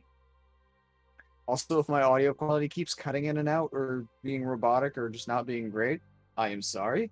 My internet is just having a rough time of it right now. I'm chalking it up to the weather because we have some very bad storms going right now, and I'm imagining it's going to be persisting through the week. 'Cause that's what it says according to the weather app. So I don't know, but it's fine. I'm sure it's fine. Hope it's fine. It's fine. It's not fine, but it's fine. Perseus, are you there, buddy? Okay, let's say like I've run out of things to say, so Just in time. I was gonna make fun of how long you take to pee if you weren't there, but you're here, so I I don't did have to pee make fun for of a you. really long time, to be fair. Well, just pee while you're walking. That way you just have to get there, say you did it, and then walk back. Anyway, do you want to do a reverse sponsorship kind of thing? Because I got words to say about Boston Market. Sure. Perseus, tell me, we've talked about this before, about how since people aren't going to pay us to talk about inane bullshit, we'll talk about them because we like supporting stuff we like. And there's hopefully somebody they that pay you, us. right. And there's somebody that you like very, very much. Why don't you tell me who that is? I do. Let me tell you who my one true love is. My soulmate, if you will, is Oh, the Perseus. one, the only Uh-huh. Boston Market. Uh-huh. Boston Market, if you're listening, Boston Market, I love you, Boston Market. Come back to me, Boston Market. We used to talk so much, Perseus. Boston Perseus. Market. Yeah? Hey! What? Yeah, I'm okay. I'm okay. I'm back. Focus. Yeah, Focus. focusing. Tell us why you love Boston. Boston Market has some of the greatest food that you can get at a place that is technically considered fast food. Imagine, if you will, a Thanksgiving dinner ready for you in like 5 minutes. A full Thanksgiving dinner. I'm talking like prime rib, meatloaf, and fucking rotisserie chicken with mashed potatoes, gravy, macaroni and cheese, fucking garlic potato wedges, and you get cookies. their desserts, you got their pies, you got their brownies, all baked in-house. I think their pies are baked in-house. Their brownies are probably packaged, honestly. But it is some of the greatest food that you can get at a place that is technically considered fast food. Boston Market, I love you. Please marry me. And they have a drive-through, so you can still get the food and not have to deal with being inside. That's right. And they also do local catering. Yeah. I'm sure you could probably get food from them through delivery apps, but You can get Boston Market. You can order from the Boston Market app itself as well. Yeah, that's they right. can do that. Yeah, they have their very- own app. That's very cool. Oh, I should hold probably on. I download forgot that. to talk about one of my favorite things that Boston Market offers. I get this all the time. Every time I go to Boston Market, like I'll get this all the time, no matter how much I've already ordered. I will always order at least one rotisserie chicken pot pie. Their rotisserie chicken pot pie is so good. It might also be because I associate it with my childhood, back when times were easier, simpler, and better. Because I grew up with my cousins, they would get like Boston Market for me. They'd specifically get me the Boston Market chicken pot pie because I was a wee lad and didn't know any better. The chicken pot pie is so good. I love it. I will always purchase at least one rotisserie chicken pot pie every time I go to Boston Market. Also, I should mention that every order that you make at Boston Market comes with a loaf of cornbread. Yeah, and it's actually pretty good. It's Like, really good cornbread. I've never been much of a cornbread guy, but their cornbread's pretty good. Yeah, you can also get you can also just order a basket of cornbreads if you want. But they usually come with other orders as well. Like you can just order fucking quarter white with a couple of sides, and they'll just throw in a cornbread in there. Mhm. They also get sandwiches. You can get sandwiches at the Boston Market. To be honest, I don't really care much for sandwiches in general, but I'm sure the Boston Market sandwiches are some top-tier sandwiches. Go to Boston Market, purchase Boston Market if you can. It's really only an East Coast thing, so I'm sorry if you're like out of not East Coast or you're out of this country. Sorry about that, but Otherwise, Boston Market, hey, marry me. I might actually go to Boston Market tomorrow because I have one right down the road from where I work. Tell them that I sent you, Crow. Tell them that I'm me, sure- voice of Perseus, sent you. I'm sure nobody in the store will know who you are. They have Anyway. to know who I am. With how many times I've tweeted at them, they have to know who I am. You're on some kind of blacklist. Deny service too. Anyway, we should get back to the show. Let's get back to the show. The next one that came up after Ubisoft was probably the front runner for most of the show. And I was kind of back and forth about these guys. Enix. No, shut up. Bethesda and Microsoft, their big showcase. It was kind of the headliner because they've always been separate until the big acquisition last year. So people were wondering, what was it going to be like? What sort of games are they going to show off? Will Xbox finally get some exclusives? And they delivered. They certainly delivered. They opened up with Starfield, a game that they've been saying they were going to be doing for like half a decade now. The game they said had to come out before Skyrim would come out. Or not Skyrim. Wow. Elder Scrolls 6. Skyrim already came out 50 times over. The Skyrim sequel. But yeah, this had to come out before Elder Scrolls 6 would come out, and now here we are, coming out next year, 11/11/2022, because I don't know, they've just got a hard on for that date, I guess, because Skyrim came out 11/11/11. But it was described as Skyrim in space. Yeah, which is basically just Outer Worlds, if you think about it. Yeah, it's just which they also announced. Yeah, they did. We'll get to that in a second. But Starfield, they gave us a lot of, it was a cinematic trailer, so they gave us a lot of nothing with everything. It was all fluff. But also, I'm just excited. It's space. It's a space game. Yeah, it looks really cool. I love space games. I love space too. Space is so cool. My one worry, though, about this game is that it's going to take the same route that Skyrim did, right? Because Skyrim was a great game in 2011 when it first released. Now it's been released fucking 50 times over on 38 different consoles. Like, why the fuck did that happen? I think it's going to be more follow the Fallout 4 route, where it's going to be great, and they're going to sell the Game of the Year edition for forever and a half, but they're not going to port it to everything under the goddamn sun. I think Skyrim was an anomaly. I hope Skyrim was an anomaly, because holy shit did they milk Skyrim to the bone. Yeah. But, I mean, can you blame them? Yes! You know what? That's fair. After that... The game is still $60! Yeah. That's fine. They released a VR version. They did. And they it was killed the broken mod shop.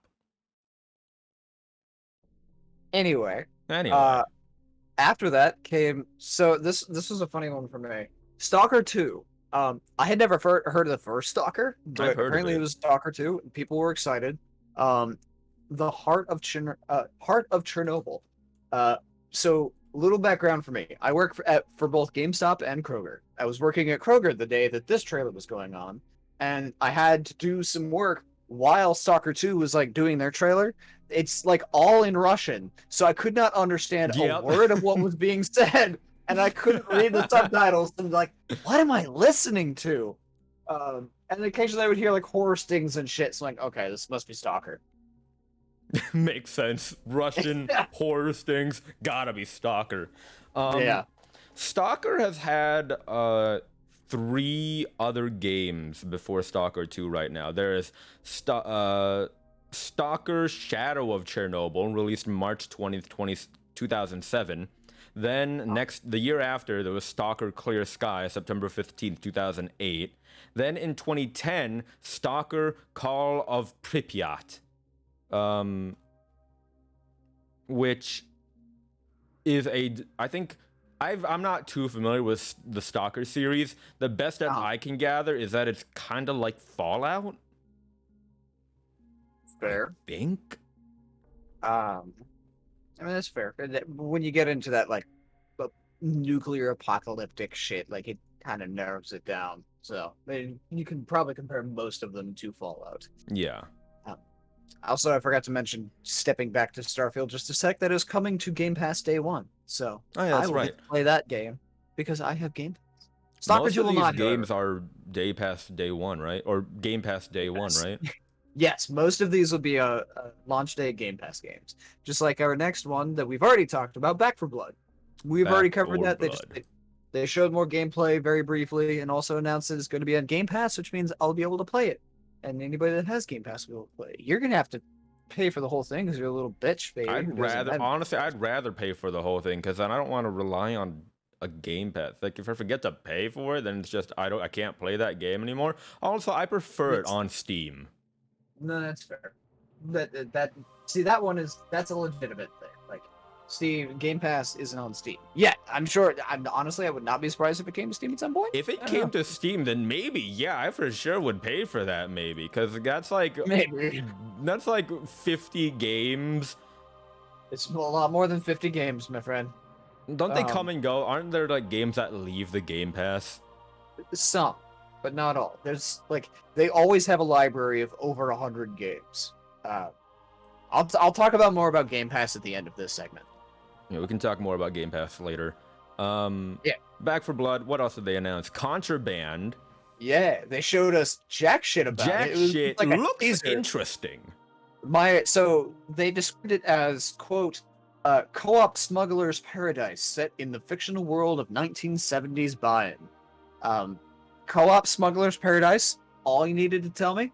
I am all for it, and it's coming to Game Pass. So Yeah, I will play it. I'm super into what they described it as. I just wish that they showed more gameplay because it looks really interesting from what we hear and based on the cinematic. Maybe it'll just be a better payday. We'll see. When it says co-op open world to me, that sounds like a more open world version of something like A Way Out. I don't know why, because it's like a smuggler's paradise. I think it's just the word smugglers gives me A Way Out vibes after the breaking out of the prison and all that. That kind of gives me GTA vibes, but I don't know. Fair. Not a lot of information released on that, but the next game that they released, super We got- stoked for. Yeah, we got a lot of information about that. Sea of Thieves. A pirate's life.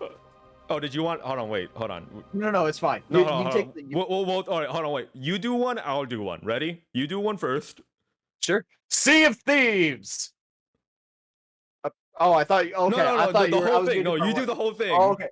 Sea of Thieves, a pirate's life. And now I'll do one. Sea of Thieves, a pirate's life. And now, why don't we just do the thing that you want to do, where you do Sea of Thieves and I'll do a pirate? Why don't we do that? Just so Sure. we cover all bases.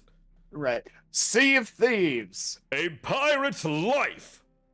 Now, why don't we reverse the roles? So I'll do Sea of Thieves and you do a pirate's life. Ready? Sure. Yeah. Go for it. Sea of Thieves. A pirate's life. All right, great. Now that we got all our bases covered. Cool. You see, Microsoft, whichever studio is in charge of it, Rare. Rare? Take those clips, whichever one you want to use, whichever cut works best. It's all yours. Just Yeah, call me. so you can just call us, wire us the money, send us a Yeah, check. we'll hash out the details later. Just take your pick and then we'll talk. Yeah. Anyway, Pirates of the Caribbean? yes, Captain Jack Sparrow coming Davy to the Sea of Thieves. Jones? I am a huge Johnny Depp fan. Love the man.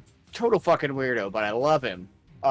Love Captain Jack Sparrow, but being able to fight Davy Jones, that has me excited. I want a big bad naval boss fight. I'm so excited. to be able to fight We haven't fucking played Davy a lot Jones. of Sea of Thieves recently, is the thing. No, it's been a Um, while. Yeah, I But think we'll get too soon. it- It comes out in 4 fucking it days. comes out so soon. I'm super excited. I'm so excited for it.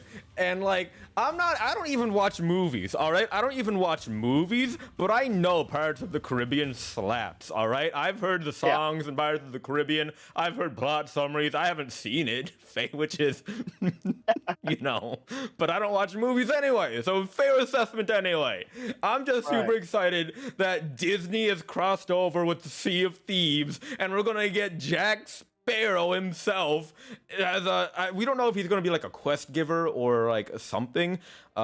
He's probably going to be a quest giving NPC, let's be honest, based on what we know about Sea of Thieves. Yeah, probably. But we're super excited. All of us are super excited about that. It almost looked like he's going to be non-stationary. Like he's actually going to move around and fight with you. That is what it looks like, but it's also possible that it was all just cinematic because they've done that before, which I wouldn't doubt. But we still haven't beaten all the other Tall Tales. I think we've done one at most. I've done the first one twice now, and then we started doing the second one, but then we never finished it. So we gotta get back in there and finish those Tall Tales. We do. We just need to set aside a day to stream for Sea of Thieves. Yeah, that's what the Longest Johns did. They found out that one of their bandmates never completed any of the Tall Tales in Sea of Thieves, so they dedicated an entire stream day to getting all of the Tall Tales done. I don't know if we'd be able to do it all in one day. Because probably not. There's a lot. There's also a lot of Tall Tales now. Yeah, but we can. This comes out on Tuesday. Do you want to just make Tuesday Sea of Thieves Day? We can do Tuesday Sea of Thieves Day for sure. Sure, let's do Tuesday Sea of Thieves Days. Yeah. We're Sea of Thieves coming to you on Tuesday. We're super excited for Sea of Thieves: A Pirate's Life. Oh my god, super excited. It's gonna be so much fun. So many shanties to be had. So many shanties. Are we done talking about Sea of Thieves? We're done gushing over Sea of Thieves: A Pirate's Life? Yeah, we'll gush more on Tuesday. We're actually playing the game and get to just nerd out, freak out about getting to play Pirates of the Caribbean stuff. I want to fight Davy Jones. And there's clan people. There's clan people and mermaids. That's right. There's non-skeletons. Not enemies that aren't just skeletons. Holy shit! I never thought we'd see the day. I always thought Rare would just keep rehashing skeletons over and over and over again, but nope. New things. Oh my god, super excited for that. They grow up so fast. They really do. They really do. Speaking of growing up, the next game, I was thoroughly impressed. Battlefield 2042. So I was actually kind of surprised you didn't touch on this because that's what I was thinking of on the whole Wednesday thing. On Wednesday, they showcased Battlefield 2042. Oh, did New they? Battlefield. Yeah. They dropped the cinematic trailer on Wednesday, and I'm like, this looks interesting, but also it just looks like Just Cause 4, but with more guns. But then we got actual gameplay of Battlefield 2042. At first, I thought it was cinematics, but eventually I put 2 and 2 together and like, oh, this is what the game looks like. It is wild shit. So it does look super cool. They only showed us the one map, but it is a full-blown city with skyscrapers that go hundreds of feet in the air, with cranes, and there's helicopters and jets, and there's a fucking tornado ripping through the city, and you get like a wingsuit, you can fly with the tornado and shoot people in the skies. It is just batshit insane, and I love it. I don't know why. Really cool. I've never liked Battlefield. Neither have I. Never cared. I've tried Battlefield 1 and Battlefield 4, and I was garbage at both. And I think that their stories are kind of lame, but this one doesn't have a single player mode. The story is going to be, strictly multiplayer, a la Call of Duty Warzone. Yeah, that's no single really player. Interesting.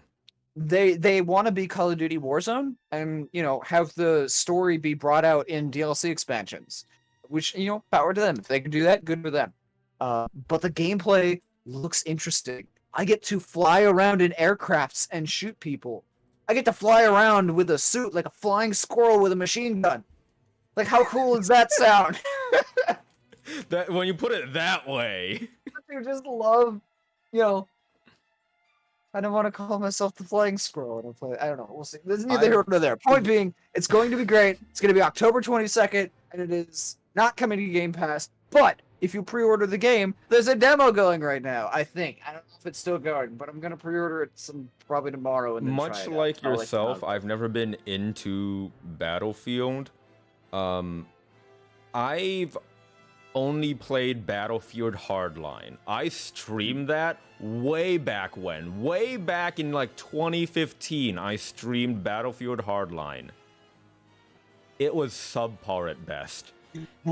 And I do own Battlefield 3 and 4. I got Battlefield 4 recently because it's free. You can claim it now on Twitch with Twitch Prime. Really? Yeah, it's one of the Twitch Prime free games that you can get. I haven't played either of them. Maybe I'll play one. Maybe I'll play Battlefield 4 in the near future to see to gauge if I'll get Battlefield 2042. But 2042 does look actually really fucking good. Yeah, like anybody that has not seen the, I would say watch the gameplay trailer by Xbox because it's a lot more interesting and hype than the reveal trailer. But like, if you haven't seen it, watch it. There's a lot of gunfire. There's a lot of explosions. I'm pretty sure, I don't remember. There's a lot of shit that happened during E3, but I'm pretty sure this is Battlefield. A dude in a jet being chased by another jet goes up into the fucking atmosphere, ejects himself, pulls out a rocket launcher, and fucking blows up the pursuing jet before dropping back in. It's so cool.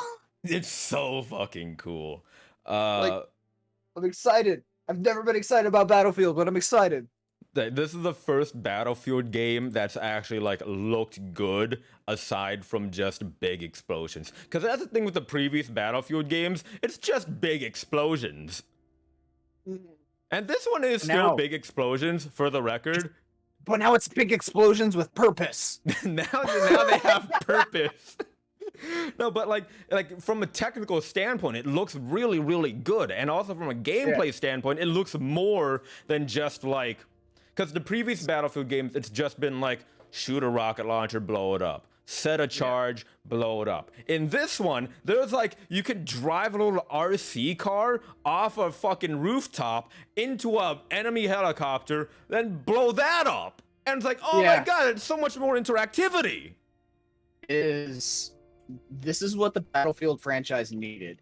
Like, I thought that Call of Duty Modern Warfare, the new one, was going to be the nail in the coffin for the Battlefield franchise. Because that Modern Warfare is the single highest selling Call of Duty game ever. That's the one with Warzone, right? Yes, that was the one that introduced Warzone, which was just another, shot against Battlefield. Like, they just kept piling on the wins against them. So I thought, like, all right, Battlefield 6 is going to come out. It's going to bomb like Battlefield 5, because Battlefield 5 fucking cratered. Which is why Battlefield 4 is available free with Twitch Prime and not Battlefield 5. Like, Battlefield 4 was not great. Battlefield 1 was really bad. Battlefield 5 was a just abomination that they totally botched. So it's like, this new one, when they announced Battlefield 6, it was very apparent to everybody. Like, this is it for Battlefield. They either blow this out of the water, just a total, like, out of the park home run, or the franchise is dead. Yeah, it was either a hit or a miss, and they certainly did hit it. They could not afford to miss, and they did not miss. Now, that being said, we will see how it works when the game comes out, because they did a good job of marketing Battlefield 5, and it came out, and it was an abomination. It was shit. So we'll see how this goes, but so far, I like what I see from the Battlefield team. Yeah, it's really interesting. I honestly might actually cop it day one, but again, that's all depending. It just looks really good. What else did they announce? There was they announced Yakuza Like a Dragon available on Xbox Game Pass. That's cool, I guess. Psychonauts. Psychonauts 2, that's right. Oh my god. God, this is such an ugly game. It's always looked like that, Crow. I know. Look, I know. Okay. Look, I've said this already. I'm sure. work for GameStop. Crow, So, you're going robot. Your internet connection's. am I? Uh, Am I good? you're fine now. No? Yeah, Maybe. you're fine now. Look, okay. So I work for GameStop. I have to watch and listen to the stuff that's on the TVs all the time. And right now they're super fixated on Psychonauts 2 because that's coming up and it's a big title, and I get that.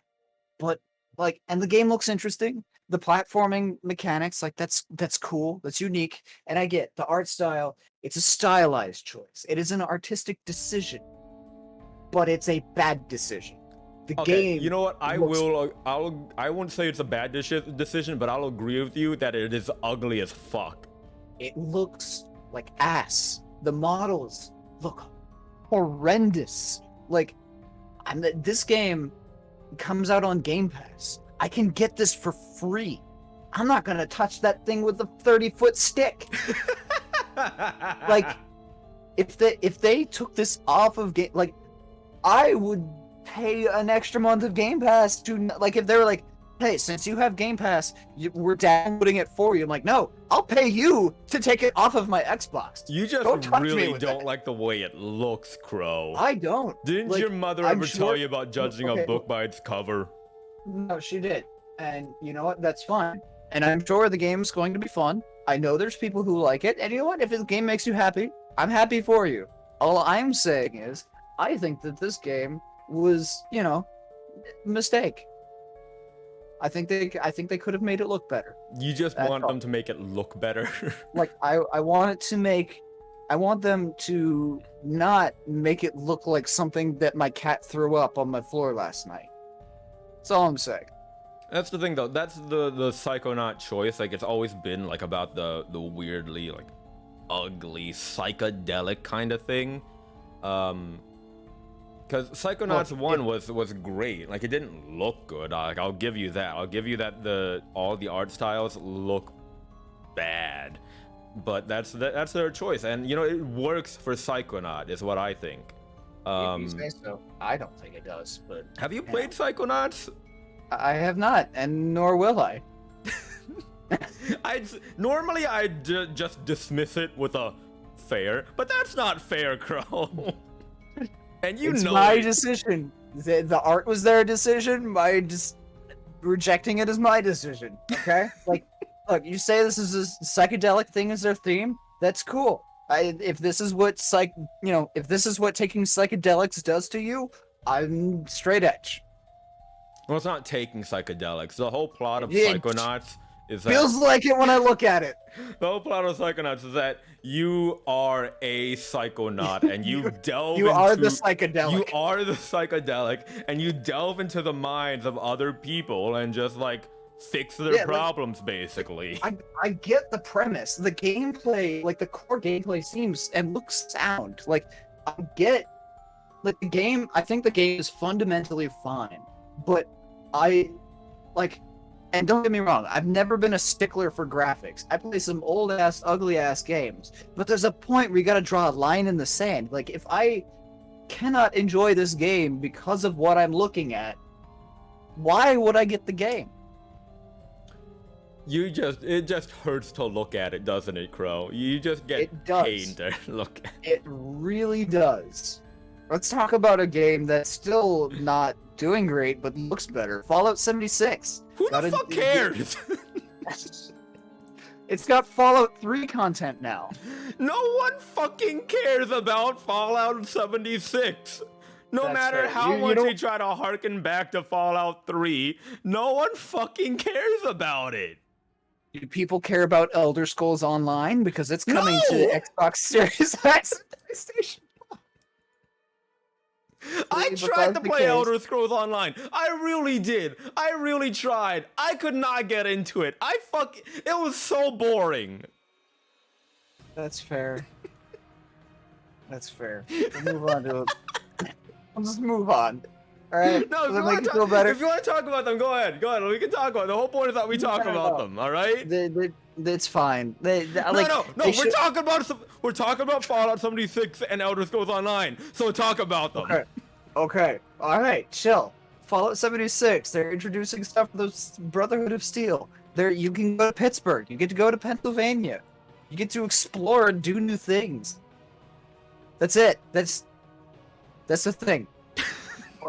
Elder Scrolls Online, they didn't contribute anything new. We already know about the DLC that's coming out, and they're like, hey, it's coming to consoles this month.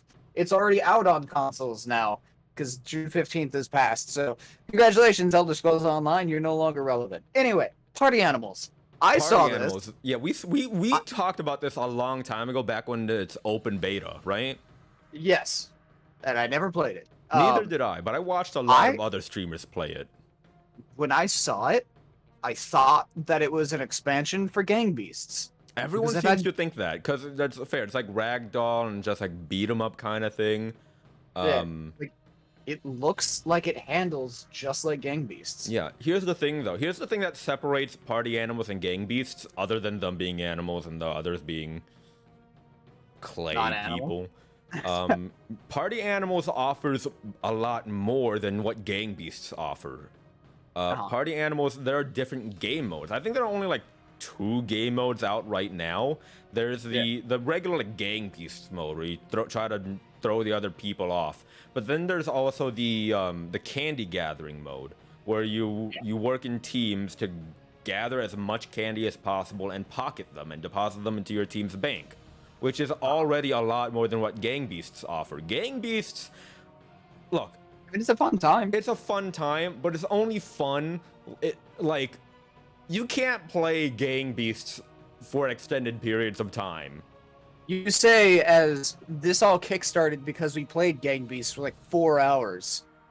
It was not 4 hours. It was a while. We played for a couple of hours. We got a lot of viewers, and we were like, okay, this is fun. Let's start streaming again.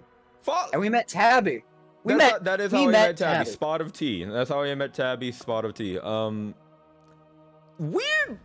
Gang Beasts has a weird sense of popular. Like, everyone who's came in to watch Gang Beasts has been from the UK. Like, people in the UK are actively searching for Gang Beasts content, which is odd to me. But hey, I'm not gonna complain. But anyway.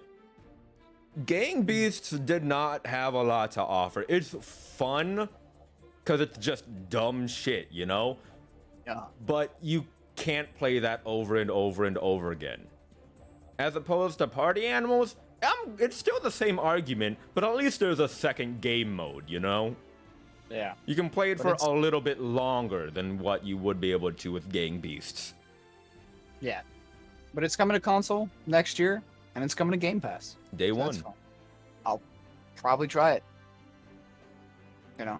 Yeah. Because I'll get to play it for free. I hope that it has crossplay. It probably won't, but, you know, we can hope. You can hope. Hades announced to come to Xbox Game Pass. Cool. I've already been playing Hades. It's a great game. It is. I have it on Switch. I bought it on Switch, and then literally the next day after I bought it, they announced the fucking physical edition, and I about threw my phone when I saw that. It's like I was wanting one for so long, and then they put it on sale. Like, all right, it's time to bite the bullet. It's time to buy this game. I bought it. I played it for a night. I loved it. And then I woke up next morning and I saw the news report. I'm like, God fucking damn it. If I just waited one more day. But Hades is a great game. I own it on PC, and I've been playing it since it was in early access. So it's genuinely a really fucking good game. And Indie Game of the Year? It got nominated for just overall Game of the Year. It is honestly, an indie it game. still is my Game of the Year. I think I nominated. Didn't win. Who won Game of the Year? Was it The Last of Us Part 2? Yes. I still haven't. I've only played the first hour of The Last of Us Part 2. But Game of the Year definitely for me was Hades. It was by far one of my most favorite games that I've ever played. Because I enjoy roguelikes in general, but then this is a roguelike game that centers around Greek mythology, which I'm also super into. And then, like, everything looks so pretty as well. The art style is amazing, the music is amazing, and the gameplay just plays really fucking well. And the story there that you piece together, like, I'm big on story. I love a good game with a good story. It can have shit gameplay, and I'll love it if it has a good story, which is why I'm so obsessed with Danganronpa. That has hardly any gameplay, and it's all story. Yeah. And the story you get in Hades is just amazing that you piece together, and the more you play and the better that you play it, you get more and more story. So I fucking love Hades. And the announcement was just that it's coming to Game Pass in August. Not even right now, August 13th. Yeah. But good game. If you haven't played it, pick it up, play it. Yeah. Halo Infinite then got a spot. Not the story. Had nothing to do with the story. It was all multiplayer. It was just Halo Battle Royale. I mean, it's cool. You know, it's going to be free. It's going to be a separate. It's essentially they just want it to be a Microsoft brand Call of Duty Warzone because they think it's going to be the Call of Duty killer. It's not, but you know, good for them. Here's the thing. Like Halo and Call of Duty have pretty much always been at each other's throats because, you know. But Halo is the Xbox game. Halo has always been the Xbox game. You remember when you were like a little kid playing Halo on your Xbox or your Xbox 360 or whatever, and you're playing like Griff Ball or whatever, and you got those 40v40 matches, and like it's just fun. And I feel like a lot of older people will definitely be playing Halo Infinite multiplayer because it's definitely instilling some of that nostalgia factor. Because you know, throwback to when you're a kid on Xbox Live, playing with these other people that you don't know, but you just know their gamer tags, you know? Yeah. So like, it looked great. Like it looked very polished, and it's going to be a lot of fun. I'm probably not going to play it, or I'm not going to play very much of it because I've never been good at Halo multiplayer. I don't know what it is about Halo. Like I can do fine in Call of Duty, I can hold my own, but Halo multiplayer, I've never been good. I guess it's just because Halo has a lot more tryhards in the game. So, I don't know, the skill ceiling was a lot higher in that game, but I don't know. So, I'm happy for them and what they're trying to do with it. I hope it works out for them, but also, I want more gameplay for the single player mode. That's what I care about. I care about the story mode. Where Halo Infinite right now doesn't exist outside of multiplayer. Yeah, we're aware. But yeah, that's coming. I imagine that's going to be for Game Pass because I mean it's an Xbox. It's a Microsoft exclusive. It has to be. It's also free anyway. Hold on. No, it's free anyway. No. I'm talking about the Halo Infinite story. Oh, okay. Yeah. Multiplayer. Then we got to think about Far Cry 6. We already talked about that. We talked about that. Replaced. I guess. Yeah, I missed this one. It looks really interesting. It's just an indie game, and it kind of reminds me of like Limbo or Inside. The plot, I believe, if I remember correctly, is that you are like in a robot's body, like your consciousness has been put into a robot body or something like that. Don't quote me on that. I only took so many notes, and my notes are just articles of like what happened. Crow, I'm pretty sure we're looking at the same Variety.com article. Yes, we are. We really did a research here, folks. Only the finest fact-checking. And anyway, well, we have the big stuff memorized, and we got some of the small stuff memorized. You can't expect us to memorize all the small stuff, but Replace does look really interesting in terms of just like gameplay and like what it might have to bring in terms of story. It looks like this. It looks exactly like Limbo or something like Limbo or what was the other game I named? Inside. Yeah. So I'm like, here's the thing. When it comes to these indie games like Limbo or Inside, I'm not gonna buy it myself or play it myself. I'm gonna watch someone else play it. Is what happens. I watch a YouTuber play it, and it looks really fun. I mean, it's coming to Game Pass, so I might try it. Yeah. We'll see. I don't know. We'll see. More Among Us, whatever. Grounded. Nope. I turned my phone off. I heard that they.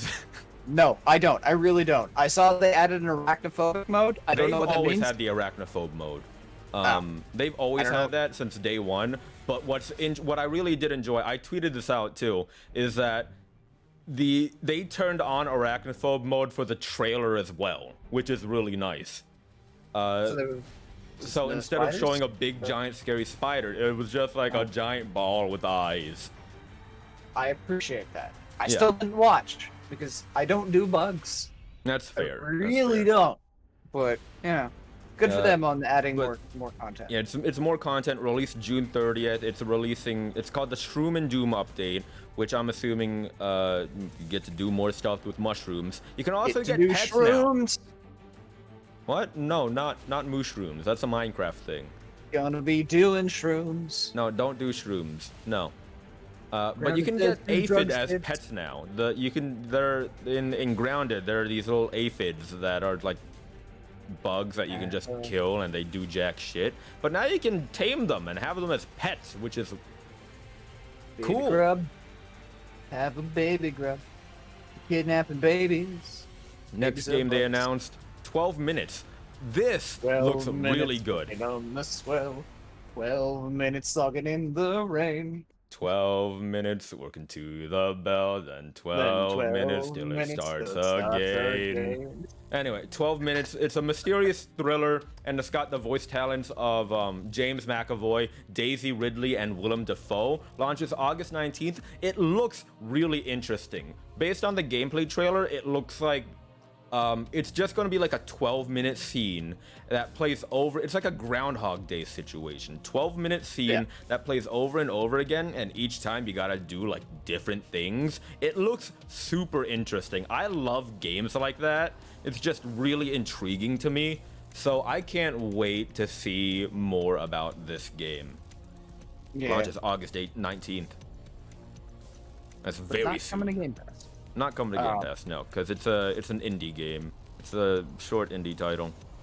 And we got a trailer that I didn't know what to make of while I was playing, because it covered so many different genres that I'm pretty sure are just all bullshit. Like it was just a spoof trailer making fun of other game releases, for Outer Worlds 2. That's exactly what it was. No, like Outer Worlds. This is just the announcement that Outer Worlds 2 is in development, and it is so like early in development that they don't even have anything to show about it. So the whole trailer is just making fun about other announcement trailers, and it's like this is a reveal for a game that's so early in development that we don't even have a proper name for it. We're calling it right now The Outer Worlds 2. My favorite. I love the tweet by Xbox for it. It's just introducing an adventure you can't have yet. Start anticipating The Outer Worlds 2. No, yeah, but I haven't played Outer Worlds 1, but from what I understand, good. It's really good, and Bethesda needs to learn from the devs of The Outer Worlds. So good. It's just Fallout New Vegas in space. Isn't it weird how now the devs to The Outer Worlds are so closely related to Bethesda now? Yeah. Obsidian left Bethesda to make their own shit. Now Bethesda and Obsidian are under the same roof again, so maybe we'll get New Vegas too. Not only did they leave to make their own shit, but when the trailer for Outer Worlds 1 featured like a straight up call out to Bethesda, it was like, hey, Bethesda, this is how you make a game, bitch. Yeah, no, it was a direct shot at Fallout when they came out with it. And now here they are. Bethesda's moved in again, and it's like, awkward. Yeah. And then after that, we got Microsoft Flight Simulator. That's coming. cool. Yeah, like I'm gonna get it. I'm gonna play it. Probably once and then never touch it again. But you get to fly. I know around that the world. there are people who love flight sim games. There are people who are absolutely obsessed with flight sim games. So I think the thing is though, those people generally already have like beefy PCs and a whole like joystick rig and everything. Yeah, so Microsoft Flight Simulator coming to console is kind of a moot point, I feel. Yeah, I mean it's coming to the Series X, which can handle it. I'm gonna get it because I'm pretty sure it is coming to Game Pass as well. It doesn't say on our article, but also it's a Microsoft game, so I wouldn't be surprised. I'm going to get it for the express purpose of crashing a plane into my house like every other content creator, and then I'm gonna call it a night. and then people will be able to triangulate your position, and they'll Yeah, be able to I'm DOS not. you. I'm not doing that on stream. Fuck that shit. I'm just doing it for my own purpose. I'm streaming that game. Just for fun, crash a plane into your own house. All right. The next game But they also- announced, Forza Horizon 5. I've never been so excited for a racing game. as when I Really? saw this. Yeah. Oh yeah. This game looks amazing. This game looks beautiful. It is the entirety of Mexico.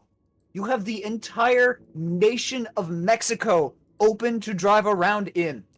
Yeah, but for me, like, it's a racing game. It's like, Yeah. I'm not a racing did game you- kind of guy. Neither am I, but did you see it? It looks gorgeous. It looks fun. It looks like one of those games like we were talking about with Riders Republic. I'm not buying this game because I'm a huge racing head. I'm not buying this game because I'm expecting some AAA story. I am buying this game because like I've got nothing better to do. I've had a long day at work. I just want to boot up my game, hop in a Jeep, and just go tearing ass across the mountains. I can't remember the name of the mountains, but I just want to go tearing ass through Mexico. I don't It know. looks beautiful. It does wanna- look really good. I'll give you that. It looks really good. It looks like it will feel really good in your hands. Like if you have a controller, it looks like it will feel really, really good in your hands as you're driving along. But for me, like at the end of the day, it's just a racing game, and racing games have never appealed to me. I know there are people who are really into cars and racing games and all that, and hey, power to you. You're gonna enjoy Forza Horizon 5. But for me, Forza Horizon 5, racing games in general, not for me. I think it stems from the fact that so when I was a lot younger, I didn't have a whole lot of games to choose from. One of the games that I had, and the only only other game that I had for PS2 besides Spider-Man was Need for Speed Underground. So I played the shit out of that game. So I've got a soft spot for racing games. And this one looks really good, so I'm gonna be picking it up. It's gonna be Game Pass, and I'm gonna be very happy with it. Coming out November 9th. Yeah. The next I'm game probably they gonna put it on my- announced. Go ahead. Yeah. Take the lead. It's all Next- you. The next game they announced was a new game from Arcane Austin, the same developers behind the Dishonored series. Arcane is releasing Redfall, the open world co-op first-person shooter coming to Xbox Series X and S and PC next summer, as well as available on day one on the Xbox Game Pass. It looks so good. Oh my god. I fucking love Arcane. And I love the Dishonored series. I'm playing through Death of the Outsider now because I got it since I got Game Pass. It's on that.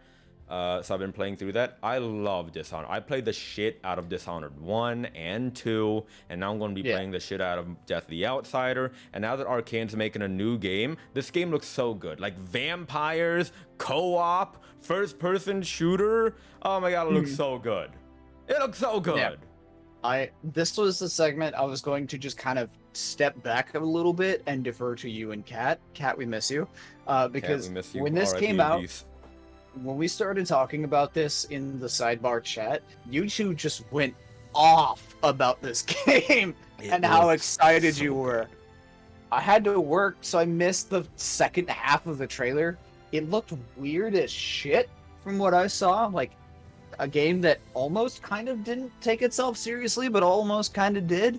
But it's guns and vampires and lots of death and destruction, and I mean, I'm for it. That is pretty much what it is. Guns, death, destruction, vampires, hot vampire hunters. Oh my god. Each of the characters as well. Like if you look at the like the thumbnail or the trailer images or whatever, each of the main characters who look like the characters that you play as, they each look like protagonists in their own game, which is something that's kind of difficult to pull off. Everyone's hot. Everyone looks really stylized and stylistic in their own unique way. Like you got the one that everyone's been shrimping over, the like hip hop bad girl, like who looks like the leader. Then there's also like the begrizzled, edgy, hooded character as well, and it's like all the characters look so good, and it didn't show any gameplay, right? No. It was just an announcement. Yeah, it's all cinematics.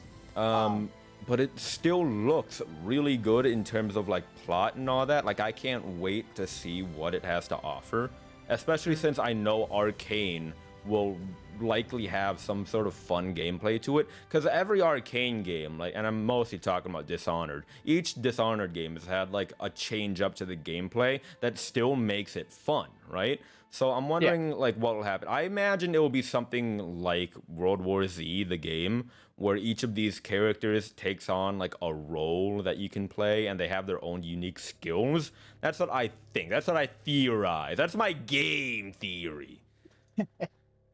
But I can't wait for Redfall. Yeah, it'll be exciting to watch. Coming to Game Pass. Also, Redfall and Starfield, forgot to mention that, both are going to be Xbox exclusive. So that answers the question and fears that everybody had about when Microsoft acquired Bethesda, was that going to lock off Bethesda games? The answer is yes. Here's the thing, though. They're not Xbox exclusive because you can still get them on PC. Well, okay, look, most games are available on PC, so when we talk exclusives, PC don't count. I mean, Demon Souls isn't on PC. Yeah, well, you can get over it. Just get a PS5. Like, I haven't been trying. Or we could Xbox and chill. Yeah? Xbox and chill? Yeah. You mean with the Xbox mini fridge? Yep, Yes. A mini fridge. That's right, folks. You heard it here probably like the dozenth.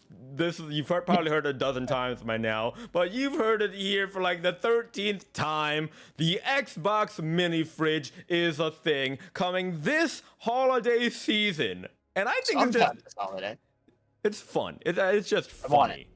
I want it. I already have a mini fridge. I'm looking at it right now. I have a little blue Frigidaire mini fridge. That bitch is going to be going somewhere else. When you first got that mini fridge, you came in with that mini fridge and you're like, I got a mini fridge. Oh, let me go on over to mini fridge and grab out a cream soda.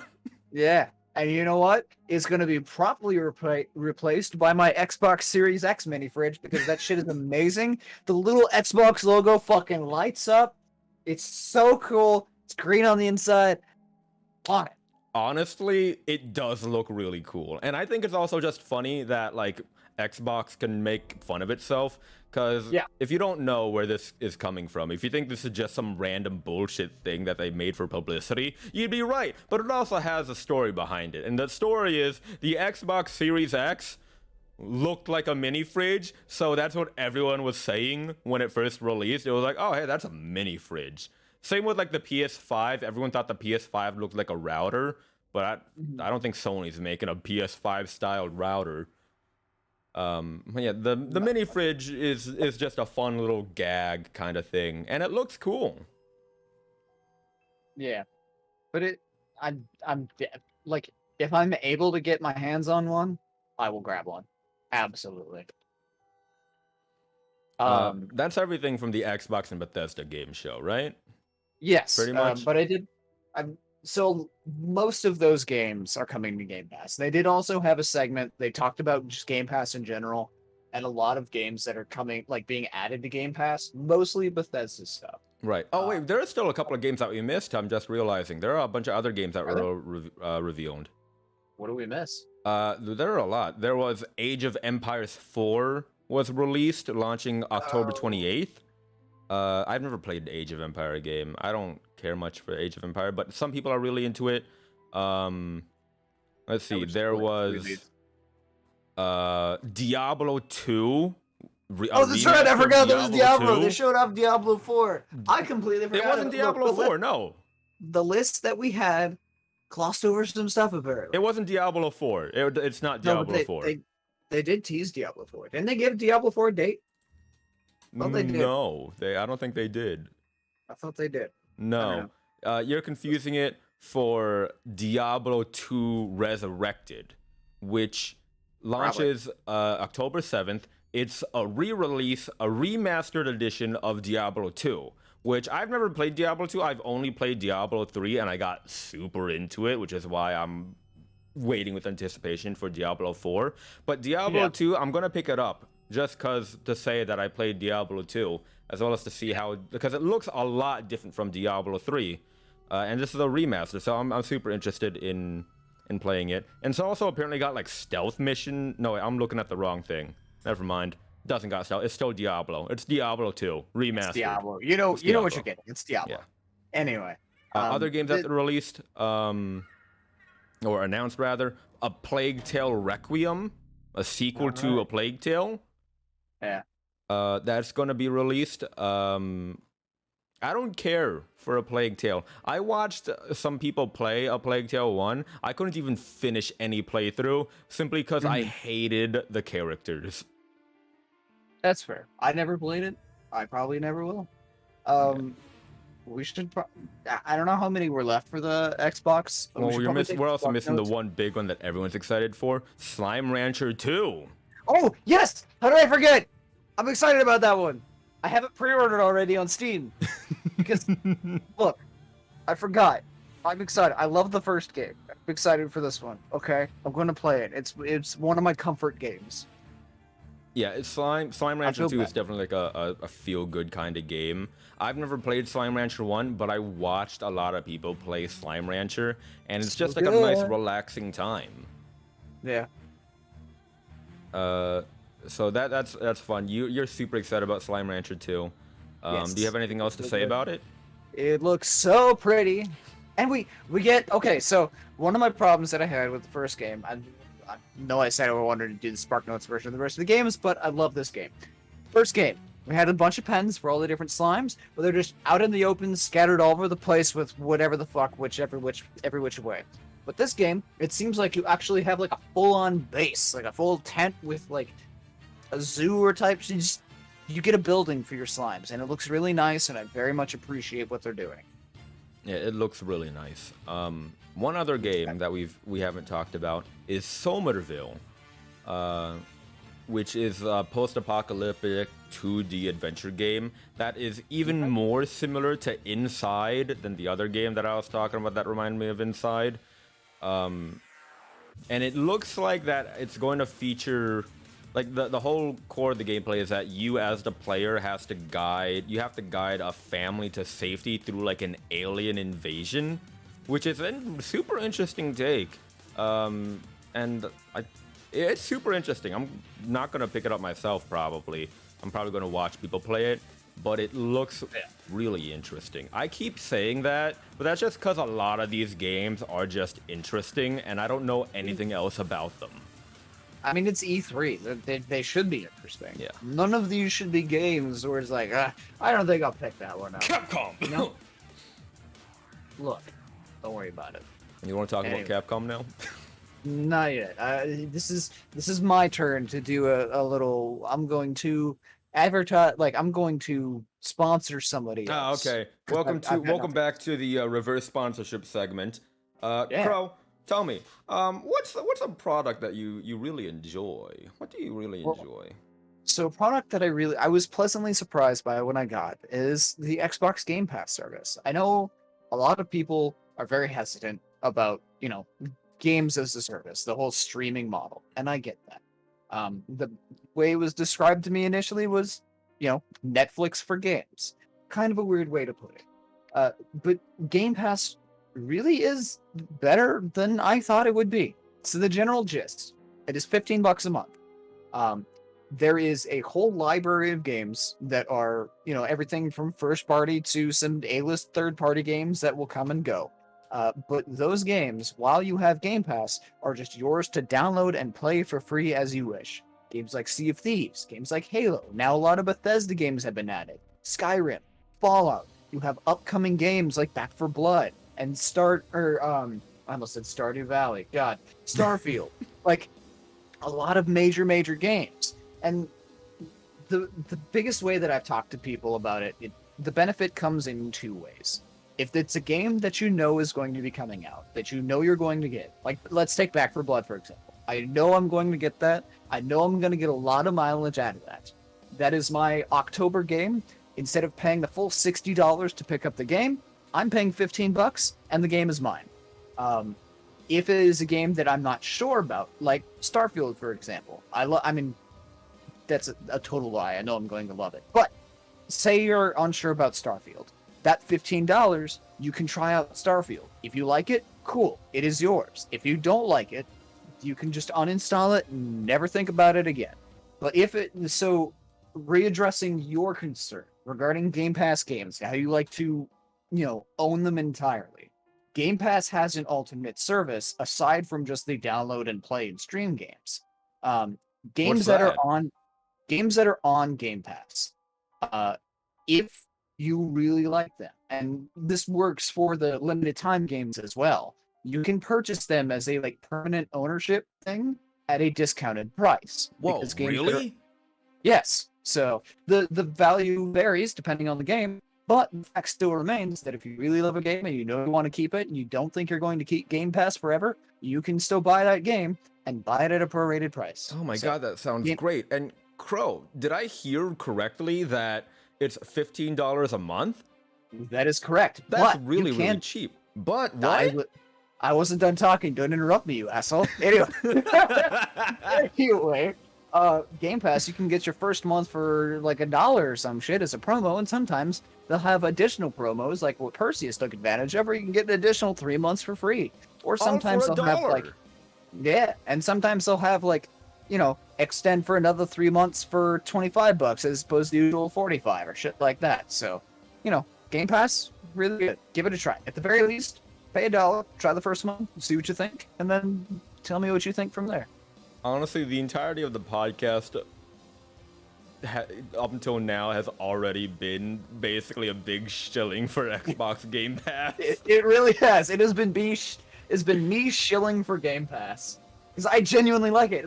If Kat was here, she would have also been vouching for me because she's also a Game Pass goon like I am. Yeah, both use and love Game Pass. So, Kat, we miss you. We miss you. Shall we move on to the next showcase? We start moving on to the disappointing parts. The next major showcase. I guess it's probably important to address. We have skipped over a few things. 24 Entertainment, Games Beat, Gearbox. Nobody cares. They didn't announce anything. Well, that's rude, but also true. I mean, fair. Anyway. Capcom. Speaking of disappointments. Can we just talk about Capcom? God, Capcom was such a disappointment. Capcom was later. Square is next. Oh, was it? Oh, you're right. Yeah. Let's talk about Square Enix. Let's talk about Squeenix. Oh, God. Hold on. That's right, Squeenix. Yeah, Square Enix. I forgot about that. I don't even have my notes up. I was so underwhelmed that I don't even have what they announced. It's fine. It's probably better that we do the abridged versions for a lot of these other ones anyway, because if we touched on every single game of E3, we would be here until the sun rises. Yeah. Because of how much we talk. All right, so Square. just a quick rundown. I'm gonna quickly go over the less important things of Squeenix, and then we can talk about the more other things. There was Final Fantasy or Originals getting Pixel Remaster only on mobile and Steam, though. Sorry for you console gamer. What's up? That's good. That's important for me. I like that one. Oh, you like that? Okay, Final we'll save that Fantasy. for later. We'll talk about that later then. Okay, yeah, that's fine. Carry on. Okay. Let's see. Legend of Mana Remaster coming in June. That's pretty big. I enjoyed Legend of Mana, but there's not much to be said about that because it's just a remaster. June 24th. What else? A bunch of there's going to be a Nier Reincarnation mobile game. Sure, I guess. Hitman Sniper the Shadow Hitman mobile game again. It was a lot of mobile stuff. Yeah, that's the thing. Squeenix does a lot of mobile games. Like there's Hitman Go and Tomb Raider Go. Both of them are mobile games. There's all of their Final Fantasy games you can get on mobile. They made a bunch of announcements about Final Fantasy Brave Exvius. I tried getting to Final Fantasy Brave Exvius. I didn't care much for it. It's another mobile game. It's like whatever, dog. They have a lot of mobile games, Squeenix. There's some Marvel Avengers stuff for that game. I don't care about Marvel Avengers, but I do want to talk about the other Marvel game that was announced. Because it was such a shit show. Is that all the small stuff out of the way? Yeah, I mean, that's days will be. Oh yeah, Like, Life it is was Strange still had crossover. remaster. Not much of a remaster. Right. No, it was a demaster. It looked good. The game didn't need a remaster either. It came out just a couple years ago. I think it would have gotten less criticism if they just called it a port, because it certainly didn't look like a remaster. Truly. Anyway, Also, Life speaking is of- Strange True Colors. Next big Life is It's Strange game. interesting. I've never played Life is Strange. The concept looks cool. It does I'm never look gonna cool. play it, but I'll probably Um, watch someone play it. Yeah, I agree. Now let's get into the nitty gritty. I want to talk about the first thing that they introduced, and they continue to introduce for over half of the entire Square Enix showcase. The Square Enix gritty. showcase in its entirety is 46 minutes long, and that is including the 10 minutes of just the end screen that just says thank you for watching. 36 minutes of actual press coverage. Showcasing. Marvel took up more than half of it, and a lot of it was to showcase the new Marvel's Guardians of the Galaxy game, which looks awful. Yeah. So I understand, because the thing with making games based off of movies is that you would also need to pay the actor if you want an accurate representation, right? Yeah. So that's a whole nother thing. That's why no one in any of these Marvel games looks like anyone in the movie. Because, you see, Chris Pratt as, Star-Lord, but you're not gonna... In the game, it's gonna be someone else, you know? So, because these are Hollywood actors, and they're expensive to get. So I understand that. But, the game itself looks hot garbage. It really does. The trailer was okay. It was a hype trailer. I get it. It wasn't great, but it would have been a okay. hype trailer. It was okay. A debut trailer. But hold on, Crow. What about the first look of the gameplay? What about the gameplay trailer, Crow? What about the gameplay trailer? That wasn't a gameplay. That was a full-on fucking let's play that they did, and it didn't look great. It dropped frames. The first look of this brand new Marvel game, very first look, never before seen, dropped frames. It dropped frames and had character models clipping through the ground. It dropped so many frames, it looked awful. Yeah. Who greenlighted that? Who said, we'll put that in the showcase. Yeah, put that in. Yeah. Good. Who the fuck?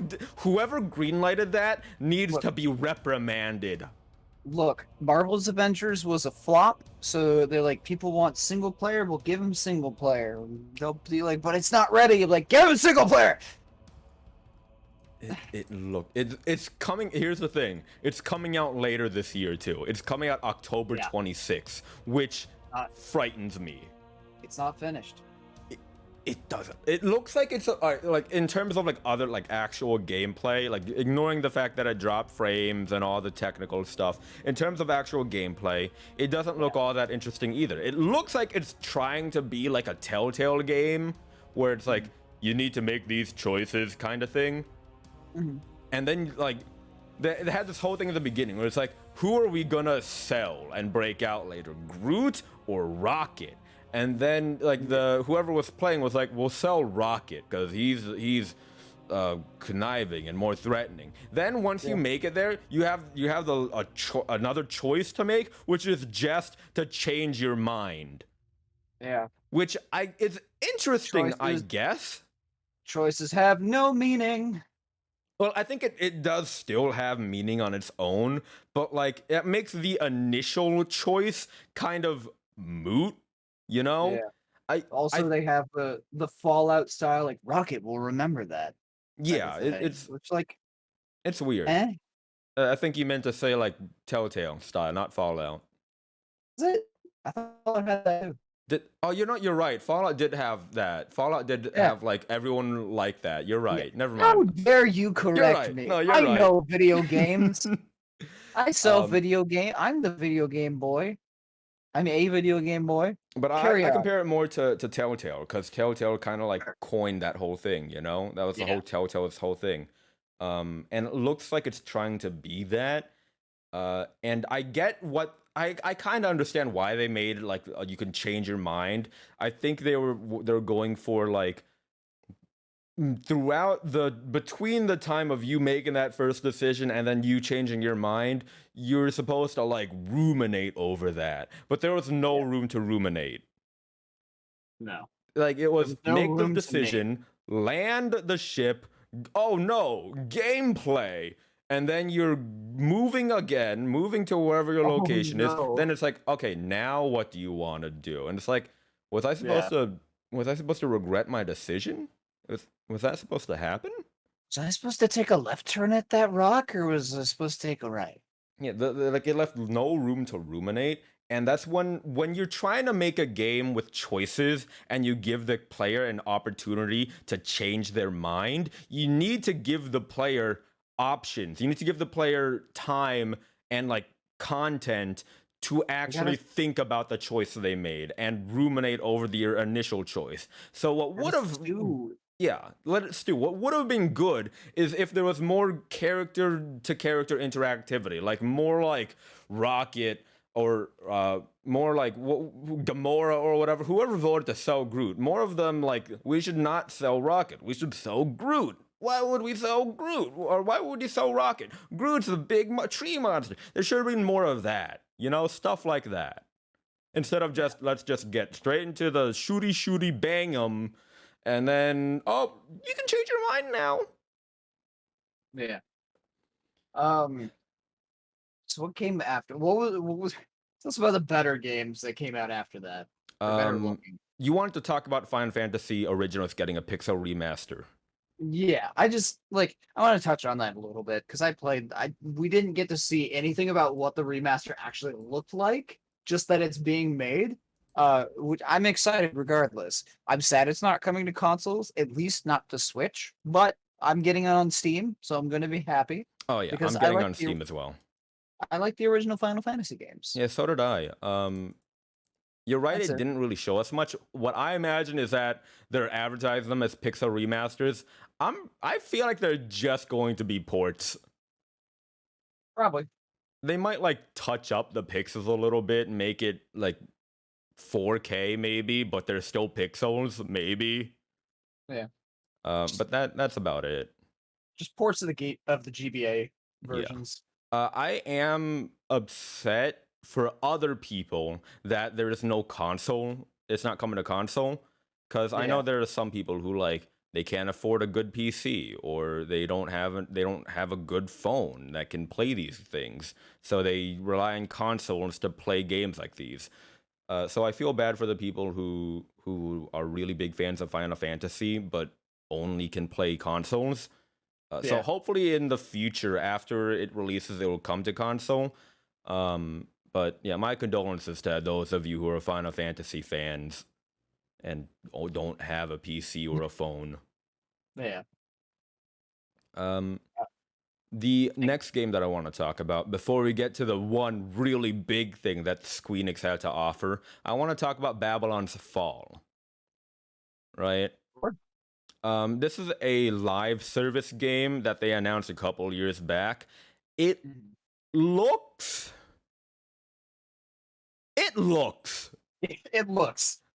It's going to be an action RPG, and it looks like it might be multiplayer. I've already signed up for the beta, because I'm mildly interested in it. It looks really okay, I guess. I don't know what to expect from it, because a lot of the trailer was just bright lights and all that, and like no actual content. And then there was also a lot of talking about it as well, and it's supposed to be like a hack and slash action RPG kind of thing. But other than that, I don't know what to expect. So I signed up for the beta. If it's multiplayer, then maybe we can play it together and see what it is all about. But I don't know what to think about it. I'm up for trying it. Yeah. But that's all I need to say about Babylon's Fall. And now we can, I believe that's everything Yeah, that's pretty much everything. Now we got the one big thing that Squeenix offered. Yeah. Um, It kind of this glossed is over. yeah, this is the one really big thing that I'm interested in. Yes. This A is lot of people. were let me interested in. check my notes here. It is Stranger of Paradise Final Fantasy Origin. I Quite thought it the was Final title. Fantasy 16. It looked when I first saw it, I thought it was Final Fantasy 16. Yeah, Nope, so did I. whole new game. But no, it seems it's just like Final Fantasy. It's like this The Dark prequel. Souls-esque kind of thing. I don't know what to think about it.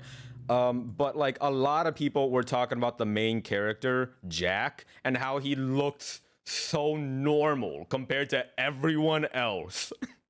Little normie bitch. Yeah, which Polygon released a video like yesterday explaining that. I highly recommend you watch that. Anyone listening to watch that, it's a good video. Polygon videos, their video essays are really good, honestly, really well thought out. But it's fun. Jack looks like an interesting character. He says chaos a lot in the trailer. It's like every other word is just chaos. I need to kill chaos. Chaos. Control. They really want to drive it home that that's chaos. Yeah.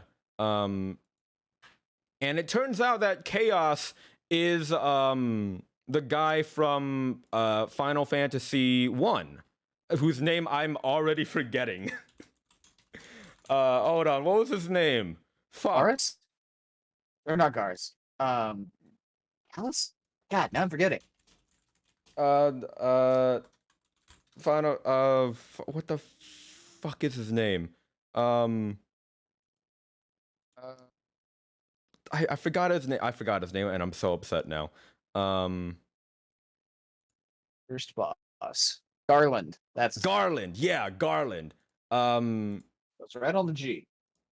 It looks really interesting. I don't know if it's like it's still him in his original armor as well, which is like a bit of like the clothing choices give me some sort of whiplash, because you have Jack in like fucking normie person clothing, right? And then you got his two companions who are in these modern Final Fantasy wear. You know, this is something that you'd expect from modern Final Fantasy. Then you got Garland in his like original artwork armor, right? Yeah. From Final Fantasy 1.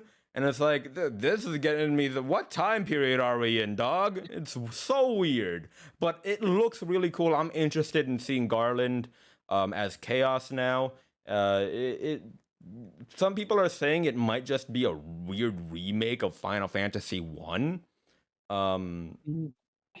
Maybe. But I Maybe. feel like they would have probably said that. I really think that it is just a prequel to Final Fantasy 1. Yeah, that's what I'm getting at.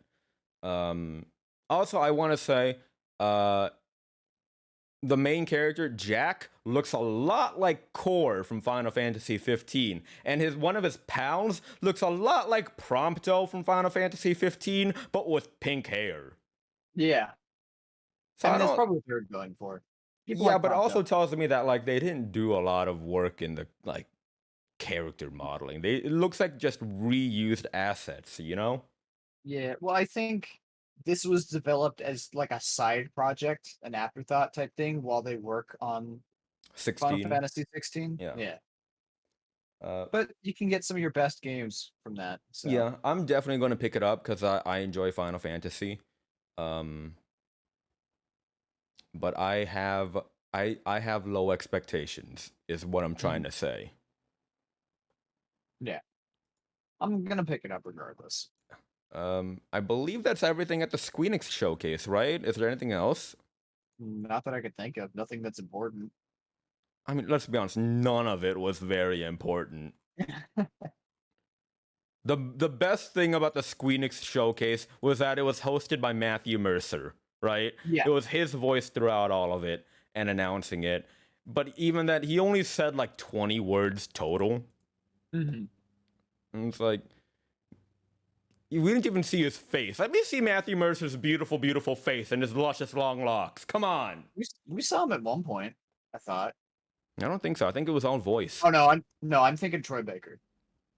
Yeah, you're probably thinking Troy Baker. So yeah, that's everything at the Squeenix showcase. Disappointing as it was. Yeah. Then we got more Back for Blood. No one cares. Then I missed the PC gaming show and the future game show, but I think it was all just a bunch of indie bullshit. So That's rude to indie developers, but no, that also is. I'm sorry, indie developers. yeah, But also nothing. but also major it's came like of either nothing show. big, you know, nothing we're expecting. Yeah. But now it's the Capcom showcase, right? Can we even call it a no, showcase? not yet. So before that, that was Sunday. Monday.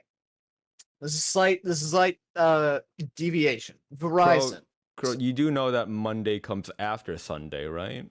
Yeah, that's what I said. Sunday, then Monday. Did I say something different? You said the Capcom Doesn't matter. E3 showcase was on Sunday, and then you were like, so on Monday.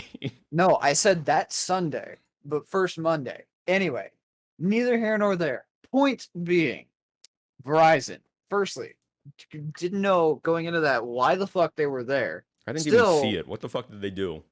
So they talked a lot about esports stuff and about 5G, and like the work that they're doing in the esports industry, and it's cool and all. I have one gripe. So their presentation wasn't very long. It was about 30 minutes. The second half ish, maybe third, the last bit of their show, they were talking about their involvement in the esports industry and how, women are getting more involved in esports, and that's great. And they're doing their part to try and help with that, and that's great. Their host that was on there was talking about her experiences about just, being a woman or being a woman in the gaming industry and then getting into esports and game development and all those things, and about all the hardships and the harassment and all the shit that she had to deal with. And Verizon was like, we're proud to announce that we're donating $1 million to help, train future esports women. Like, that's great. But that does not address the underlying issue. You gave her a spotlight to talk about the stuff that she had to deal with, patting yourself on the back and be like, we're going to help essentially give scholarships is not going to erase the problems that we have in the gaming industry. No, I haven't seen it, but that solves nothing. Yeah, like, don't pat yourself on the back like, oh, you did a great job out there today, champ. You did nothing. Because the issue in the gaming industry is this like weird, blatant sexism against women in gaming, even though like the split between the genders of who games is almost exactly 50-50. Gaming has always been marketed as like a men-centric thing. And because of that, there's a sense of like toxic masculinity, as well as this blatant sexism against women, which is wrong and just weird. It's just weird. But it just like it amounts to the same as like today's, Congress's passing of making Juneteenth a holiday. Like, great, that's good, that's cool. That also does nothing to help anybody. Yeah, that does jack shit. If Kat were here, Kat would likely be able to talk about this more in depth. Yeah, I'm sure she would have a lot more, and would probably be more passionate about it than I am. But I don't know. That really pissed me off. That Verizon was just so big and like, we did a great job. Like, you did nothing. That sounds like something Verizon would do, though. It's like, here's some spare change. Oh, look at all this great thing we did. Right. That too. Like, you were a multi-billion-dollar company. $1 million is, you wipe your ass with that. Anyway, Intellivision had a segment. Take-Two had a segment. Mythical Games, then the Indie Showcase, then the Freedom Games, then Ven. I don't know what Ven is. I missed that. I forgot. I didn't even know it was a thing. And then we get Capcom. I only watch the big showcases, so let's talk about Capcom. God, Capcom. Capcom, what are you doing, dog? Capcom. You announced nothing. No. They were just happy to be involved. All right, here's a rundown of what Capcom did at that showcase, all right? They did Resident Evil Village. All they did was, hey, we're working on DLC. Not gonna tell you anything more, though. We all already knew DLC would come. We all knew that. You Yeah. didn't have to announce it. We all expected it. And then Monster Hunter Stories 2 Wings of Ruin. All right. New story trailer. Cool. We all knew that this game was coming out, though. We all already knew this. And then they also announced Monster Hunter Rise 3.1 update. Now, like, I love Monster Hunter. I streamed that yesterday, right? Monster Hunter, great game. Was it really necessary to Yes. put this in here in a showcase on E3 just to tell you, hey, we're gonna update Monster Hunter Rise again, like we were gonna do anyway? And oh, by Yeah. the way, there's gonna be some like crossover stuff if you purchase Wings of Ruin, Monster Hunter Stories 2 Wings of Ruin. If you purchase that, you're gonna get some stuff that you can use in Rise. Wow, we all already knew that. This could have been the entirety of the Capcom showcase could have been a fucking blog post, all right? And the next thing they announced, well, I'm not going, I'm going to save that for last. At the very end, they started announcing Capcom esports updates. I don't particularly care about Capcom esports. I don't particularly care about esports in general nowadays anyway. Much less like Street Fighter esports, I was never been a big into Street Fighter anyway. You got anything to say about Capcom esports, Crow? I'll be honest, I didn't even think that Capcom had any involvement in esports. I forgot Street Fighter was a thing, so I have nothing to contribute to this conversation. All right. Well, now why don't we talk about the actual the something new, something moderately new that they announced? The Great Ace Attorney Chronicles. Oh yeah. Yeah, they so this is a moderate size. It honestly should have been the biggest part of the showcase, but they decided to dedicate a lot of it to Monster Hunter. Which, I mean, look, I'm a big fan of Monster Hunter, all right? I never played stories though. It looks interesting. I might be getting it anyway, but like, was it really necessary to go that long about Monster Hunter? Anyway, I think it's more that they didn't have much to talk about, so like let's just pad it out with this. they shouldn't have had an E3 showcase then. Sony opted out. They should have done that. They should have opted out. But anyway, let's talk about the Great Ace Attorney Chronicles, right? Yeah. This isn't new. Not they announced some new news, but the game itself is not new news. We've known that the game was coming out for a while now, right? Yeah. We just saw some like story trailer, right? And it's now officially getting a Western release, right? Because the Great Ace Attorney Chronicles released in Japan like a while ago, so it's not even a new game per se. It's just Western release. You play as Phoenix Wright's ancestor, excuse me if I butcher this because I'm dyslexic as fuck and can't read. Ryonosuke Naruhodo, who is a Japanese lawyer who moves to London, which is interesting in and of itself. And he has his partner named Herlock Sholmes, which is fucking hilarious, but also understandable because the name Sherlock Holmes and the character of Sherlock Holmes is not under free use. It's still under copyright laws by the Holmes estate. Right. Which is why they named him Herlock Holmes or Herlock Sholmes. Nothing new was announced other than 2 new mini-game mechanics to the Ace Attorney franchise, and these are Dance of Deduction and Summation Examination.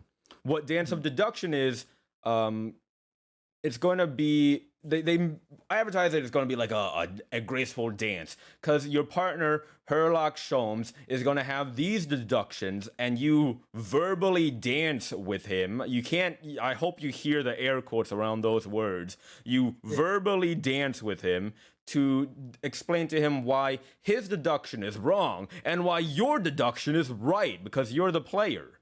And it's this like this whole like thing where you examine evidence. It's interesting.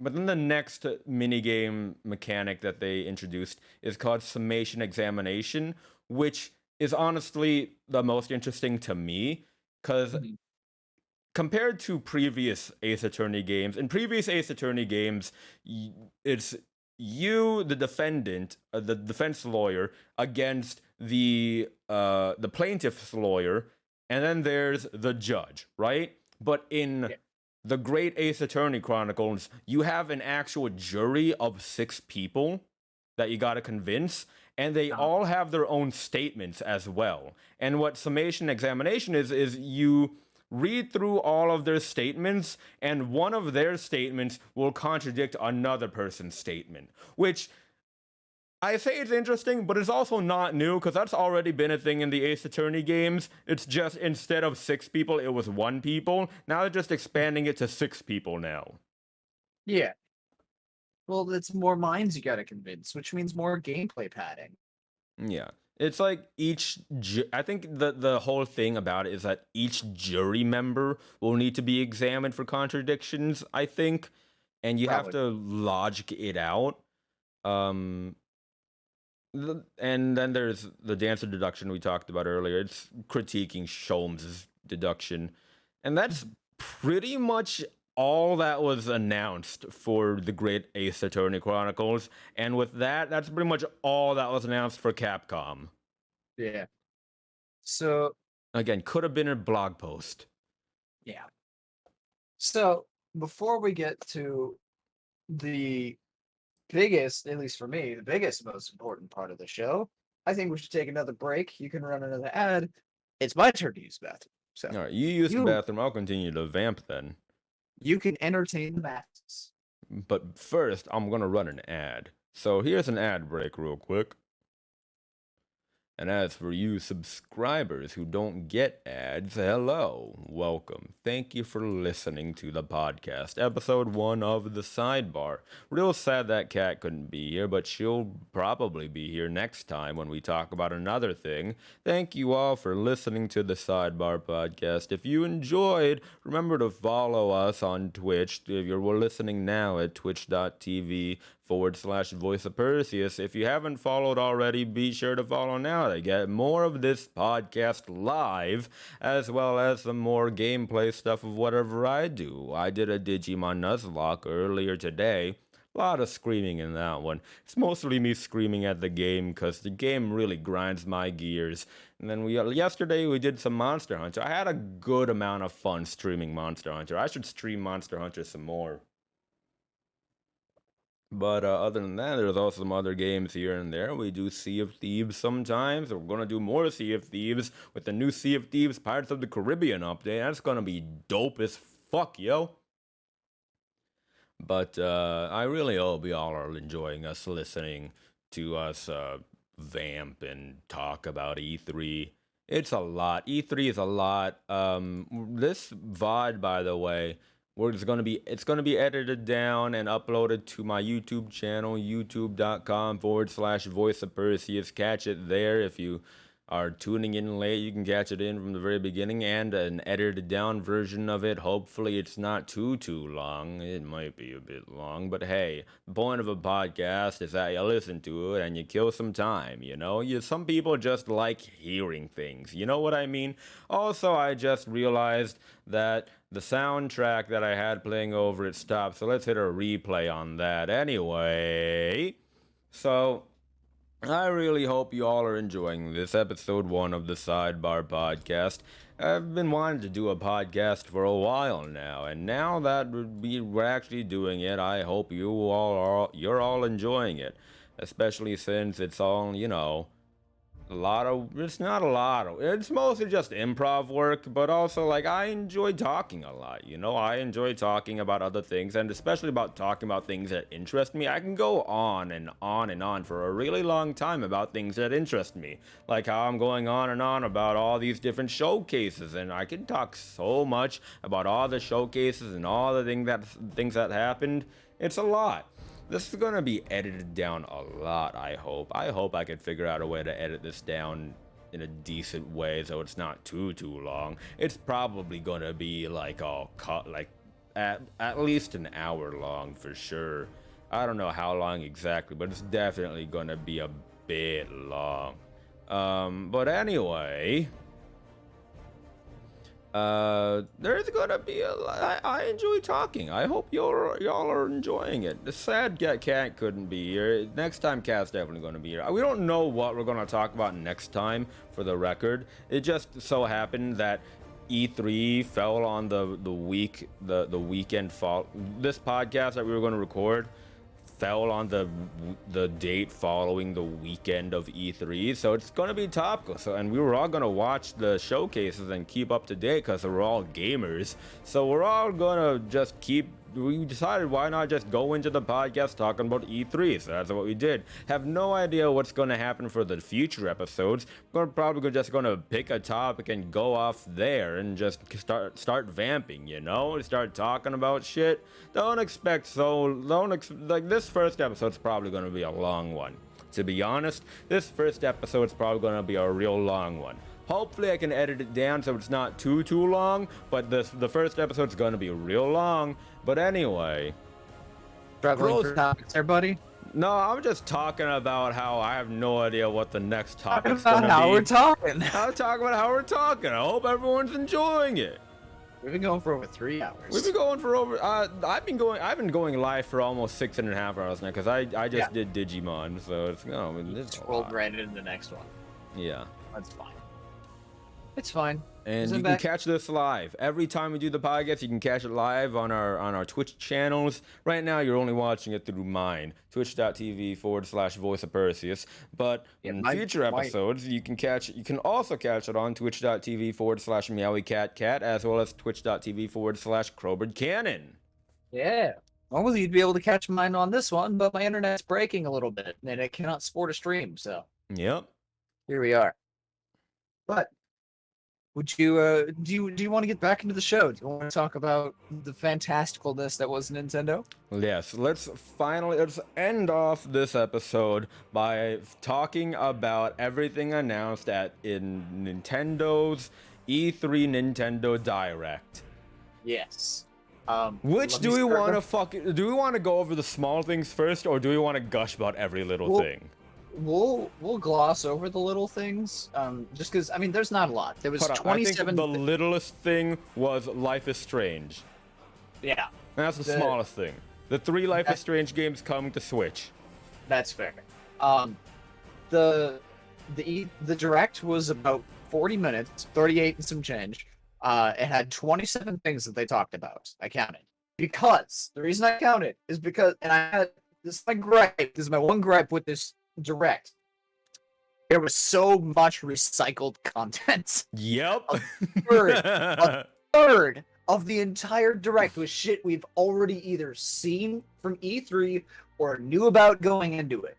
I will touch on those as we pass them. I will just, I've got a list here of everything that was announced during the Direct. While I was, getting ready for the show, I quickly flipped through the Direct and just made a note of everything that was in here, as well as, which ones were repeats.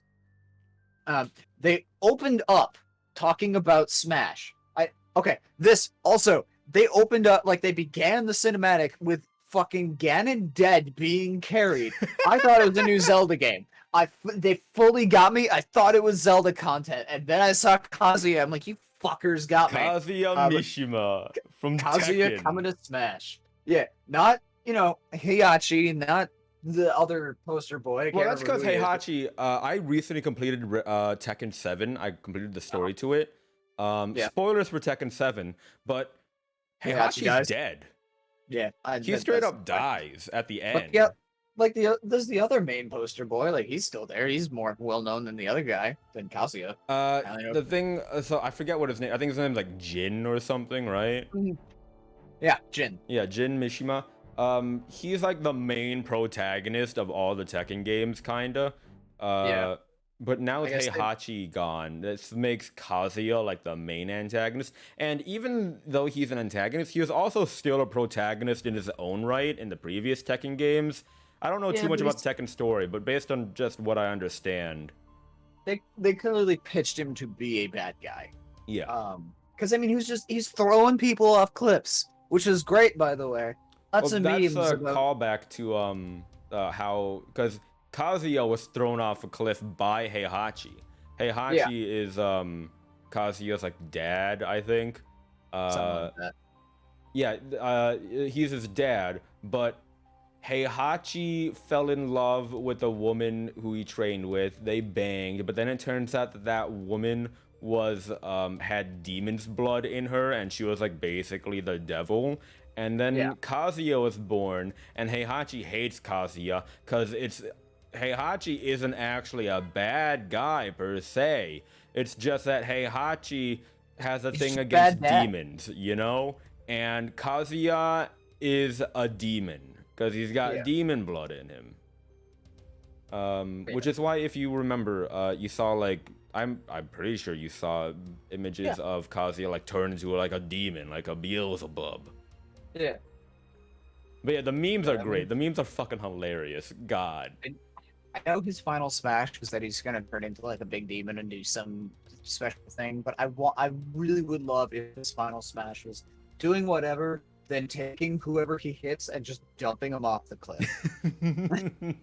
He did that with so many people. He did that to Kirby, still wiggling. Kirby flew away. It was a really good touch, really funny, but also It's really funny. I feel like every time they announce a new character, there's always a meme to be had, and it's great. Honestly, it's fucking hilarious. They're doing really good with Smash. I'm very happy for Sakurai. Only one character left, and if they announce Waluigi as being the final character, the internet is ultimate power move. The internet will break. Like, the internet as a whole will shut down because Nintendo's gonna set on fire. Krog, your internet, Crow. Yeah. Speaking of internet being on fire, is it good? All right, it sounds good again. Is it good? Yeah. All right, so what you're saying, the internet's being on fire? Yeah, it's going to be such a fucking power move by Sakurai. It's like, the final character to announce, Waluigi, and everyone's gonna fucking lose their shit. The thing is, like, I know how it's going to go too. Like, if it is him, they're going to make it seem like the entire time it's going to be like the Banjo and Kazooie. They're going to make it seem like it's not going to be, you know, Waluigi. It's going to be someone totally different, completely unrelated.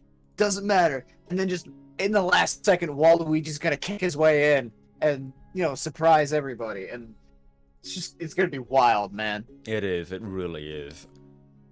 But that's the new Smash character. Then we got Life is Strange, a rehashing of what was already announced. Yep. Then, I don't remember what the full name of this. I just have Guardians Guardians of the Galaxy. That's right. They touched on Guardians of the Galaxy. Oh yeah, again. I forgot. That's also coming to Switch. That shitty game that we talked about already.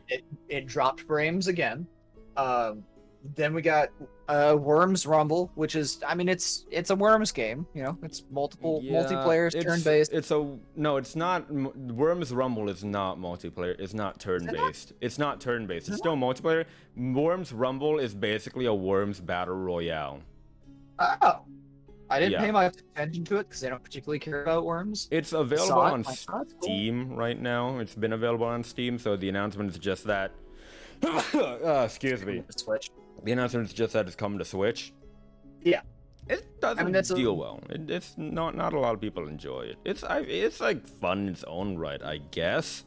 But like, it's probably gonna be a digital only game. I can't imagine it's gonna get a physical release. Yeah. Another game that I'm pretty sure is going to be digital only is Astria Ascending, which just looked like a high-res mobile game. Like, yeah. Like, I don't even. There was a lot going on in that gameplay trailer. I didn't follow all of it. All I know is it looked like, I mean, granted, for a mobile game, it looked really good, but also not something I'm going to pick up. They announced a Doom Eternal DLC. Yeah. The Ancient Gods, Part 1. Yeah. That was way later in the. Yeah, that's already launched. That launched as soon as that aired. Yeah. I haven't played Doom Eternal. They announced 2 Point Academy. the sequel to 2 Point Hospital, All right, a game that looks 2 Point Campus, I think it's called, right? that yes, yeah, 2 Point Point Campus. I don't know why I put a campus. I know a lot of another people that really thing- enjoy the 2 Point games. It's not my type of game. Yeah, 2 Point Campus was another game that's just a rehashing from earlier in the E3. So Yeah, that came Yeah. up like 4 times. then this okay, so I was at work while the Nintendo Direct was going on, and my staff were giving me shit about how the only thing we've gotten thus far for anything Zelda related on Zelda's 35th anniversary was a dead Ganon being thrown off a cliff, and then this their arrow goes by and we see a bunch of bananas in circles, and so we thought Donkey Kong. And then we see this like cinematic thing and it's in space, and I just made the joke of monkeys in space, and it's fucking Super Monkey Ball. Like, now I thought it was Donkey Kong. I Poor can't tell DK if you're doesn't get happy shit. about this or upset about this. I can't tell either. But one of my employees is very happy, so I'm happy for him. I'm okay with love Super the Monkey Super Ball. Monkey Ball games. Like, those are some really old classic games, and they're like Yeah. just fun, like rolling a ball Yeah. game. But It's just dumb satisfying, you know?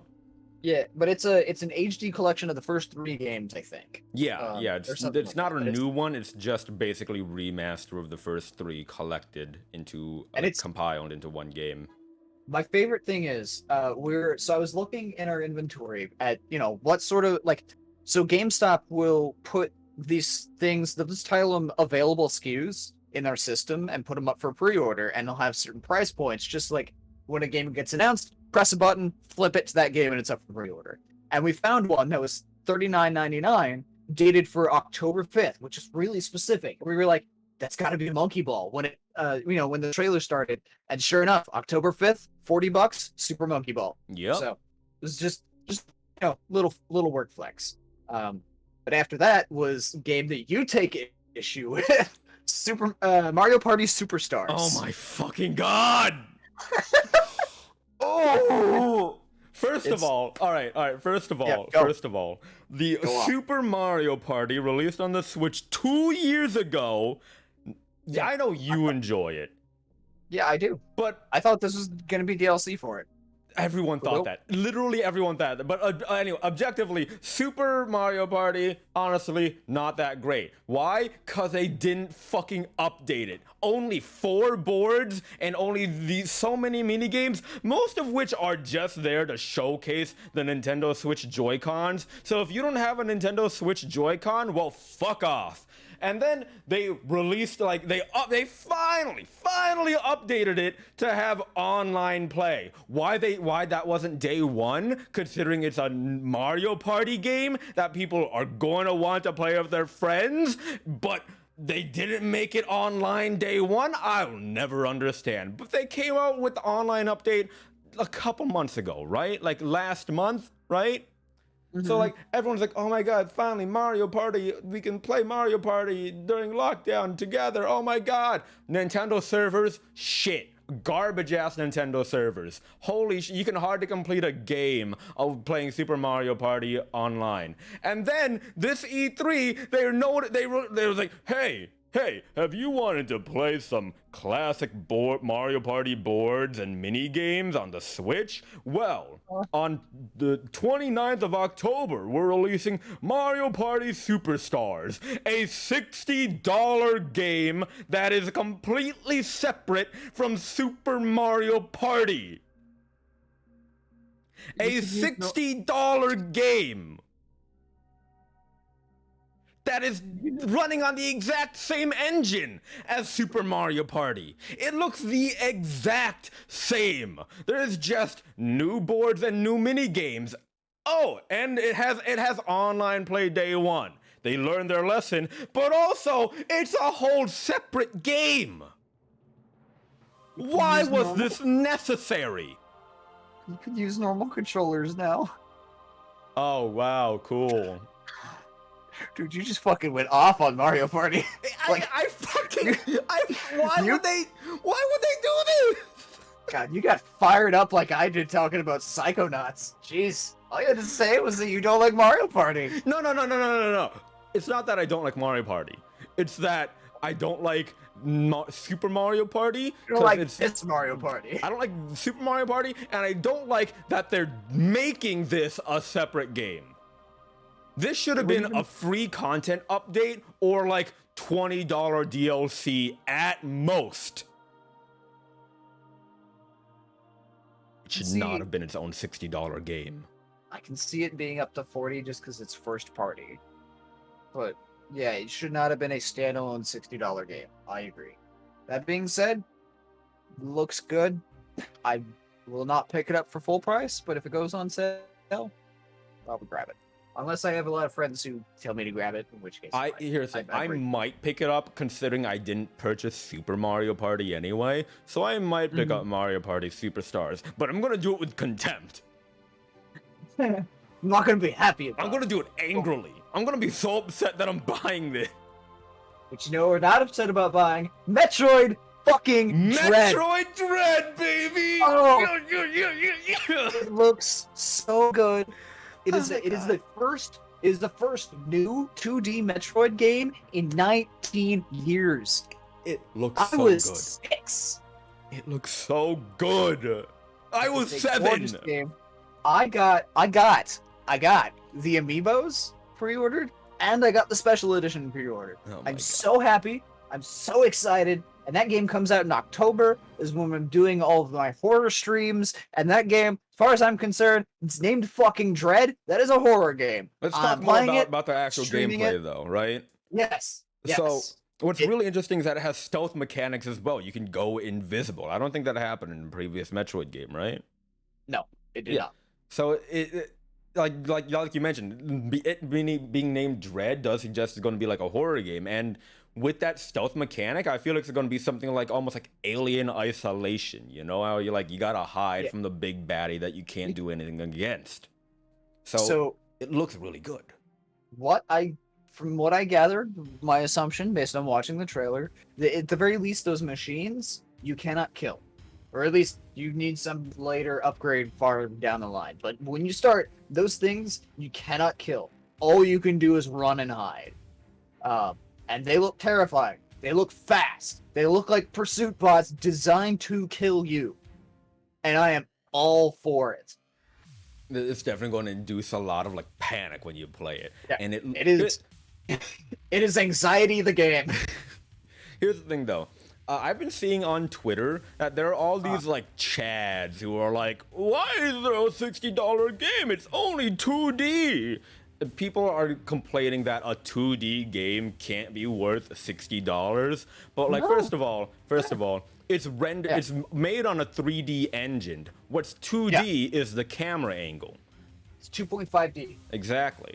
And like the whole concept of like a 2D game can't be $60 is kind of like an elitist kind of thing. Like, they're saying what they're saying by saying that is that you can't make a good game that's two-dimensional, which is absolutely untrue.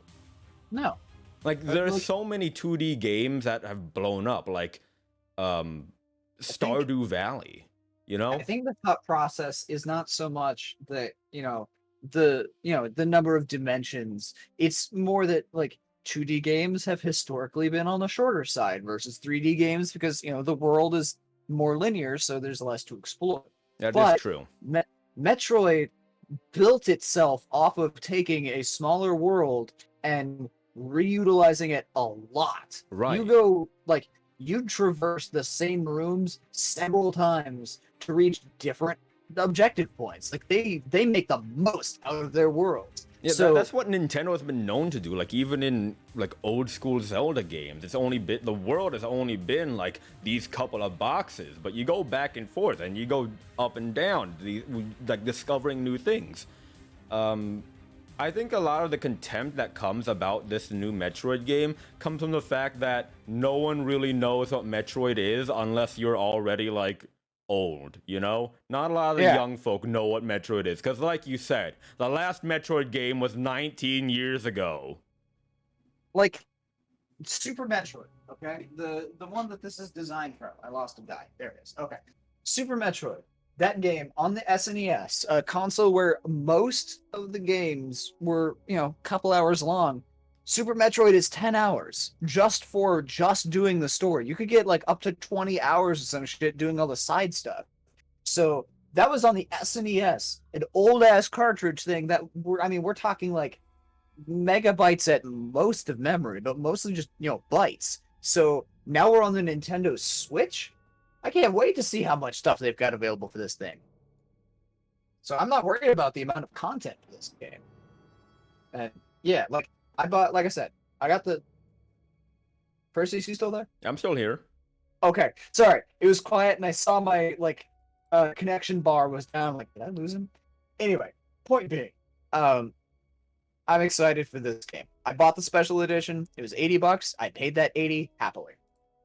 Yeah, I'm super excited for it as well. I haven't pre-purchased it yet because I'm broke, but I'm definitely going to find a way to cop the Metroid Dread. Yeah. The next, what else did they announce? What else do you want to talk about? You're the Nintendo boy. Yes, I am the Nintendo boy. I'm the one who Nintends. That doesn't make sense. Anyway, Just Dance got a repeat of that. That wasn't. I mean, that's whatever. Also, I forgot to mention they teased they teased. We're still working on Metroid Prime 4, so good for them. We'll probably get more information about that next year. I think they're getting close, but that's neither here nor there. We hope. Fingers crossed. Yeah. Just Dance 2022 rehash something that has already been shown off at least one other time. This game, I missed this rewatching through the direct. Or I missed it the first time I watched the direct. I only caught it after going back through it. I guess there was some racing game called Cruisin' Blast. There's really nothing to it. I can't tell you anything about that. It didn't look very assuming. Like, it's an indie multiplayer game where you drive around in cars and you blow shit up. That's pretty much it. You pay for it. And then they announced Dragon Ball Z Kakarot is coming to Switch. I honestly thought that was already on Switch. I was both surprised and not surprised because they didn't bring it to the Switch initially. And I was like, back then I was a little surprised, but also like, okay, maybe the game is too big and intensive for the Switch. I don't know. But now here we are, like a year and a half later or some shit, almost 2 years later. And now it's coming to Switch. I'm like, okay, we'll see what you can do. Are you going to get it again on the Switch? I know you're a big Dragon Ball fan, so you already played. You're not? No, I'm not. I have it on my PlayStation. I'm comfortable. Like, don't get me wrong. I would like to have as many games as possible on my Switch, but also I don't need Dragon Ball Z Kakarot a second time. That would be one of those, like, if I'm rich and famous and have the money to burn and I just want to build my Switch collection because I, love and want to support the Switch, then sure, I would get it. But Dragon Ball Z Kakarot is not a game that I like enough to want to buy multiple times. Fair. I haven't played any Dragon Ball game. I know you wanted me to. You and Snake both wanted me to get. What was it? Dragon Ball. Xenoverse, right? Yeah. I'm not big enough in Dragon Ball to care, honestly. That's fair. After Kakarot, they showed off some more of Mario Golf. This was the other one, like, aside from the games that were just rehashes from earlier in E3, there was a lot of games where we already knew that they were coming. Most of them did not, most of them in that category did not show off anything new. Mario Golf did. They showed off some new mechanics, so point in their favor. But yeah, also, they showed off this kind of open world kind of race thing almost. Sort of. So speed golf is a mechanic that has been in a lot of golf games. It started with Tiger Woods franchise. But the general gist is just, aside from playing golf, you are racing your competitors and you get additional points depending on who is first, second, third, and so on. It matters less about the stroke score and more about speed. That being said, they have little Mario power-ups included that will affect the gameplay in a way, and I'm curious about how that's going to go. I think this will make an interesting party game. And also, it has a story mode, and I think you can also play as your Mii. Yeah, I appreciate that. It looks fun. I don't think I'm gonna get it myself, though, to be perfectly honest. I'm going to get it, because I really like golf. I grew up in a golfing household, but also B, I promised Seriously and her brother Damien Glassclaws that I would get it and I would play with them. So. It'll be a fun time. Whether or not we stream it, we'll see. But it's gonna be fun.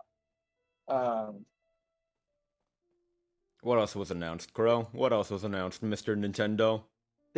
After that, our fifth rehashing, Monster Hunter Stories 2. God, You know? they can't shut up. Didn't they also announce Tony Hawk Pro Skater 1 and 2 will arrive on Switch June 25th, right? Yeah, something that we already knew. So that hadn't been announced previously, just because EA wasn't part of the thing this year. Or no, EA doesn't do Tony Hawk. No, EA doesn't really do Tony Hawk. Point being, we already knew that Tony was coming to the Switch. But the next major game that they announced that everybody saw coming, it was just a matter of time, WarioWare. WarioWare, get it together! Yeah, I don't remember if they made it a $50 game or not. I think they did. Let me take a look. Just checking GameStop.com really quick. I enjoy WarioWare games. I know it's not everyone's cup of tea, but I enjoy WarioWare just because it's like dumb, mindless fun. And it can be a fun party game as well, because you can just like get a bunch of your friends, pass the controller around, and just have this like frantic time together. Mm-hmm. And it looks like WarioWare Get It Together allows for 2 people to play by sharing 2 Joy-Cons, which is interesting. I don't know how that's going to play out, but it looks fun. It allows up to 4 players. Really? Yeah, according to That's Nintendo's great. website. Which I think makes it the first multiplayer WarioWare. Yeah, it does. A lot of the previous the last WarioWare game came out in 2018, I think, on a Nintendo 3DS, which not a lot of people got, I don't think. No. But WarioWare has a charm to it, you know? Yeah. There's a charm to a WarioWare game. I never cared for WarioWare personally. It just, I don't know. It was never my cup of tea. I view WarioWare the same way that you have the same complaints about Mario Party, like Super Mario Party. It's just a collection of little mini games and tech demos and shit. Yeah, that's fair. It's not a full game. It's certainly, in my mind, is not worth $50. Well, my complaints about Super Mario Party was that the games and all that weren't like good, and they also weren't updating it. And then they released another $60 game separate to it. That was my complaints. I don't hate Mario Party. I want to make it very clear. I enjoy Mario Party. I love myself some Mario Party. Just these 2 new games, Super Mario Party and Mario Party Superstar, bad calls, especially with them both being $60, and there's a second one coming. Like, I don't see the point of it, is what I'm saying, but I enjoy Mario Party. Yeah, like, I don't hate WarioWare.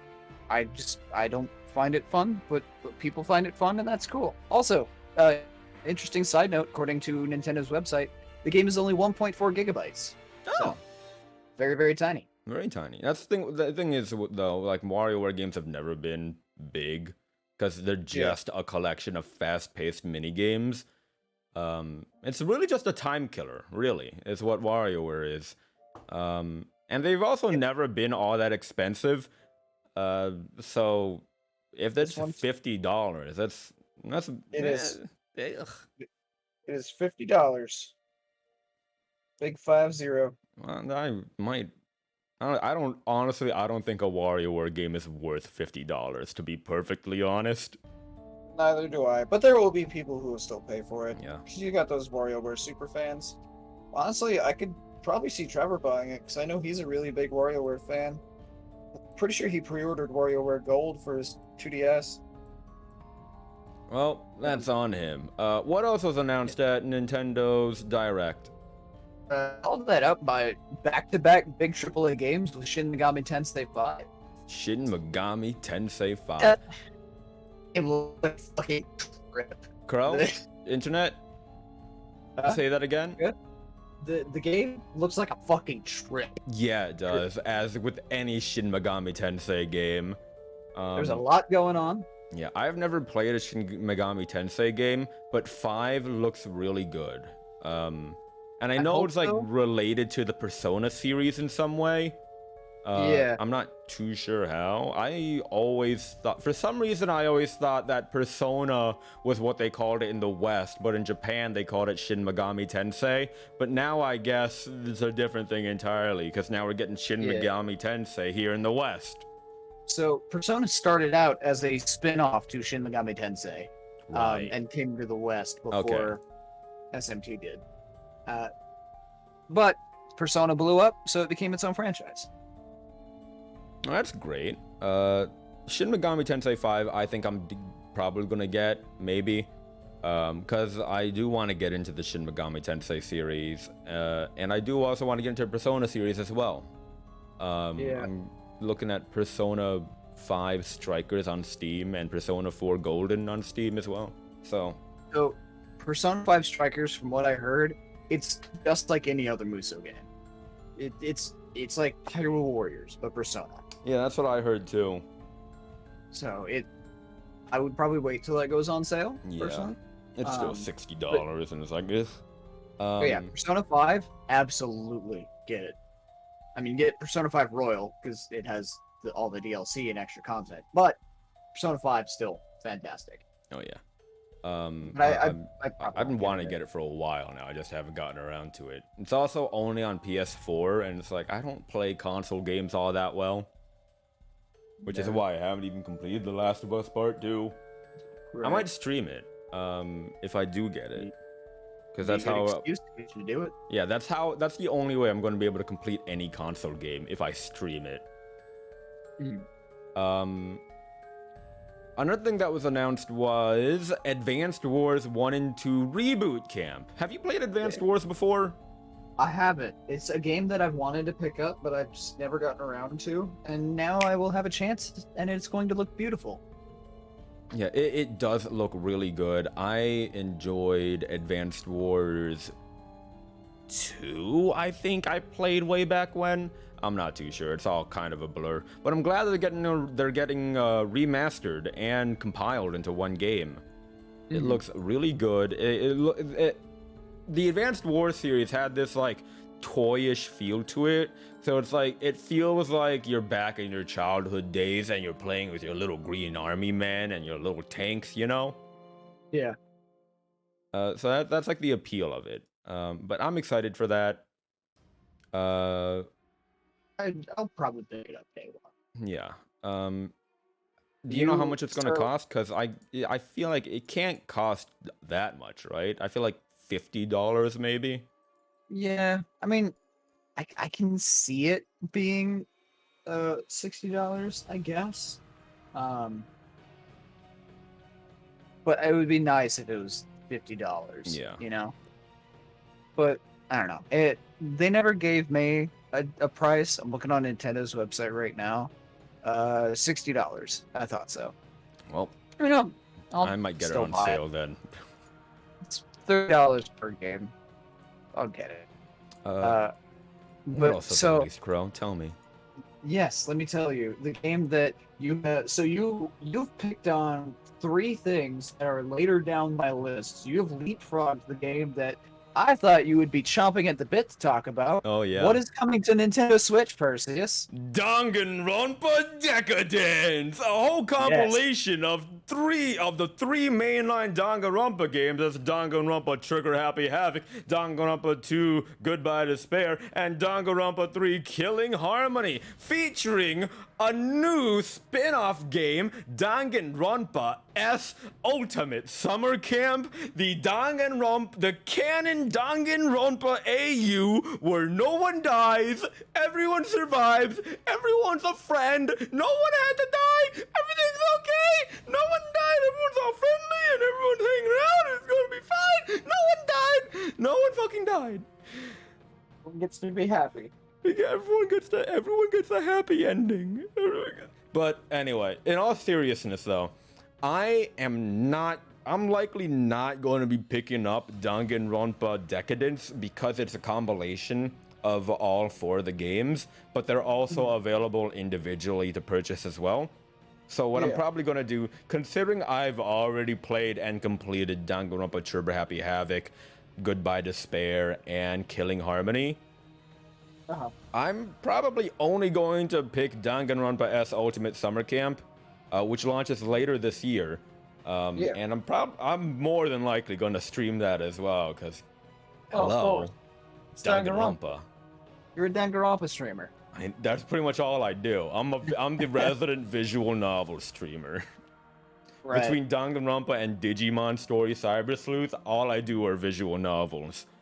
But I love Danganronpa. If you haven't played Danganronpa, if you haven't seen my Danganronpa streams, I highly recommend you pick it up for yourself, because while it lacks in gameplay, it makes up for it in story. The one thing I am disappointed, though, is that Danganronpa Decadence does not include Danganronpa Another Episode Ultra Despair Girls, but at the same time, I also kind of understand, because Ultra Despair Girls was already a spin-off of the Danganronpa series, even though it is canon. Yeah.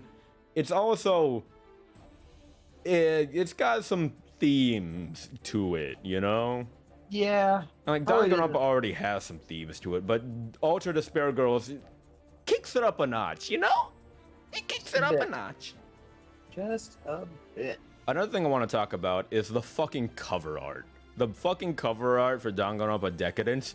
Where the fuck, Crow? You don't know what the fuck I'm going to be talking about, so I'm just going to be ranting here. Who the fuck decided which characters would go onto the cover?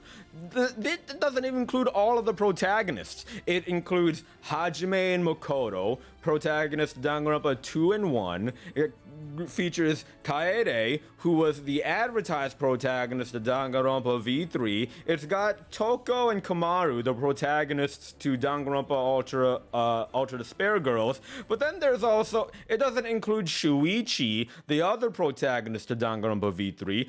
They've got fucking Akane there. Akane was fucking useless throughout Danganronpa 2. They got Chihiro. Chihiro was also I can't say anything about Chihiro without spoiling anything too much, but then they also got Hifumi there in the background, like he's some sort of villain. Yeah. Hifumi's useless. Who the fuck? I don't fucking care about Hifumi. No one cares about Hifumi. They wanted attention to him to make you hate him that much more. Who decided who goes on this fucking box art? What, they just got a bunch of these fucking nobodies and piled them in with some of the protagonists and said, hey, here we go. It was just the marketing guys. It was the marketing guy's favorite characters. Leave them alone. If Ifumi's your favorite character, you need some help. Anyway. So yeah, they announced that's coming out. Yeah, and Danganronpa S Ultimate Summer Camp, like, I love it because it's like the canon AU where no one dies, everyone survives, and everyone's all buddy-buddy. But also, it looks like it's going to be like an expanded version of the game that you unlock when you finish Danganronpa V3. It's called the Ultimate Development Plan, which is just like a big board game. And also looks like it has elements of, which I haven't played yet. I'm planning on playing it, but I haven't played it, so I don't know much about it. But it also looks like there's going to be like some sort of combat RPG system similar to Earthbound or Mother, which is also really interesting. I'm super into it. I'm looking at screenshots now, and this looks weird as shit, even for Danganronpa standards. But, you know. I'm excited about it anyway. But I think that's all I have to say about Danganronpa Decadence and Danganronpa S Ultimate Summer Camp until it actually releases. Right. So after that, they showed off a new Fatal Frame, I guess. Oh yeah, I forgot about that. It sounds like a lot of people forgot about that because nobody's talking about it. Fatal Frame was really good from what I remember. I've never played it myself, and I would like to, I guess. Yeah. We'll see. Then you remember the Doom Eternal DLC, which we already knew was coming, and Tony Hawk, which we already knew was coming. And for whatever fucking reason, just out of nowhere, a game that nobody asked for, was like 5 years old, just Strange Brigade, surprise. A game that I'm pretty sure was Xbox exclusive. Yeah, I think. Strange Brigade. It's not 5 years old, but it was like what, 2018 or 2019, I think. It's older And than that, I thought. like no one played it. It was like it played like Left 4 Dead. It released 2018. Yeah. It played like Left 4 Dead. It's apparently really good, but like not a lot of people played it. Yeah. I've never sold a copy of it, so if that's any indication. Then we got a rehashing of Mario and Rabbids again, something that that's the 6th game that we've already seen from E3. To be fair, been... Mario plus Rabbids was always going to be Ubisoft and Nintendo. Yeah, but also like my main problem is 10 of your 27 announcements were stuff we've already seen or known about, and only 1 or 2 of them actually offered anything new. Why couldn't you dedicate those slots to other stuff that we haven't seen? Well, I reckon that they do it because not everyone would have watched like the other showcases. There are some people who only watched the Nintendo showcase, you know? That's fair. But that's still my point of the stuff that we already knew. Like, why Tony Hawk? It doesn't matter. I'm just bitching. It's just some people don't get news, you know? I feel bad for anyone who only watches E3 for the Capcom showcase. Ugh. Yeah, that's true. But I don't feel bad about my favorite part of the show, my favorite part of E3, my favorite part of anything. We got Zelda content. We got Zelda content. It is Zelda's 35th anniversary. So before E3, I went through and I rewatched Nintendo's E3 2020 presentation for the Mario 35th anniversary. We'd already known by that point that there is stuff that is coming up. When their presentation came through, they got, I think, 4 different pieces of Mario content for E3, starting with 2 of them in the first 5 minutes. Oh yeah, what did they release? They released there was Mario 35, right? The Mario Battle Royale game. There was Mario Superstars, which is a compilation of Mario 64, Mario Sunshine, and Mario Galaxy. People ask me where Galaxy 2 is. And what else did they announce? There was Mario there was the Mario 3D World plus Bowser's Fury. You had the Mario Game & Watch. You had a bunch of Mario toys and collectibles, and there was one other Mario thing that I don't remember what it was. All of that for Mario's 35th anniversary. Now here we are, Zelda's 35th anniversary. We've got Skyward Sword, and that was it up to this point. They put up with some Hyrule Warriors DLC content, which, I mean, whatever. I still have yet to complete Hyrule Warriors Age of Calamity. Same. I haven't played it since the last time I streamed it. Yeah, it's a fun game, but I haven't finished it. But I may finish it just because the DLC content, because Link gets fucking dual whips and Zelda gets the goddamn motorcycle. Like, what was that? Stupid internet. It doesn't appreciate that Zelda gets a motorcycle. Oh yeah, the motorcycle that Zelda gets. It looks so fucking good. Yeah, so I'm definitely going to go back and play Hyrule Warriors eventually to prepare myself for that DLC. It looks really good. Excited. It looks really good. But can we touch more about the Skyward Sword HD, right? Yeah, when is that coming out? July, right? Yep, July 17th. 17th or the 16th. It's one of those teenth days. It coming out July 16th. I mixed the 2 up. All right, July 16th. I'm actually kind of excited for it, to be perfectly honest. I'm so hyped. A lot of people hated Skyward Sword for whatever reason. I think a lot of that hate is just bandwagon hate. Skyward Sword, I don't think was not by at any means a bad Zelda game. It had all the elements that make Zelda, you know? It had dungeons, temples, had puzzles and all that. It was a good Zelda game. You know, it just did some different things. The one thing, what's that? Skyward Sword had bomb bowling. Bomb bowling! Oh my god, you're right. Bomb bowling. Oh my god, bomb bowling was great. I had Groose. Yes. Can't forget about Groose. The one thing I feel that a lot of people gripe on Skyward Sword is that it only had motion controls, which was, I admit, a flaw. Because not everyone wanted to play with motion controls, you know? Not everyone wants to be swinging around a Wii remote or whatever.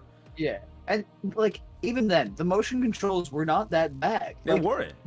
it utilized Wii Motion Plus, which was, you know, a higher technology that had better. The only reason- Crow. Yeah. Oh. God. Fucking.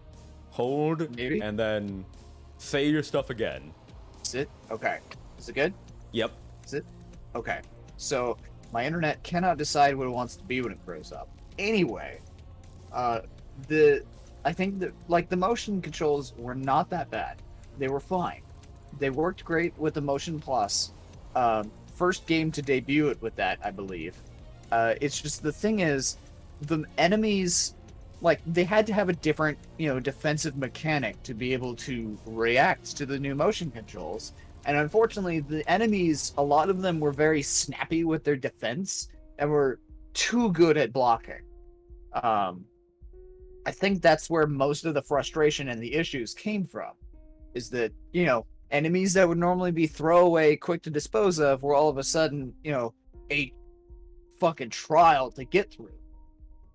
But that's it. Everything else about the game was fantastic. No, yeah, like, I really enjoyed it. Here's the thing, though. Here's the thing that I'm not too proud to admit. I made it to the very end, but I've yet to actually complete it. I've made it to the last boss, but I've yet to actually complete it. And let me tell you why. It's Yes, because please. it's because Enlighten me. I was playing it on the Wii, right? And then when right when I got to the end, I got the Wii U.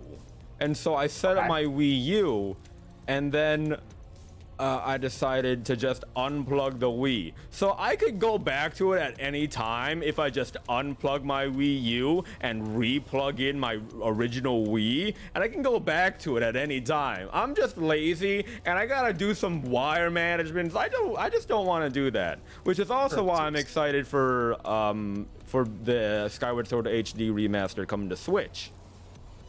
So rather than take a few minutes to hook up your Wii, maybe, you know, 10, 20 minutes to get reacquainted with the controls, and then just fight the final boss and be done with it, you're gonna buy a whole new game and start all over from the beginning. Well, yeah. Cool. It's a good game. Yeah. No, that's fine. I just want to clarify. Yeah. Skyward Sword is coming out. I got the green light to take that weekend off so I can play the game. Gonna stream the fuck out of it. It's going to be a grand old time. I am so excited. Tell me, what other Zelda-related thing did they release, Crow? So after this, I knew it was coming, but also, again, I was still kind of surprised. Maybe internet good. Yep. See that bar? Okay. We got a Zelda Game & Watch. It looks nice. It is gold and green. It's got this cool little box to come in, and unlike the stupid dumbass Mario Game & Watch that has a game and a half, this has 3 full games. You get the first Zelda, you get the second Zelda, and you get Link's Awakening, plus the Game & Watch stick thing, whatever, who gives a shit, and an interactive clock. So it's essentially like 4 games, because the other 2 count as like maybe half games. But you get a lot of content for $50. Oh yeah, it does look really good. The Legend of Zelda Game & Watch looks like at first it looks like just like another memorabilia toy kind of thing, and then you realize you can play full fucking games on there. Yeah. Which is like, honestly, like, the thing with Zelda is that the original Zelda was made with unlimited hardware. They only had so much space to work with, which is what made it so amazing. So you can fit it on fucking anything. Now, what I'm curious about when they made the first Zelda, it was smaller. Like, the final result was smaller than they had anticipated. So they made the Master Mode as like a side B type thing on the cartridge. Are they going to include that in the Game & Watch? I would assume so. I would assume so as well, if they're including like full games. And with modern technology, they definitely have the space for it now compared to what they had years ago when Zelda first came out. Yeah, absolutely. But I already have this thing pre-ordered, fully paid off, ready to go. I'm so excited. But not as excited as Breath of the Wild 2 content that we got. Breath of the Wild 2, baby! Oh my god. The content, the trailer, the game, the graphics, the fucking the stuff. Link It looks can so turn good. into goo. When this announcement, when the announce came out, my brain is shutting down. Oh god, because your I'm internet's too shutting down excited. too, Crow. Oh, maybe. No, you're Internet? fine now. You're fine now. Okay. My excitement cannot be contained across the internet. Yeah, the brain is malfunction, just like my internet is. God, Uh, Breath of the Wild 2 looks so good, and what's It's really so- interesting, is it's that so pretty. the Calamity has gained so much power now that it's able to rip parts of Hyrule into the Yeah, sky, okay. and Yeah, they're really harkening back to the whole Skyward Sword aesthetic now. Yes. Like there are so many references, so many callouts to so many different games. The falling in the sky from Skyward Sword, the floating castle with the red ugly like destructiveness from Ocarina. They had things from Majora, and they had things from the 2D Zeldas. This trailer was a love letter to Zelda fans everywhere. It really was. I saw everything. I loved all of it. And yeah, like the thing about the Calamity and the Malice and why it's able to just literally rip chunks of land into the sky. In the first game, everything that we have fought, all of the Malice, the Calamity Ganon, like Blight Ganons, that is residual power. That is just, the shit that is leaking out of Ganon. Like, Yeah, you that's know not how Ganon at full power. That's only a fraction yeah, of his power. it's like if you you're Not running even your in my thing. final form. It's like if you run your sink and then you go to turn it off, but you don't turn the handle all the way, so you still have that like drip, drip, drip thing, going. That was this power. That's gonna in the rise up first your one.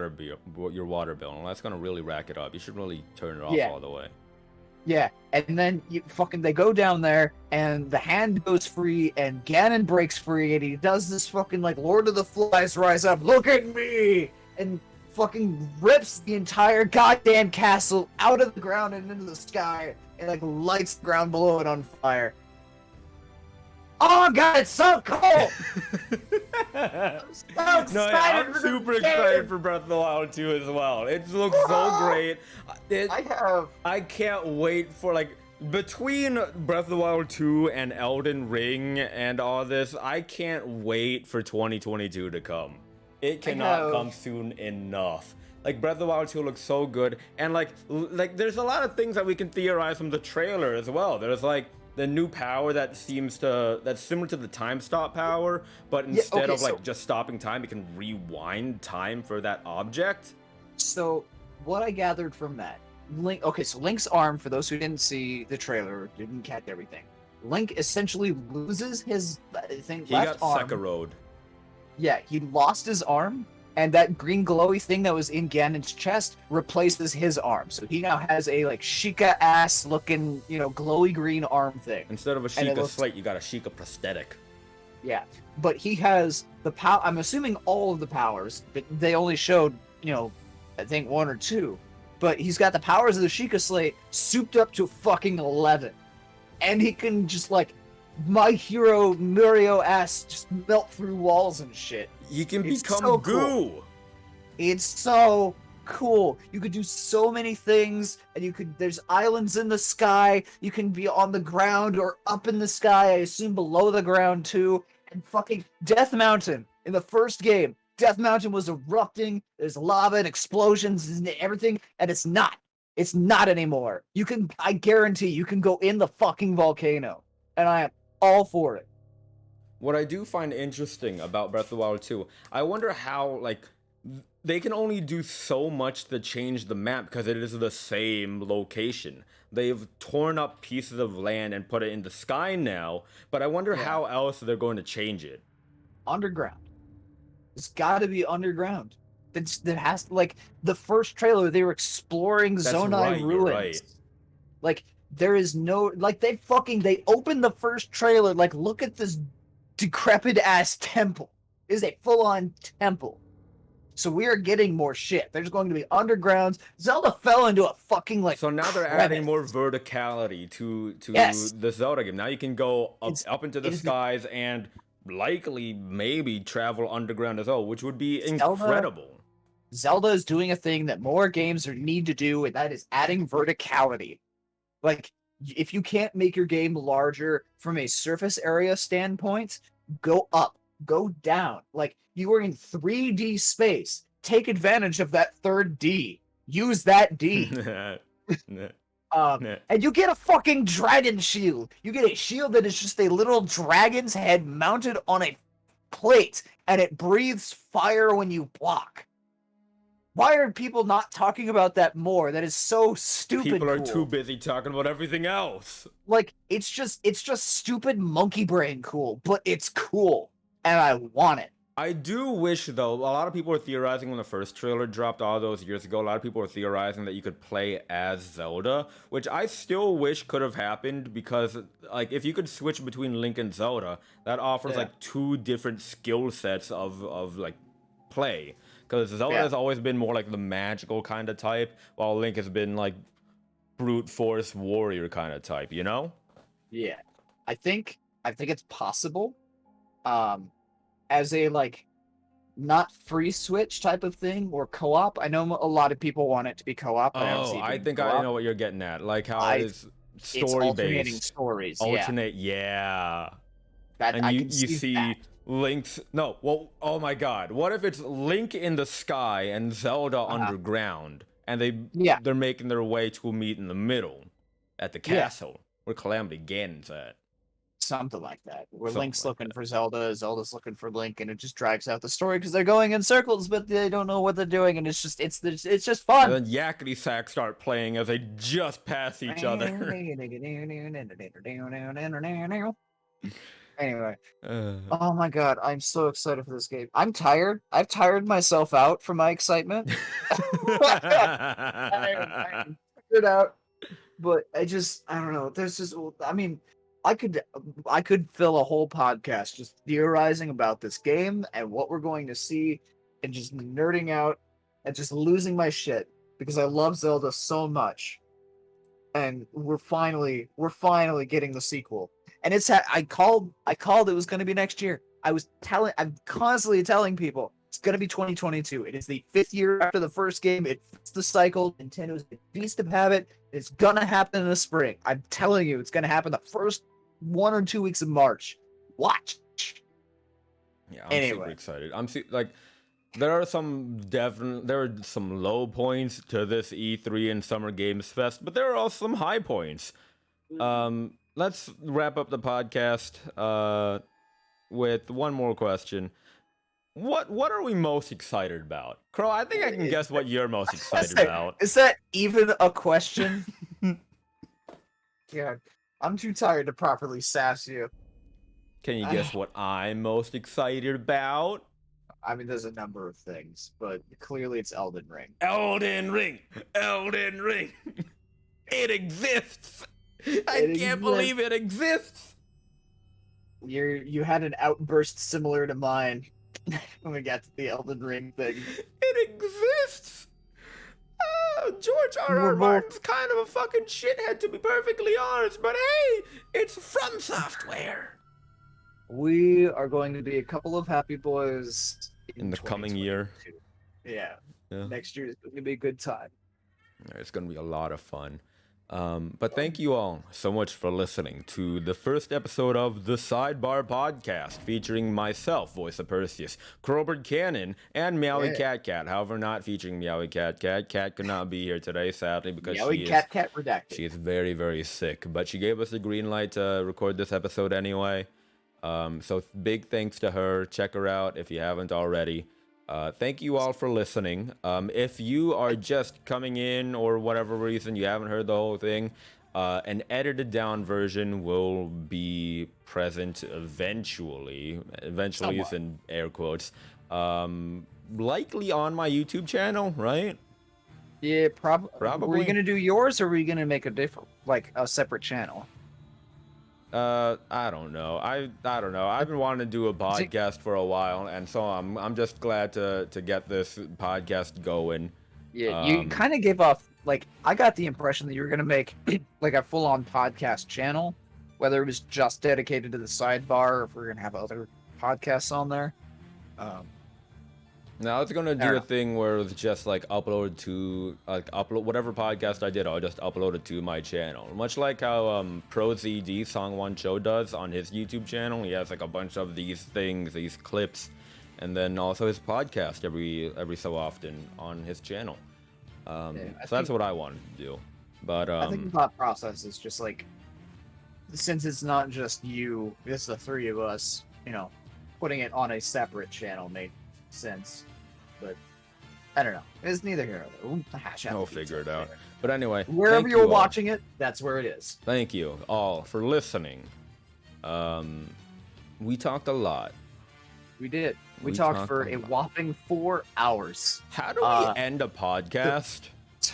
We'll get to that in a second. It's probably important to note that future episodes of the podcast will not be this beefy. We had a lot to go over. Yeah, because of E3, and E3 had so much to offer already, as well as so little to offer that we could just continue to attack. Yeah. Capcom, Square Enix. It's fine. It's fine. Nintendo, Ubisoft, and Xbox Bethesda, they contributed enough. So, but yeah. Thank you for watching. Please follow Perseus if you don't already. Follow Cat at MeowCatCat on Twitch. And don't forget to follow Crow at Crowbird Cannon on Twitch. Please do. I'm at almost 100 followers. I didn't realize until I looked today. But yeah, I'm at least as of the time of the stream, I'm at 91 followers. So I'm almost there. I'm like 25 away from 400 followers. Hey, shut up. You got the benefit of having, the incident. Having an incident. Yeah. I had an incident. But anyway, I should also mention that if you are listening this on playback, you can catch this podcast live every other week, fortnightly, on Friday at 9 p.m. Eastern Standard Time. Yeah, at all 3 of those channels that we listed before. Yep. That's Crowbird Cannon, Meowie Cat Cat, or Voice of Perseus. For those, if you're listening back and don't know our Twitch channels, you can watch live. And we generally don't look at chat, or we do look at chat, but we try not to like bring up chat for people who are just listening to keep it easier to follow. But we are always watching. We are always watching, so behave yourselves.